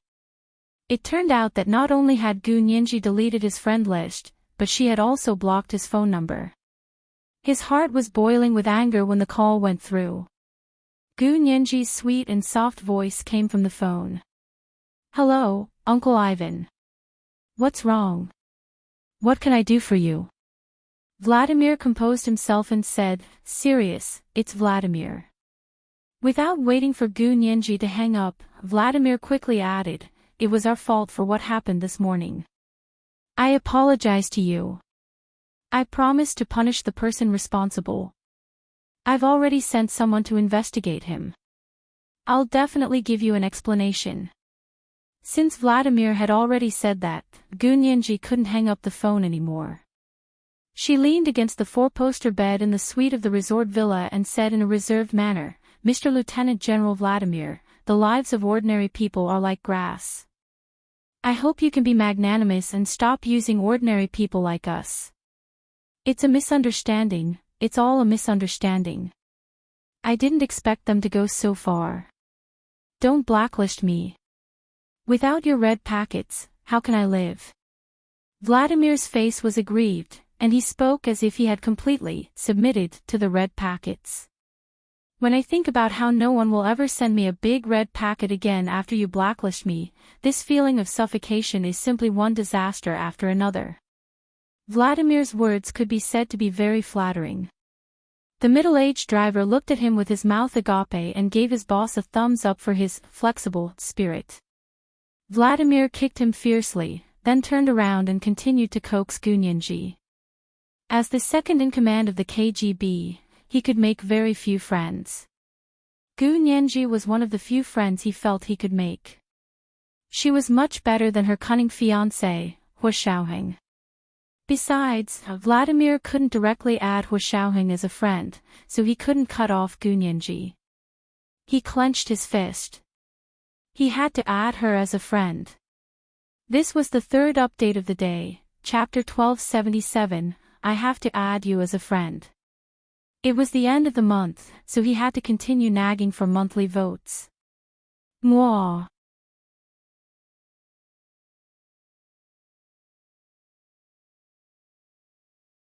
Chapter 1288. Vladimir tried his best to put in a good word for Gu Nianji.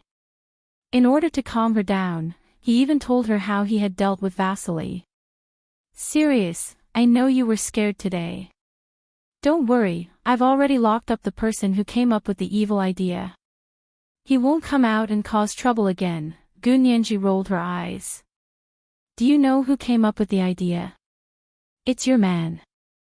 Why would he do that?" Vladimir didn't expect Gu Nianji to be so sharp. She immediately guessed that it was someone from the KGB. His scalp went numb, and he was very worried that he had leaked the secret. However, since he had already said it, even if the secret was leaked, it was already leaked. If he could add Gu Nianji as a friend again, then his leaking the secret would be valuable. Therefore, Vladimir said half-truthfully, that person has a problem with me. He can't stand the sight of my elite troops and wants to get rid of my people, so he set up this trap to make me fail the mission. Gu Nianji replied with an "oh" and felt even more unhappy. She pouted and said, so he's targeting you and your men. But why do they have to use us as an example? Miss Song and I aren't from your country. He's doing this because he doesn't care about us. My life is worthless. I really don't deserve to be friends with the KGB. Who knows, I might be sacrificed by you for no reason one day. Alright, I'm hanging up. Don't hang up. Vladimir was anxious. He really can't do this. The Huaxia Empire is our old friend. We won't let our loved ones suffer and our enemies be happy. So don't worry, I'll definitely help you vent your anger. Not only did he want Gu Nianji to vent her anger, but more importantly, he wanted Hua Xiaoheng to calm down. Otherwise, Vladimir really didn't dare to imagine what kind of trouble Hua Xiaoheng would cause him. Seeing that Vladimir had already said this, Gu Nianji was slightly relieved. She smiled and said, okay, I'll wait and see. Is there anything else? I'm hanging up. Don't. Vladimir stopped her again.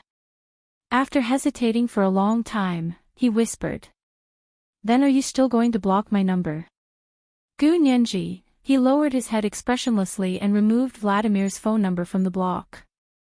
He pulled it out of the list and said perfunctorily, okay, it's out. Vladimir quickly took out his phone and dialed Gu Nianji's number. This time, the call went through immediately. Gu Nianji switched to Vladimir's number and replied, are you relieved now? I'm not blacklisted anymore. And WeChat, and QQ. Vladimir's voice became softer and softer, afraid that the middle-aged driver next to him would hear him. Gu Nianji mulled it over for a while, then clicked accept. She sent a message to Vladimir, I treat you as a friend, don't let this happen a second time. Vladimir quickly shook his head. No. There won't be a second time. This time it was a complete accident. Vladimir added back and realized that he had entered the KGB trio's discussion group again. He was instantly in high spirits.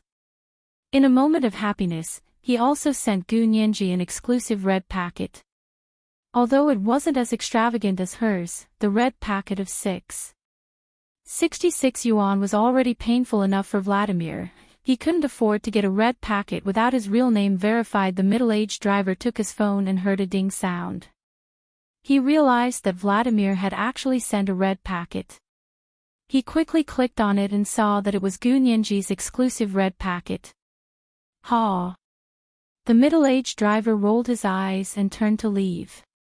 Because of the sudden explosion of the Huaxia Empire's survey instrument, the work of the scientists from both countries stopped for a day.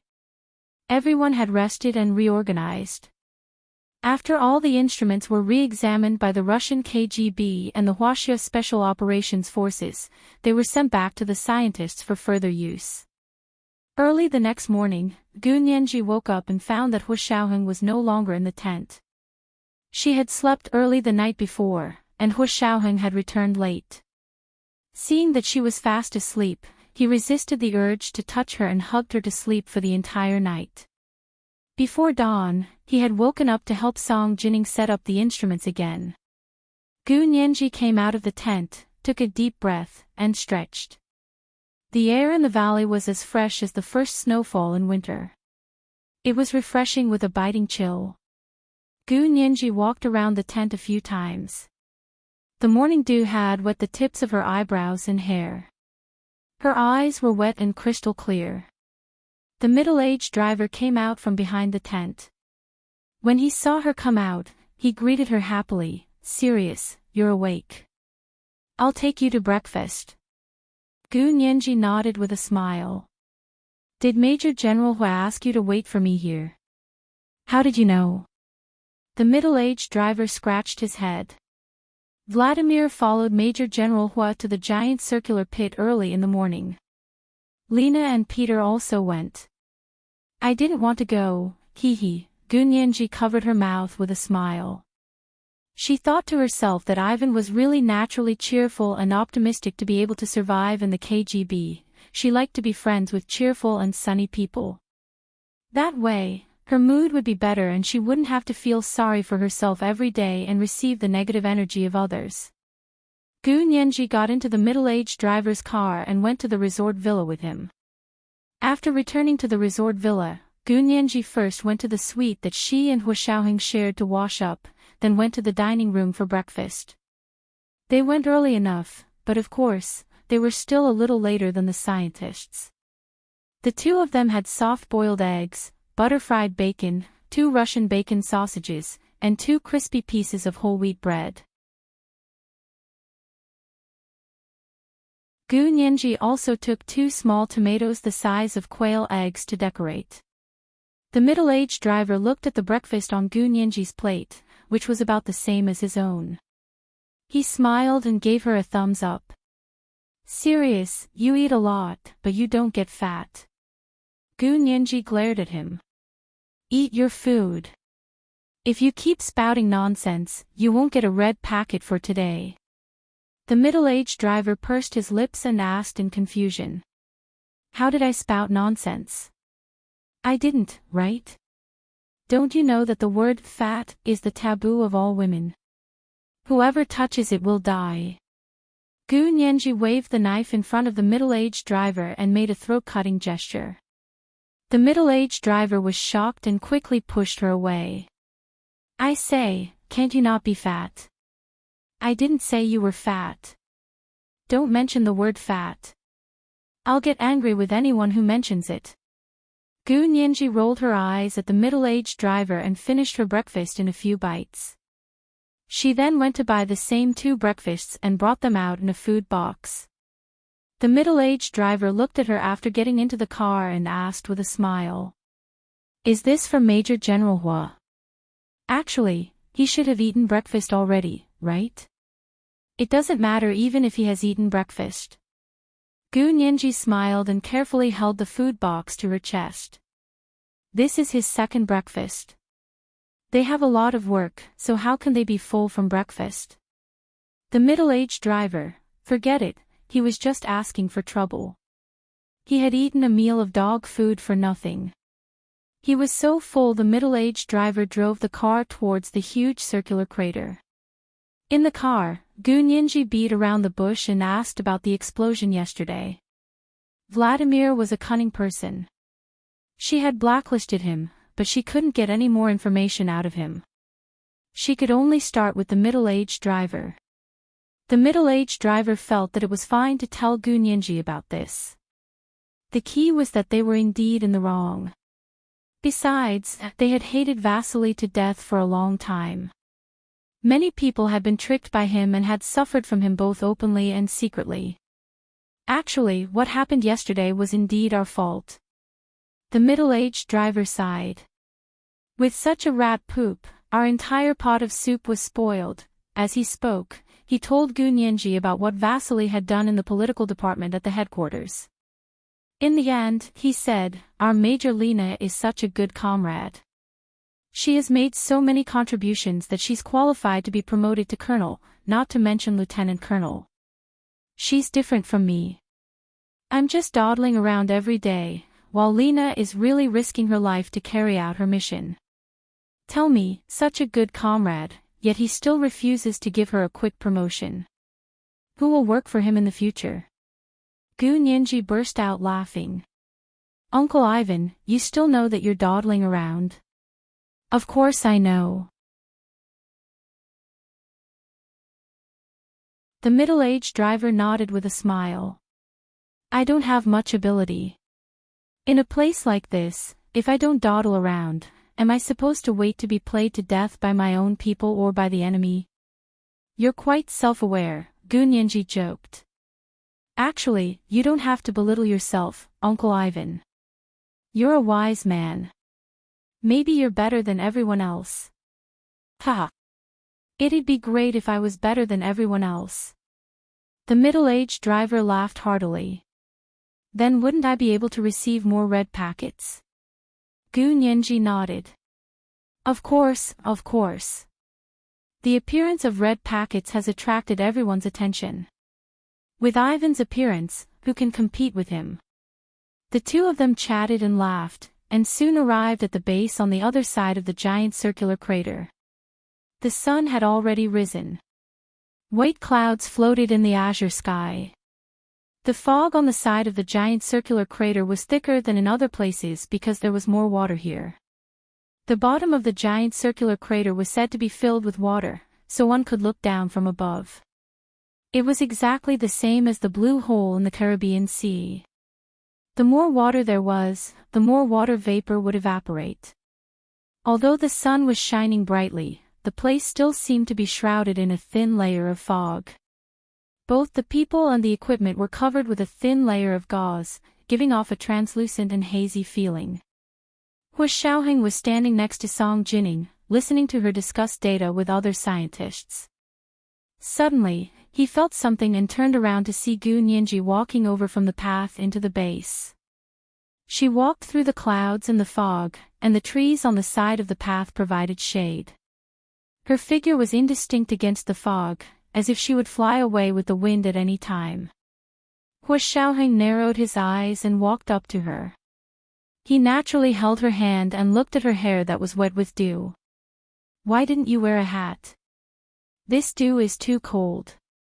Be careful not to get a headache. It's okay. The sun will dry it in a while.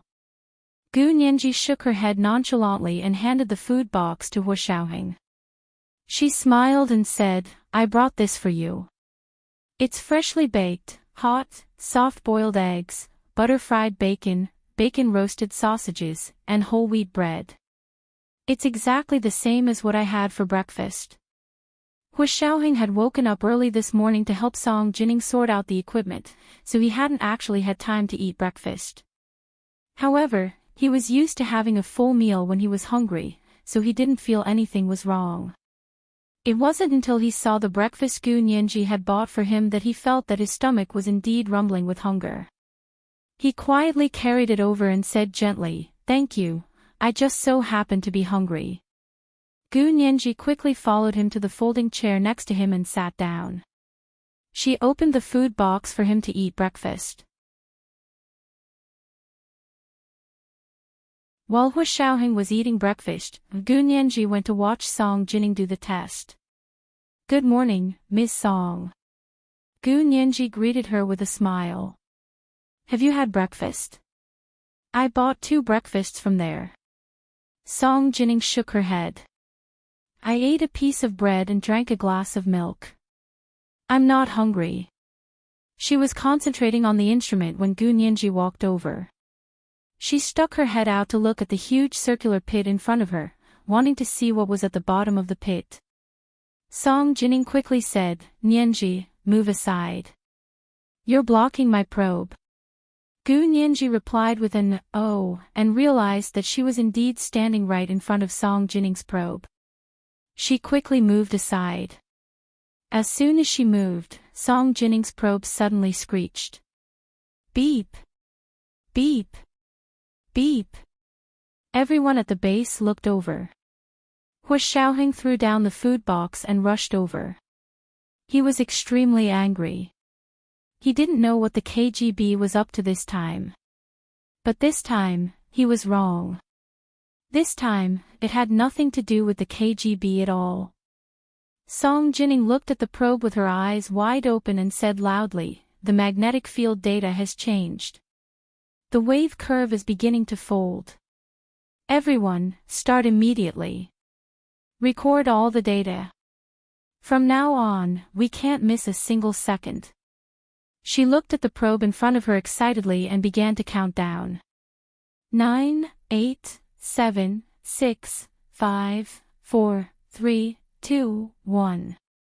As she counted the last number, the fog above the circular crater in front of them became thicker. The fog twisted into ropes and shuttled back and forth in front of them. It was as if a tornado had descended from the sky and twisted the fog into thick ropes.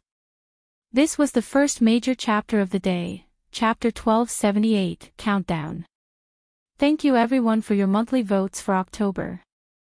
Major General's monthly votes have reached the highest level in history. There will be no double monthly votes this month, so let's go back to the previous monthly votes and add updates. The monthly votes of 300 plus 1 update, as well as the tips and updates from the previous 2 months, will all be paid off this month. Whether it's 2 or 3 updates today depends on the monthly votes / greater than over equal to / /moi.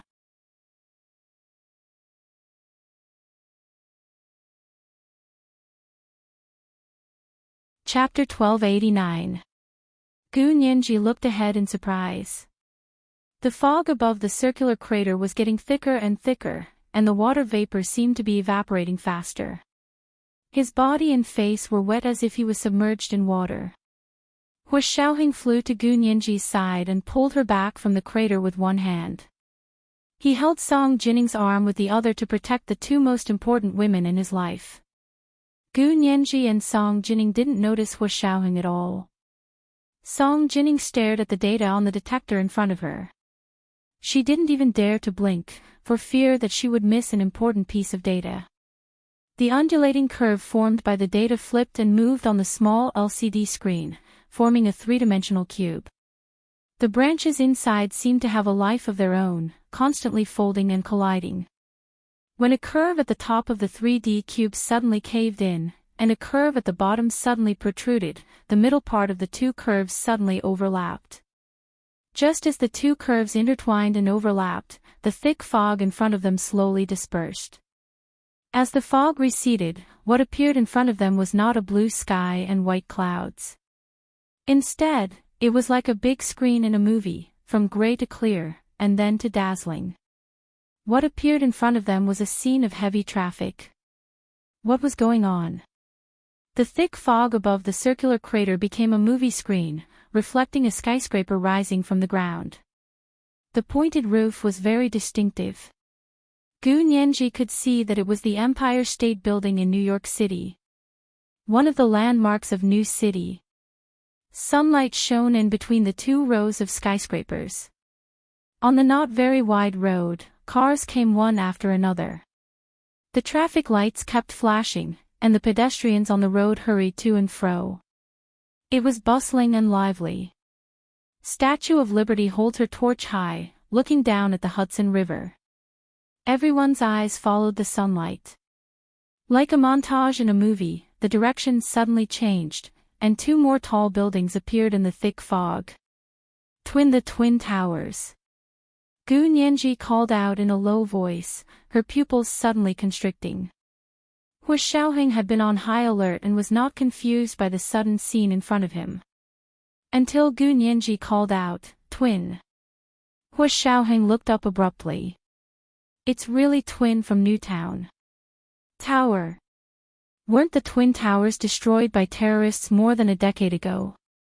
How did he appear in front of everyone? Mirage. Oh my God. I actually saw a mirage here. The Russian scientists screamed and scrambled to operate the instruments to record all kinds of data. Gu Nianji looked at Song Jinning in confusion. Miss Song, is this a mirage?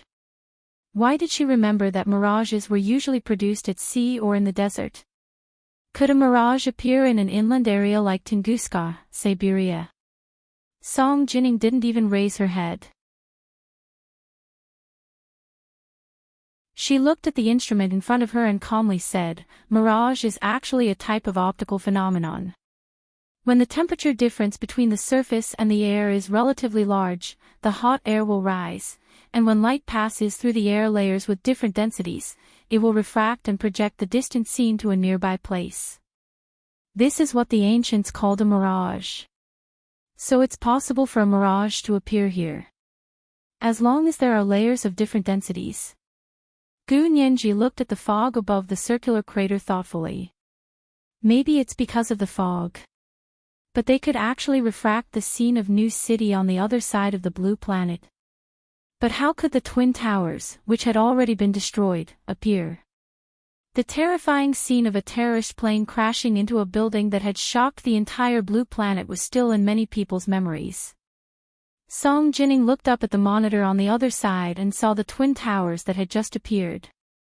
Twin Towers, was also shocked, but she quickly reacted and said in surprise, "This isn't a mirage."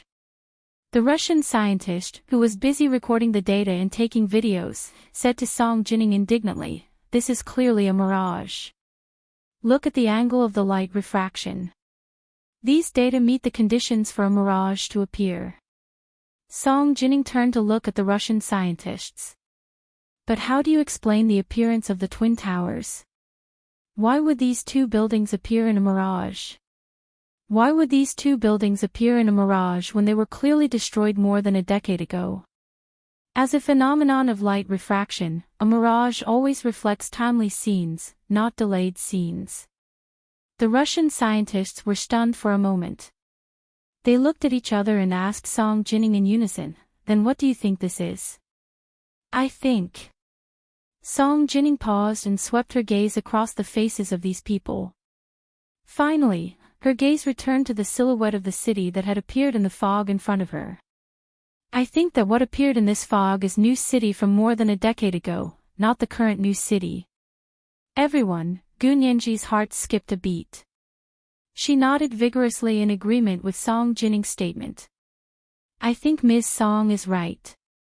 Look, in addition to these iconic buildings, there are also the Twin Towers that were destroyed more than a decade ago. Just look at the way these people are dressed and the style of the phones in their hands. Do you think it's fashionable now?" Gu Nianji's explanation was exactly what Song Jining was thinking. From a purely theoretical point of view, she felt that this was not a mirage in the ordinary sense, but a physical phenomenon with a special meaning. However, Gu Nianji was meticulous and observant.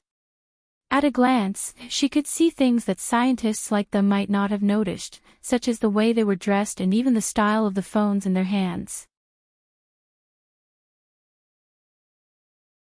In the past decade or so, Song Jining had been in a daze. After she woke up, she had some understanding of the major events that had happened in the past decade or so, but she was not sensitive to these fashions. Although Gu Nianji was young, she was not an internet child for nothing. Thanks to the internet, she had read a lot of information about the terrorist act of the plane crashing into the Twin Towers. She remembered very clearly what the people in those pictures were wearing at that time. At that time, the Apple phone had not yet been invented, and it was not as popular as it was now on Blue Planet. At that time, the most fashionable smartphone was still the BlackBerry. Song Jining continued, "So what we saw wasn't a timely mirage, but this huge circular crater was like a huge antenna that received the light projected from New City more than a decade ago. Then, it gathered and formed an image, allowing us to see the situation more than a decade ago." As she spoke, Song Jining looked at Gu Nianji again and smiled. "I remember that Nianji asked me on the first day she came here if we could see with our own eyes the events that happened in history or the era of the dinosaurs if the conditions were right. Now this fog is showing us that it's completely possible.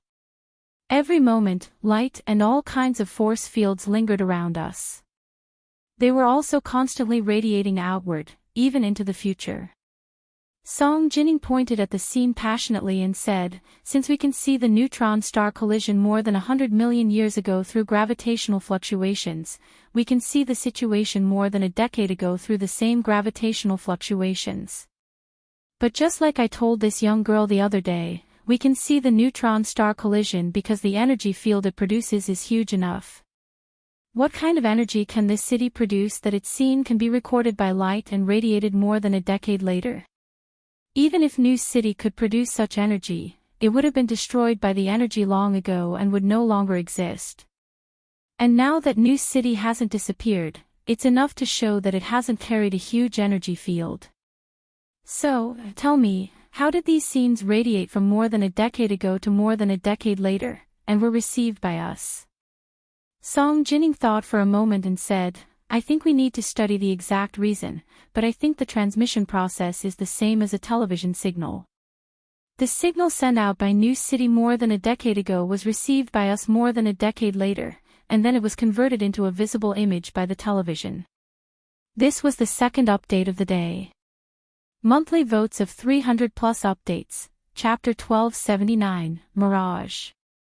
There was still the third update at 8 p.m. Thank you for your monthly votes. Mwah.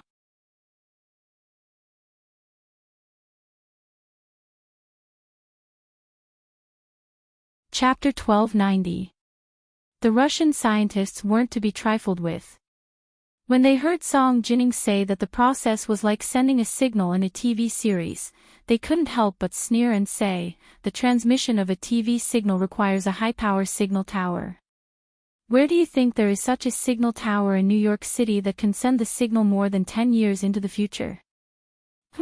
If I say you're delusional, then you're delusional. It was one thing to say that Gu Nianji was delusional, but she actually said that Song Jining was delusional as well. Gu Nianji couldn't take it anymore.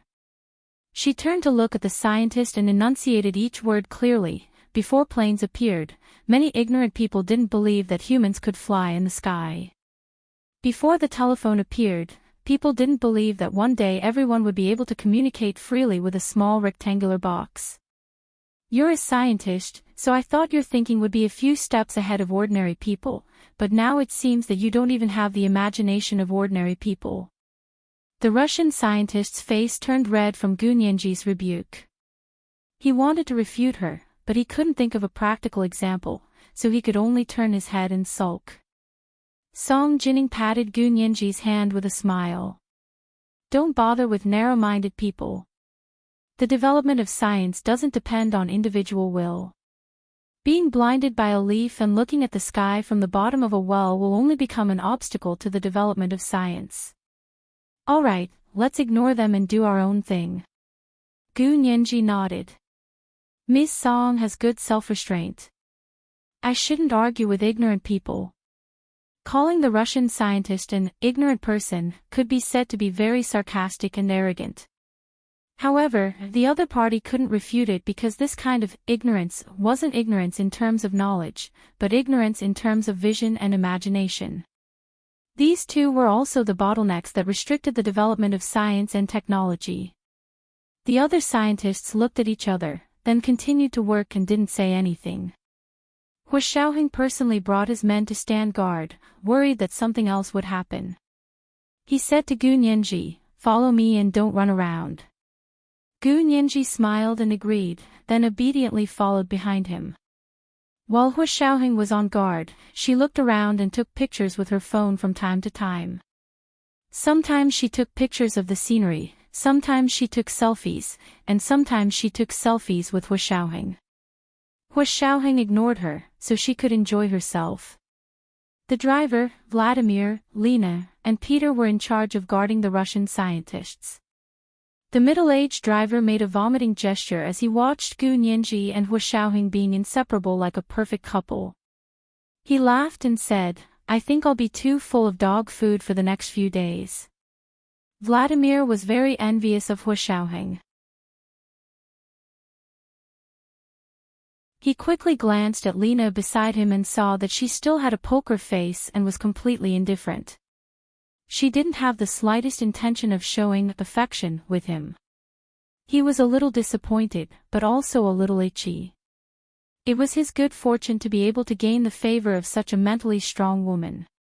Vladimir thought that Gu Nianji wasn't bad, but she was too delicate. She wasn't his cup of tea.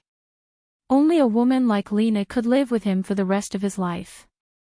He looked thoughtfully at the side profile of Lena's high cheekbones and said with a smile, "Major Lena, do you want to rest for a while? The three of us are enough." He pointed to the driver and Peter. Lena shook her head. "No, I'm not sleepy." The middle-aged driver looked at them with a grin and quickly said, I'm sleepy. Can I go and rest for a while?" "Get lost." Vladimir's expression instantly changed and he kicked the middle-aged driver away. Peter followed them with drooping, sleepy eyes, his hands clasped behind his back, oblivious to their pleasantries. Time passed, and the sun rose higher in the sky. The fog above the circular crater became thinner and thinner, and the image of New York City from more than a decade ago became fainter and fainter. The data captured on the detector also became less and less. In the end, the fog completely dissipated, the image disappeared, and the data could no longer be detected. Only then did Song Jining reluctantly say, "This time, with this data, it's worth several years of hard work." She studied magnetic fields, and the changes in the magnetic field here could be said to be the pinnacle of theoretical development. Much of the data should have only been detected in the depths of the universe. Could the Tunguska explosion really have been caused by the impact of a comet? During lunch, the scientists were chatting. Gu Nianji couldn't butt in on such a high-level topic. She only picked up a prawn and planned to dip it in hoisin sauce. Hua Xiaoheng quickly picked up a few prawns and fresh Arctic shellfish for her. He placed them on the plate in front of her. Gu Nianji didn't eat alone.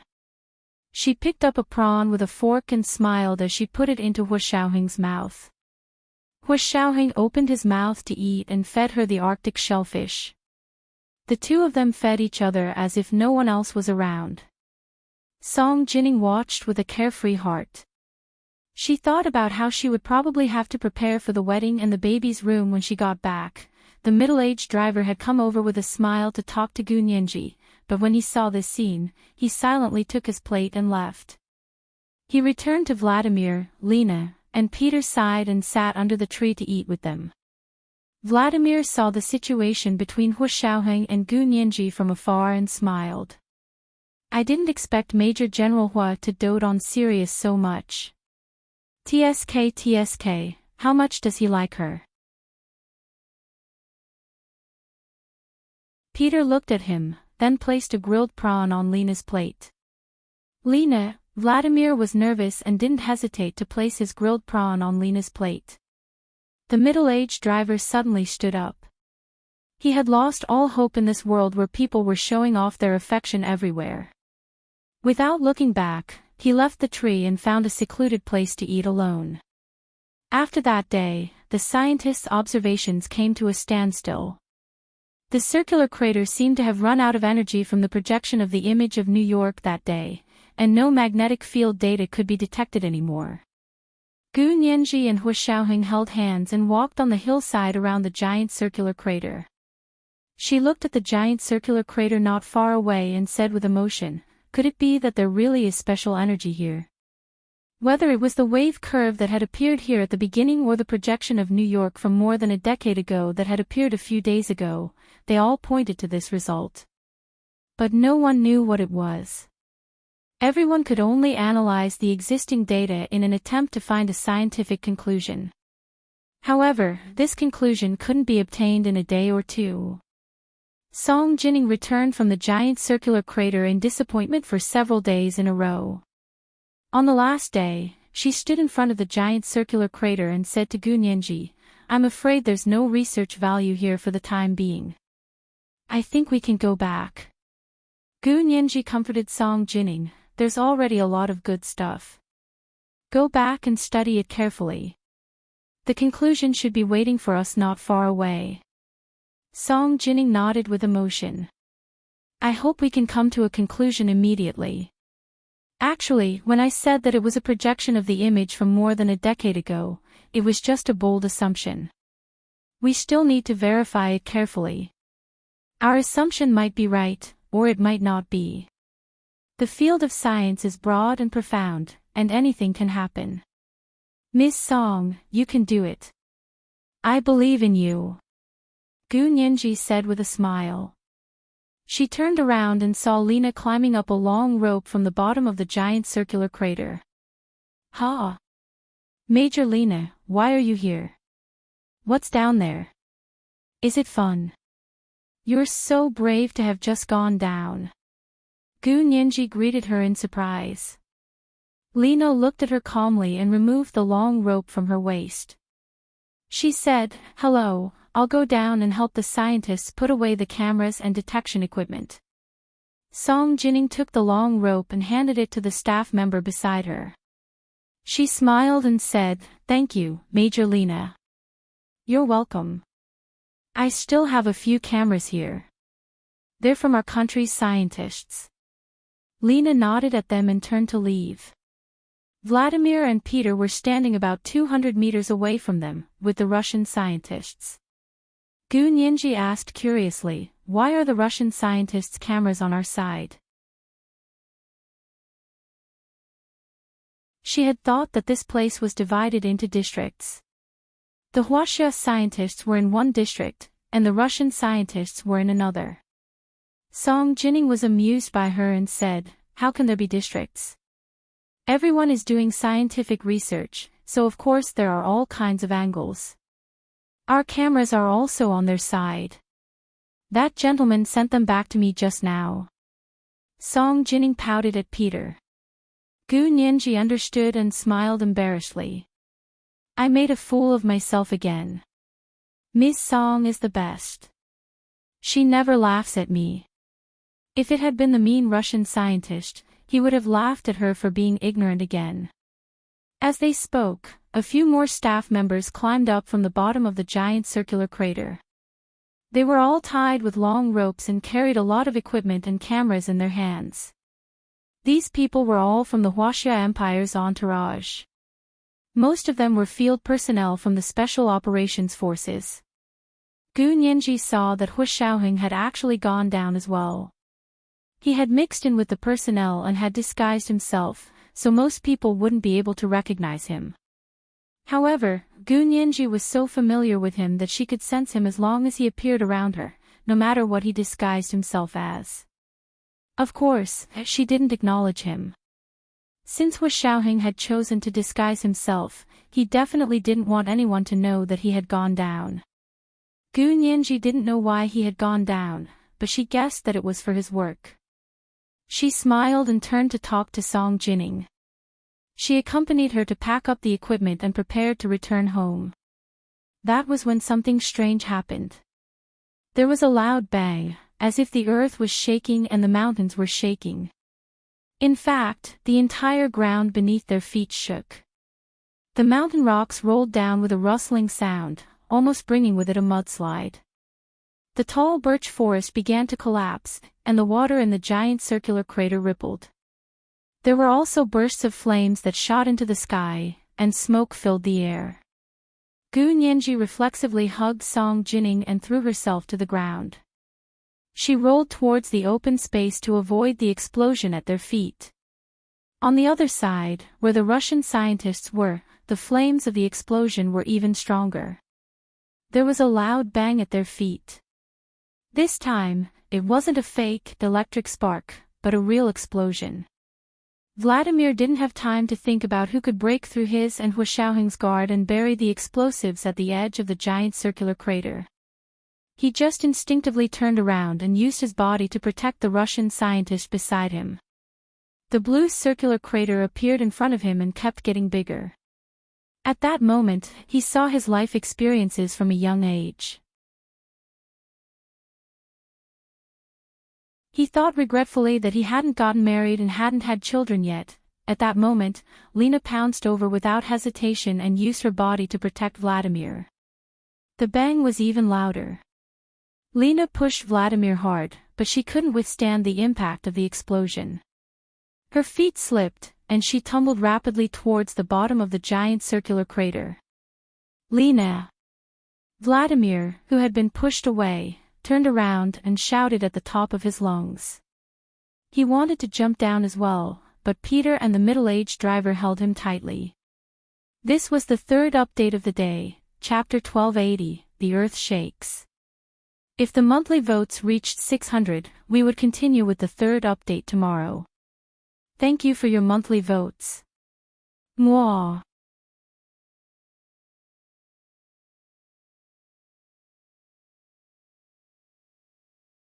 Chapter 1291. The thick fog beside the giant circular pit had just dissipated when there was another earth-shattering explosion. Smoke filled the air above the entire base. Many of the Russian scientists were affected by the explosion and were lying on the ground, wailing. Vladimir used all his strength, but he couldn't break free from Peter and the driver's iron-like arms. "Let go of me. Why are you pulling me? Hurry up and go down to help. Our comrade fell into the huge pit, and his fate is unknown. You still have the nerve to hold my hand?" Vladimir roared. The veins on his forehead were about to pop out of his skin. Peter's blue-gray eyes, which had been drooping all this time, widened. He said, "Boss, you trust me. I'll go down and help you find Major Lena." Vladimir nodded first, then quickly shook his head and said in a rough voice, "You can't go. Do you think I don't know what you're thinking? No way. Lena is mine. Mine." He was still in the mood to be jealous at a time like this. Peter smiled bitterly and nodded. "Yes, Lena doesn't have any feelings for me. I know, so can I go down and save her? You're in charge up there." The scientists over there seemed to be injured. Only then did Vladimir turn to look at his own base. The equipment was scattered all over the ground. Almost all of them had been blown to pieces, and tiny nuts were scattered among the rocks. Everyone was lying on the ground crying. The grass was stained with blood. Some were holding their legs, some were hugging their arms, and some had blood dripping from their faces. Vladimir came back to his senses and stood up from the ground. He turned around and looked at the Huaxia Imperial base. It was also a mess. However, the equipment on their side had been packed up early and had just been moved away from the edge of the giant circular pit, so there wasn't much damage. However, the number of people injured seemed to be about the same. A few Huaxia scientists were crying in their arms. No one knew where they were injured. Vladimir closed his eyes and thought quickly in his mind. What was going on? Could it be another test from the headquarters? It was too much like those people's handiwork. Crazy, stubborn, and unscrupulous. In order to achieve their goals, they would do anything. No one knew how they transported the explosives here and buried them at the edge of the circular pit. He could even determine the model of the explosive. It should be the KAM-137 series that was specially used by the KGB for targeted killing. Vladimir got up from the ground with a dark face and said to Peter, "Take some people down and get Lena up." Then he said to the driver, "You wait here and provide them with the necessary assistance. Give me whatever you want. If anyone dares to refuse, kill him." Vladimir's eyes were red, completely disregarding any discipline or rules. At this time, as long as he could save Lena, he would even consider killing everyone here. The middle-aged driver saluted. "As you command, Lieutenant General Vladimir." It was rare for the driver to be so serious. Vladimir patted him on the shoulder. "I'll leave it to you." He then walked towards the Russian scientists who were supposed to be under his protection.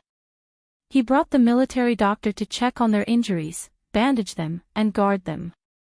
After confirming that the Russian scientists were not dead or seriously injured, Vladimir didn't care anymore.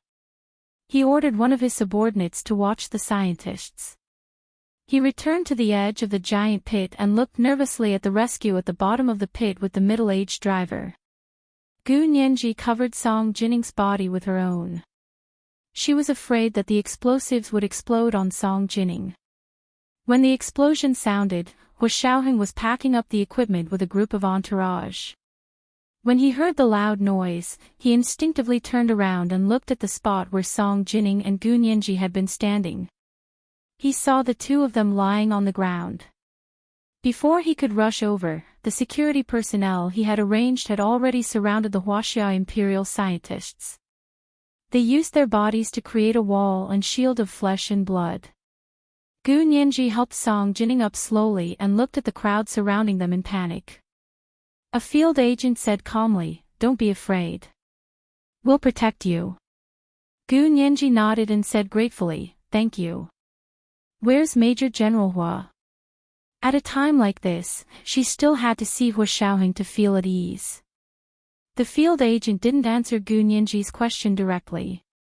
He only said, "Our duty is to protect your safety. Don't worry. If anyone wants to harm you, they'll have to step over our corpses." Gu Nianji tried her best to suppress the excitement and nervousness in her heart and nodded. "Thank you." Hua Xiaoheng tore off the disguise on his face in the chaotic crowd and returned to his original appearance. He strode to where Gu Nianji and Song Jining were standing and said to the field agent surrounding them, "Thank you. You've done a good job. Now go and see if there are any explosives that haven't been detonated, and call the doctors over to check if the scientists are injured." The explosion just now had been too sudden, and it was shockingly powerful. It wasn't something that the toy-like electric sparks from last time could compare to. To put it bluntly, the last time was a child scare game, but this time, it was a real battlefield of flesh and blood. These field agents received new orders and missions and began to investigate and explore their own base. Hua Xiaoheng glanced at Gu Nianji and patted her on the shoulder. He didn't say anything else, then looked at Song Jining. "Are you okay?" Song Jining was used to all of this. When she had been doing experiments with her father, Song Haichuan, she had encountered this kind of thing more often, so she had long been used to it. She stroked her hair and shook her head. "I'm fine. I'm going to check my equipment. As long as the equipment is intact, I'm fine." She left Gu Nianji and took the two researchers to check the equipment and the data on it. Gu Nianji looked at Song Jining's back with emotion and said in a low voice, "Miss Song is really a scientist worthy of everyone's respect. She was a genius scientist who had truly put life and death aside and devoted herself to scientific research." Hua Xiaoheng nodded and smiled. "That's why I'm very proud of my mother." He had understood his mother since he was a teenager, so when his mother was busy with experiments and neglected his birthday, he wasn't unhappy, nor did he make a fuss. He just took the birthday cake and took the bus to Song Jining's laboratory alone to eat a piece of cake with his mother. Growing up like this, he didn't blame anyone, nor did he develop an antisocial personality because of his unfortunate childhood. Gu Nianji was deeply attracted to him because of this. She didn't remember anything before she was 12 years old, but she knew that there was a period of time in her memory that was completely dark. In the 7 years that Gu Nianji had grown up, Hua Xiaoheng had been like sunlight, shining into her dark life. She had grown up in the darkness, but Hua Xiaoheng had nurtured her into the light. Gu Nianji gently held Hua Xiaoheng's hand and looked at him fondly. She whispered, "I'm also very proud of Miss Song, but I'm even more proud of you." Hua Xiaoheng looked at her with a smile and leaned down to whisper in her ear. "What a coincidence, I wanted to say the same thing. I'm even more proud of you." Gu Nianji's heart suddenly shrank. His deep and magnetic voice had the magic of a subwoofer, drilling directly into her heart from her ears. She blushed and her heart raced, unable to control herself. However, in public, where an explosion had just occurred, she couldn't show any excessive behavior. She could only hold Hua Xiaoheng's hand tightly. Wherever Hua Xiaoheng went, she followed him like an accessory on his leg. Hua Xiaoheng was also worried about Gu Nianji, so he let her follow him. The two of them walked around the Huaxia Empire's base and confirmed that all the scientists and entourage were alive. Some were injured, but no one was seriously injured or dead. Hua Xiaoheng breathed a sigh of relief. He ordered his men to be more vigilant as he walked towards the Russian scientists' base. The situation there was much worse than theirs. First of all, there were destroyed instruments everywhere, and parts were rolling all over the ground. Gu Nianji accidentally stepped on metal pieces several times and almost sprained her ankle. In the end, Hua Xiaoheng had no choice but to hold her waist to prevent her from falling. The Russian scientists' injuries were also more serious than the Huaxia Empire's. Several of them had their arms hanging, and they seemed to have broken bones. However, there were no deaths or serious injuries. Hu Xiaoheng looked around but didn't see Vladimir. He found someone and asked, "Where's Lieutenant General Vladimir?" A KGB agent pointed to the edge of the giant circular pit. "Over there." Hu Xiaoheng took a look and froze. "What are they doing?" Comrade Major Lena fell into the pit in order to save Lieutenant General Vladimir. The KGB agent muttered, his eyes turning red.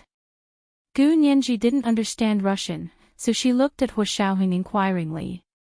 Hu Xiaoheng frowned and led her to Vladimir's side as he said. Major Lena fell into that giant circular pit in order to save Vladimir. Gu Nianji let out a loud "aw," and was shocked and angry. How could this be? Are they still testing her? Gu Nianji knew that the last electric spark was because the KGB headquarters wanted to test Major Lena's loyalty. In the end, it backfired and almost injured Gu Nianji and Song Jining. Hu Xiaoheng's expression darkened. When they arrived at the edge of the giant circular pit, Vladimir lay on the ground in a daze.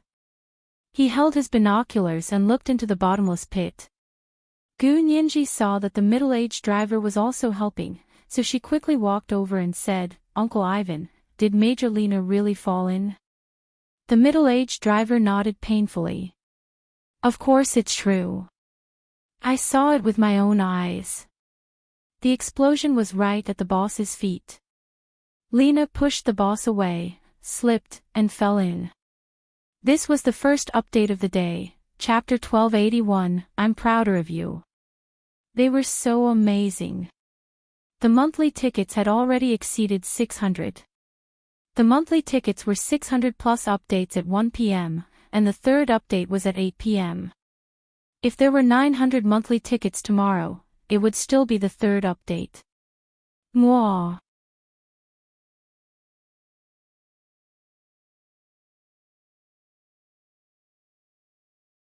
Chapter 1292.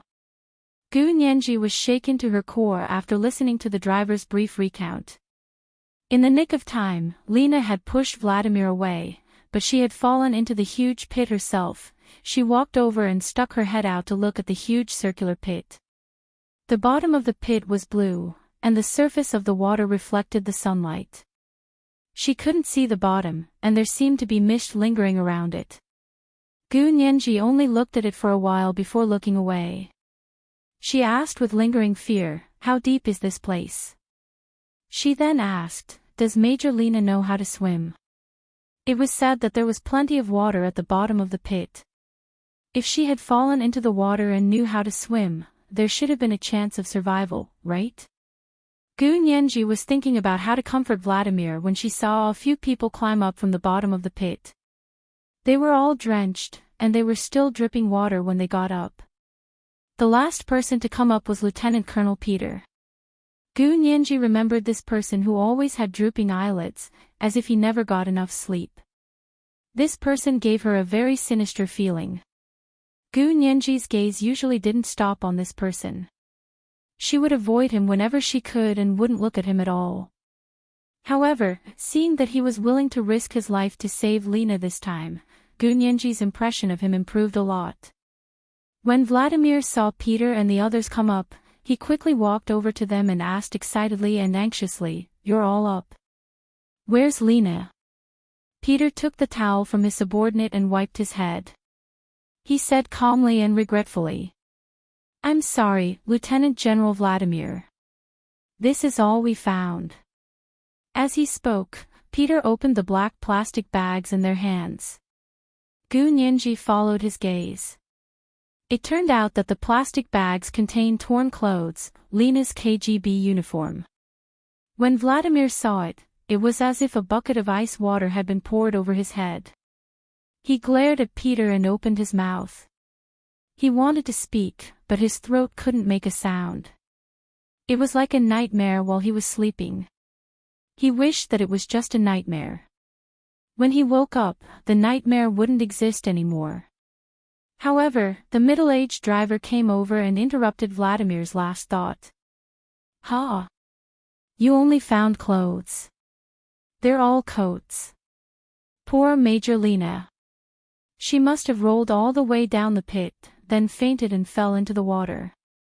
The middle-aged driver didn't finish his words, but everyone present knew what he meant. If someone fainted fell into the water, they would definitely die. Peter patted Vladimir on the shoulder. Boss, my condolences. We searched a lot of places down there. We searched all the places that we could walk through, and we crawled over the places that we couldn't walk through. We only saw traces of someone rolling into the water. The bottom of this huge pit leads to an underground river. If Major Lena had really fainted when she fell into the water, it would have been a disaster. Pyotr spoke fluent Russian with a slight accent, like someone from Eastern Europe who spoke Russian. Gu Nianji didn't understand Russian and wasn't wearing a Bluetooth headset that could translate at the same time. She had no choice but to ask the driver for help again. The middle-aged driver related to her in English. Gu Nianji gasped when she heard this. They mean that Major Lena has sacrificed herself. The middle-aged driver nodded. That should be the case. He put his hands in his sleeves and sighed. Pyotr's eyelids drooped and he stood in front of Vladimir with his head lowered. After a while, he took out another black plastic bag and said, "This was also found down there."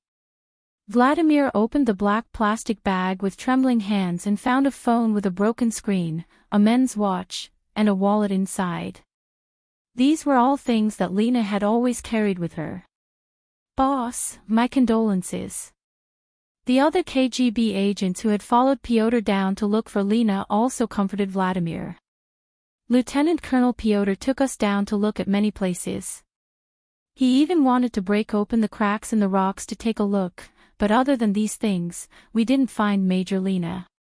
Vladimir closed his eyes and held back the tears that were about to burst out of his eyes. He gritted his teeth and said, "I don't care. I want to keep looking. I want to see her if she's alive, and I want to see her corpse if she's dead." Pyotr nodded. Okay, let's keep looking. He tied the long rope that he had just untied around his waist and was about to go down again. The middle-aged driver grabbed him and turned to Vladimir. Boss, I know you're very sad about Major Lena, but Pyotr is also your subordinate. You can't be so harsh on Pyotr for Lena's sake, can you? Vladimir glared at the middle-aged driver and rushed over to untie the long rope from Pyotr's waist. He tied it around his waist and said, "You guys don't have to go. I'll go myself." This time, his movements were too fast. Pyotr and the middle-aged driver didn't manage to hold him back. They watched helplessly as he jumped down. Pyotr was worried, so he found another long rope and went down with a few people. The long rope was tied around his waist and swung around in the deep valley of the huge pit. It went all the way down to the bottom. Gu Nianji wanted to poke her head out to take a look, but Hu Xiaoheng pulled her back. Don't stand on the edge of the cliff. Wasn't this like a cliff? Gu Nianji was even more worried. Hu Xiaoheng put his arm around her shoulder and stood next to the middle-aged driver. After a moment of silence, he said, "Our experiment here is over. We have to go first. Let us know if you guys find Lena." Gu Nianji made a call gesture to the middle-aged driver and said, "Uncle Ivan can also send me a WeChat message or QQ. I'll keep them on me." The middle-aged driver nodded. You guys go first.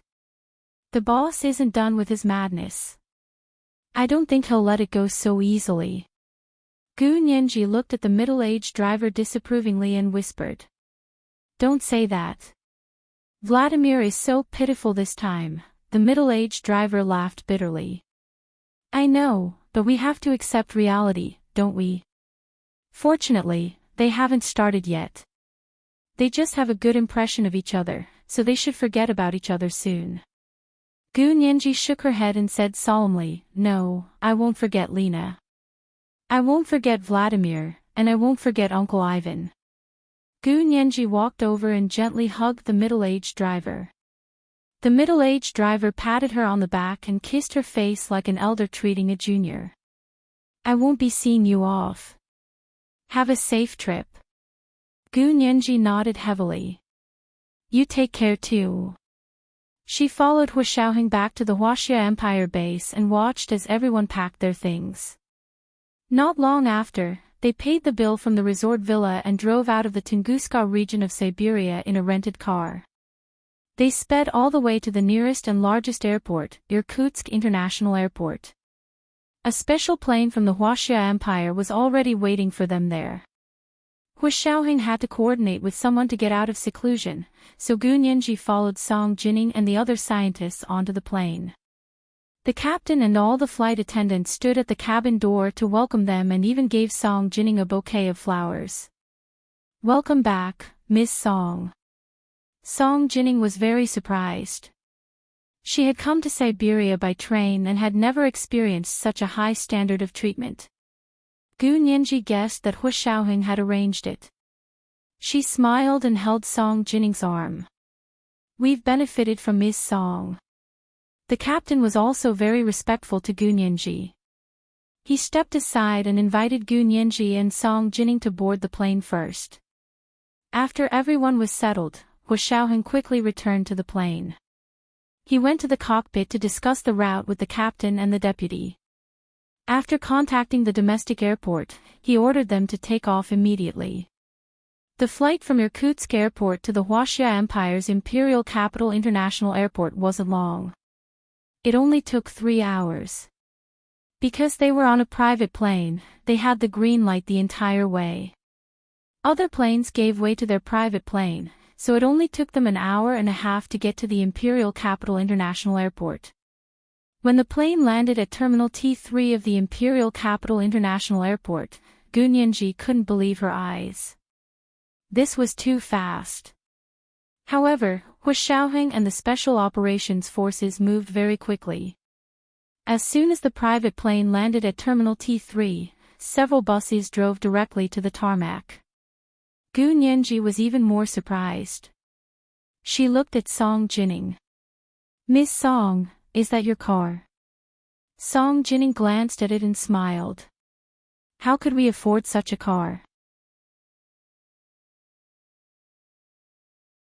Those are all military vehicles.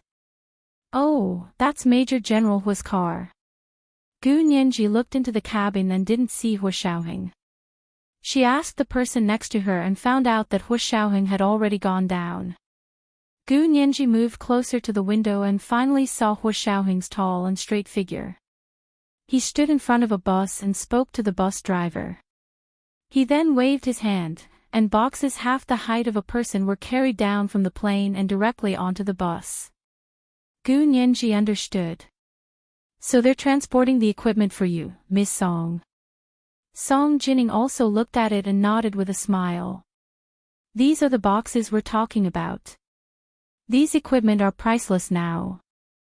The data inside is unique, and there's no other. Therefore, they needed a military vehicle to escort them to ensure absolute safety. The Russian scientists' equipment had been destroyed in the explosion just now, so she didn't know if they had any backups. Gu Nianji's thoughts ran wild. When she saw Hu Shaoheng walking towards their private plane with his long legs, she quickly retracted her head from the window and smiled at Song Jining. Five clapped her hands and said emotionally, "We're finally home." This was the second update of the day. The monthly ticket was 600 plus updates, chapter 1282, Never Forget. It was the third update at 8 p.m. If there were 900 monthly tickets tomorrow, it would still be the third update. Mwah.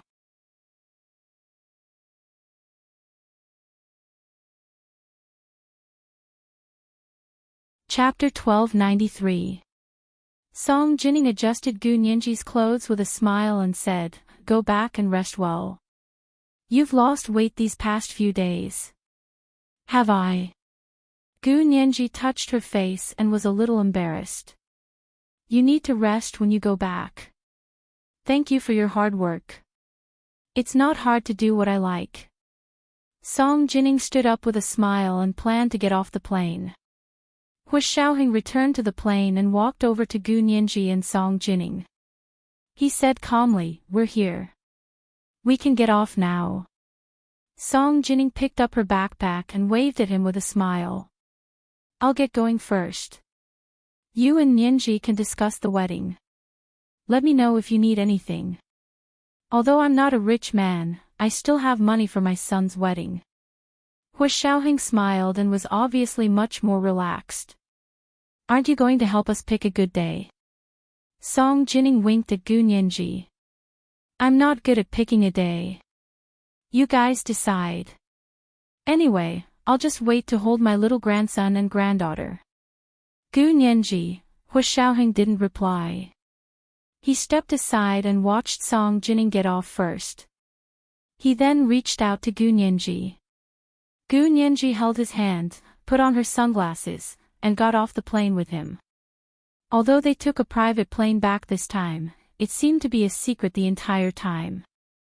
There was no welcome ceremony at the airport, and no one came to pick them up. The two of them got into the car that the Special Operations Forces had sent to pick them up.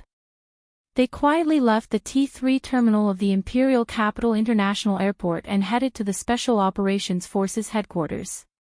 When Gu Nianji got into the car, the person sitting in the front row turned around and said with a smile, "Nianji, your engagement is earth-shattering.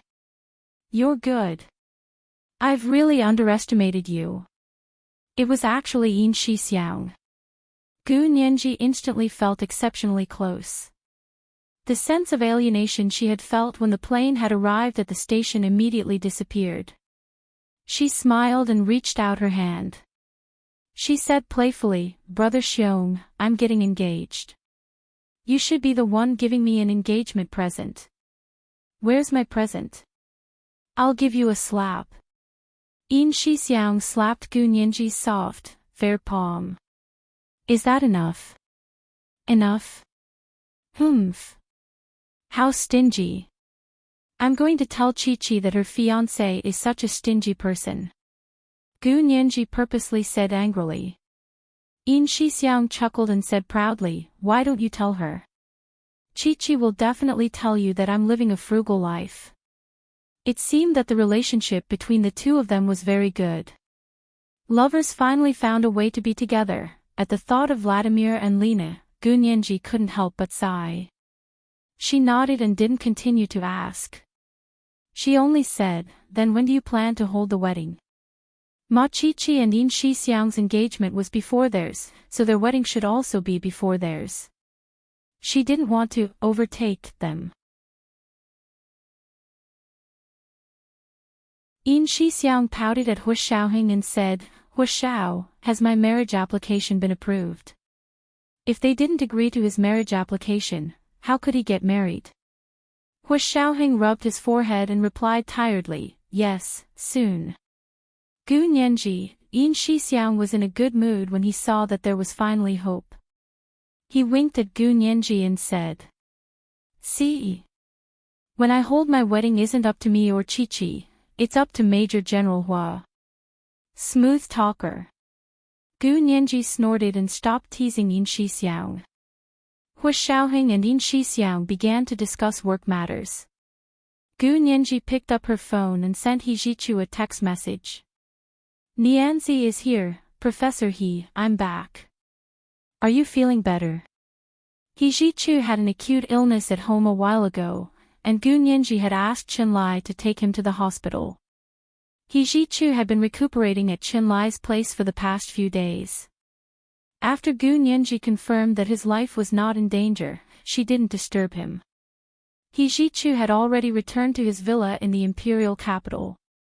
He used to live in the professor's suite provided by the school in the imperial capital. After deciding to live in the imperial capital for a long time, he bought a detached villa near the West Hills of the imperial capital. It occupied a large area, and there was a 500-meter path from the main door to the main house. There were no other houses around, so it was very quiet. He sat alone in front of the computer working. When he heard the sound of a message coming in on his phone, he took it to see that it was Gu Nianji. He quickly dialed the number. Nianji, you've arrived in the imperial capital.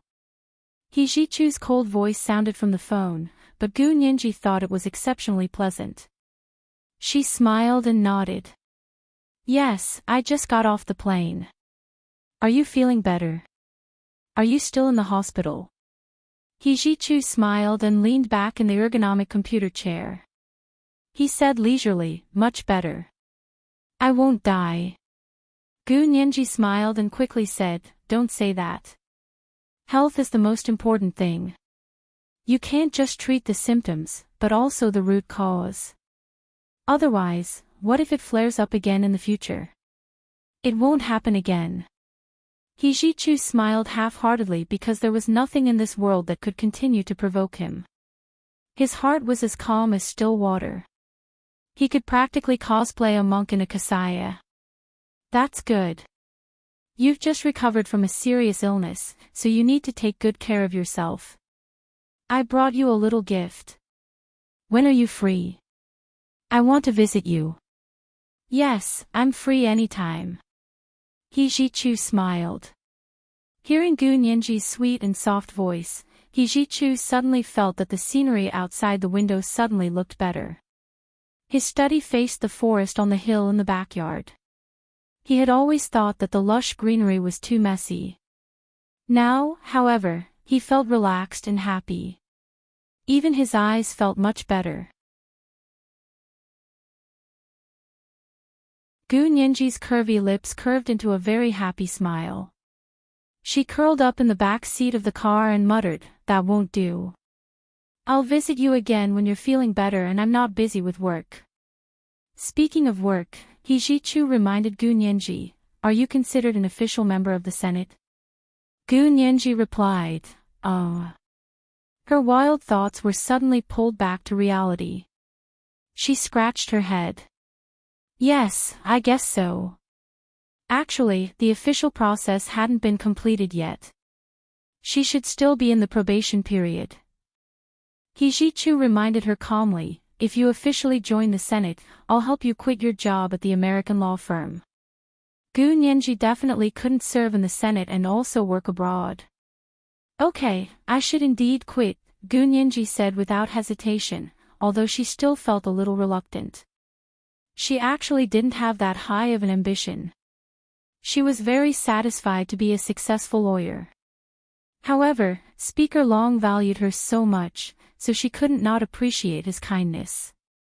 Moreover, she also wanted to be able to help Hu Xiaoheng, so she accepted the position in the Senate. Since they were talking about the work of the law firm, Gu Nianji couldn't help but think of suing Luo Zhelan. She had just returned to China, so she still had a lot to do, but for Luo Zhelan, it should be the most important thing. This was the third watch of the day, chapter 1283, preparing to sue. If there were 900 monthly votes tomorrow, it would still be the third watch. Good night, sweethearts.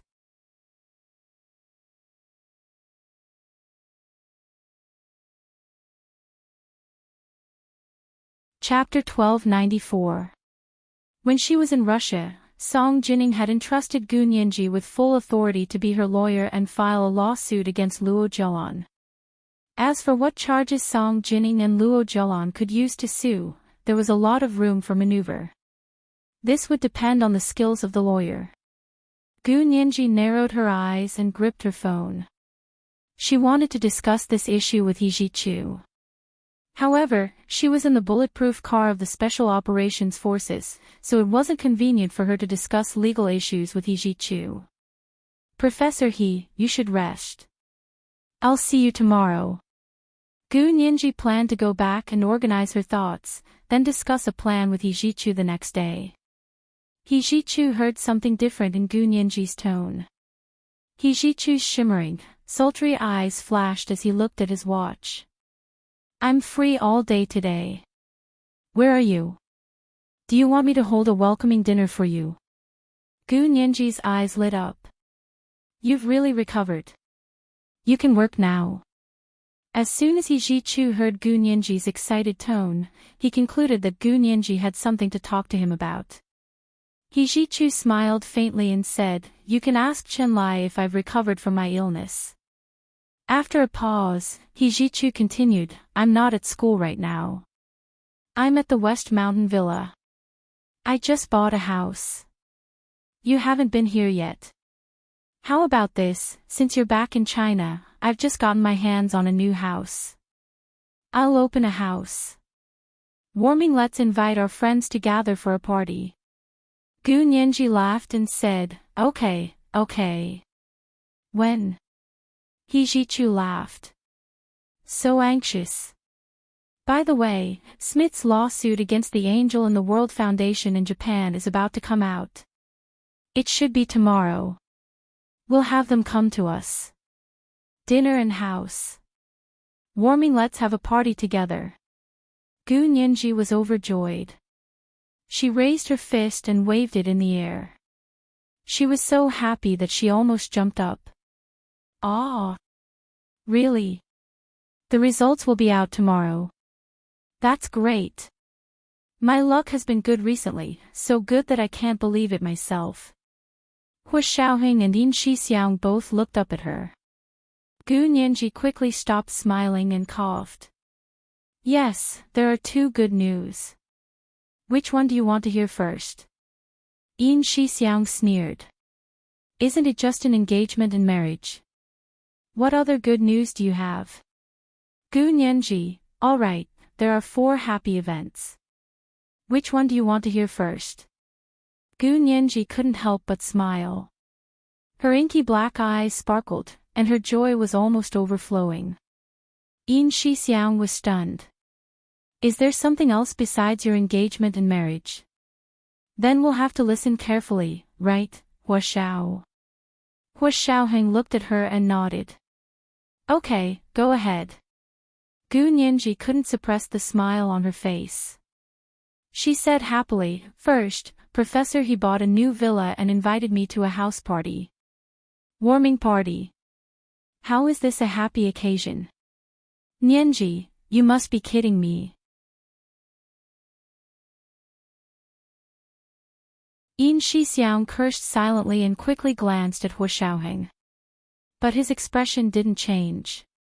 He was calm and unperturbed as he said, what about the second item? Gu Nianji smiled and said, the lawsuit I entrusted to an American law firm in Japan will be officially concluded tomorrow. It took more than 3 months. It wasn't easy. Oh. You're going to win the lawsuit. Yin Shixiang finally felt that it was interesting and asked excitedly, our little Nianji is going to become a little rich woman. There's no such thing as a little rich woman. All the money has been squandered by Gu Yanran and that foundation. Gu Nianji shrugged. I'm more concerned about whether my father's things can be returned intact. Hua Xiaoheng nodded and said, this is indeed a joyous occasion. When do you plan to take over your property? I don't have time recently, so I can only entrust someone else to do it for me. Gu Nianji spread her hands regretfully and said, my lawyers should help me count it and be in charge of supervising the execution of the court's decision. This kind of transnational property lawsuit was actually very difficult to fight. Many years ago, there was once a person from the Huaxia Empire who owned a large amount of real estate in Tokyo, Japan. However, that was during the war years. After that person returned home, the real estate was illegally occupied by the locals. After the war, the person's widow went to Japan to fight a transnational lawsuit to get back her husband's inheritance. In the end, the Japanese Supreme Court ignored the facts and awarded the property to the locals who illegally occupied it. Basically, it was very difficult for foreigners to win when they fought for property with their own people. This time, Gu Nianji had used a team of lawyers from the largest American law firm as her lawyer at He Ji-chu's suggestion. That way, the Japanese court wouldn't dare to act rashly. No matter what, the Japanese son was most willing to listen to the American father. Even if Gu Nianji went to fight this lawsuit herself, it wouldn't be as effective as Smith and the others. This had nothing to do with one's own quality and talent. It only had to do with the national conditions of the country involved. Some countries would respect the spirit of legal contracts and be able to ensure that no matter which country's nationality, they would be treated equally by the law. But some countries wouldn't do that, such as Japan. Anyway, for the Japanese, if they did something wrong and judged the wrong case, it was just a matter of bowing and apologizing. If one bow didn't work, then two bows. As for pursuing responsibility after the fact, that didn't exist. If you wanted them to commit seppuku, unless you helped them do it, it wouldn't happen. Gu Nianji returned to Hu Xiaoheng's official residence at the headquarters of the Special Operations Forces in an extremely excited mood.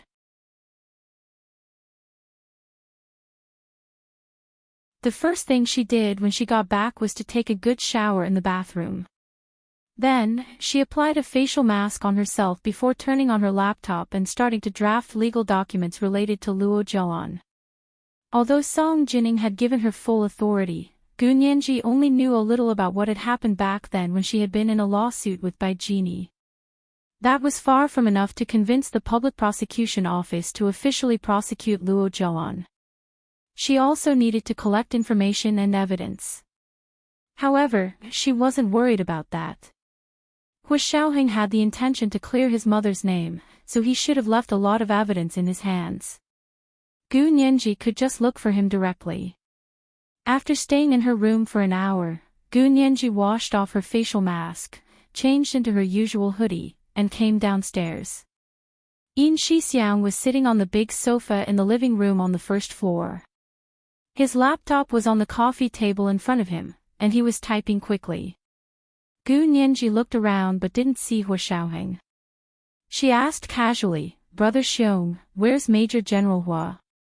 Yin Shixiang said without looking up, "Major General Hua went to a meeting." "What's the matter?" "He's going to a meeting as soon as he gets back." "Doesn't he rest?" Gu Nianji's heart ached a little. She sat on the sofa opposite Yin Shixiang and rested her chin on her hands. She asked curiously, "Aren't you going with him?" "I'll stay here and listen to Major General Hua's wife's orders." Yin Shixiang closed his laptop with a snap and winked at Gu Nianji with a smile. Gu Nianji's cheeks flushed, and she glared at Yin Shixiang. "Go. Does Chi-Chi know what you're saying, Brother Xiong?" "Tisk. Why would Chi-Chi blame me if I told the truth?" Yin Shixiang stretched his long legs and hugged his neck with his hands. He leaned against the sofa and said with emotion, "You and Major General Hua, Chi-Chi, and I have all been together for a long time." Only little Zhe, Gu Nianji thought of Zhao Liangze and Bai Shuang, and the happiness in her heart gradually faded. "Where's Brother Zhe? Where is he?" Gu Nianji stood up. "I brought him a gift too. He went back to work," Yin Shixiang said lightly. "I don't think he'll be back anytime soon. If he came back, he would be reminded of the past." Gu Nianji understood what Yin Shixiang meant and sighed slightly. "I hope Brother Zhe can get over it as soon as possible." Yin Shixiang sneered and pointed his finger at Gu Nianji. "You only know how to talk from the sidelines. If it were you, would you be able to get over it?" "No," Gu Nianji said without hesitation. Yin Shixiang was stunned. After a while, Yin Shixiang scratched his head and said with a sheepish smile, "I was just joking. You're smarter than Bai Shuang, and you don't have a father like Bai Shuang. You definitely won't be like Bai Shuang." Gu Nianji pursed her lips.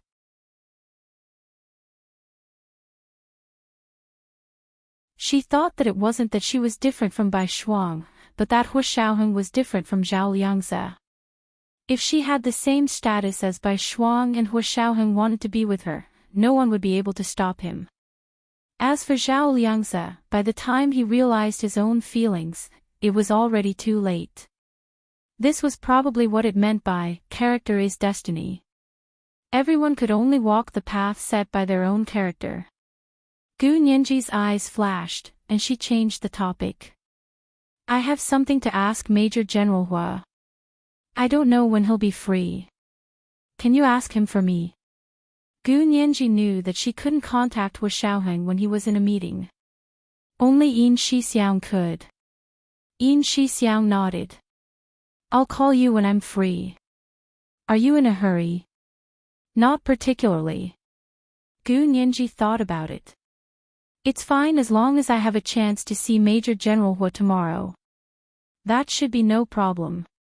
You guys have gained too much from your trip to Siberia. Major General Hua has no choice but to hold a meeting immediately to summarize and report. Otherwise, if you miss the opportunity, you'll be punished by military law.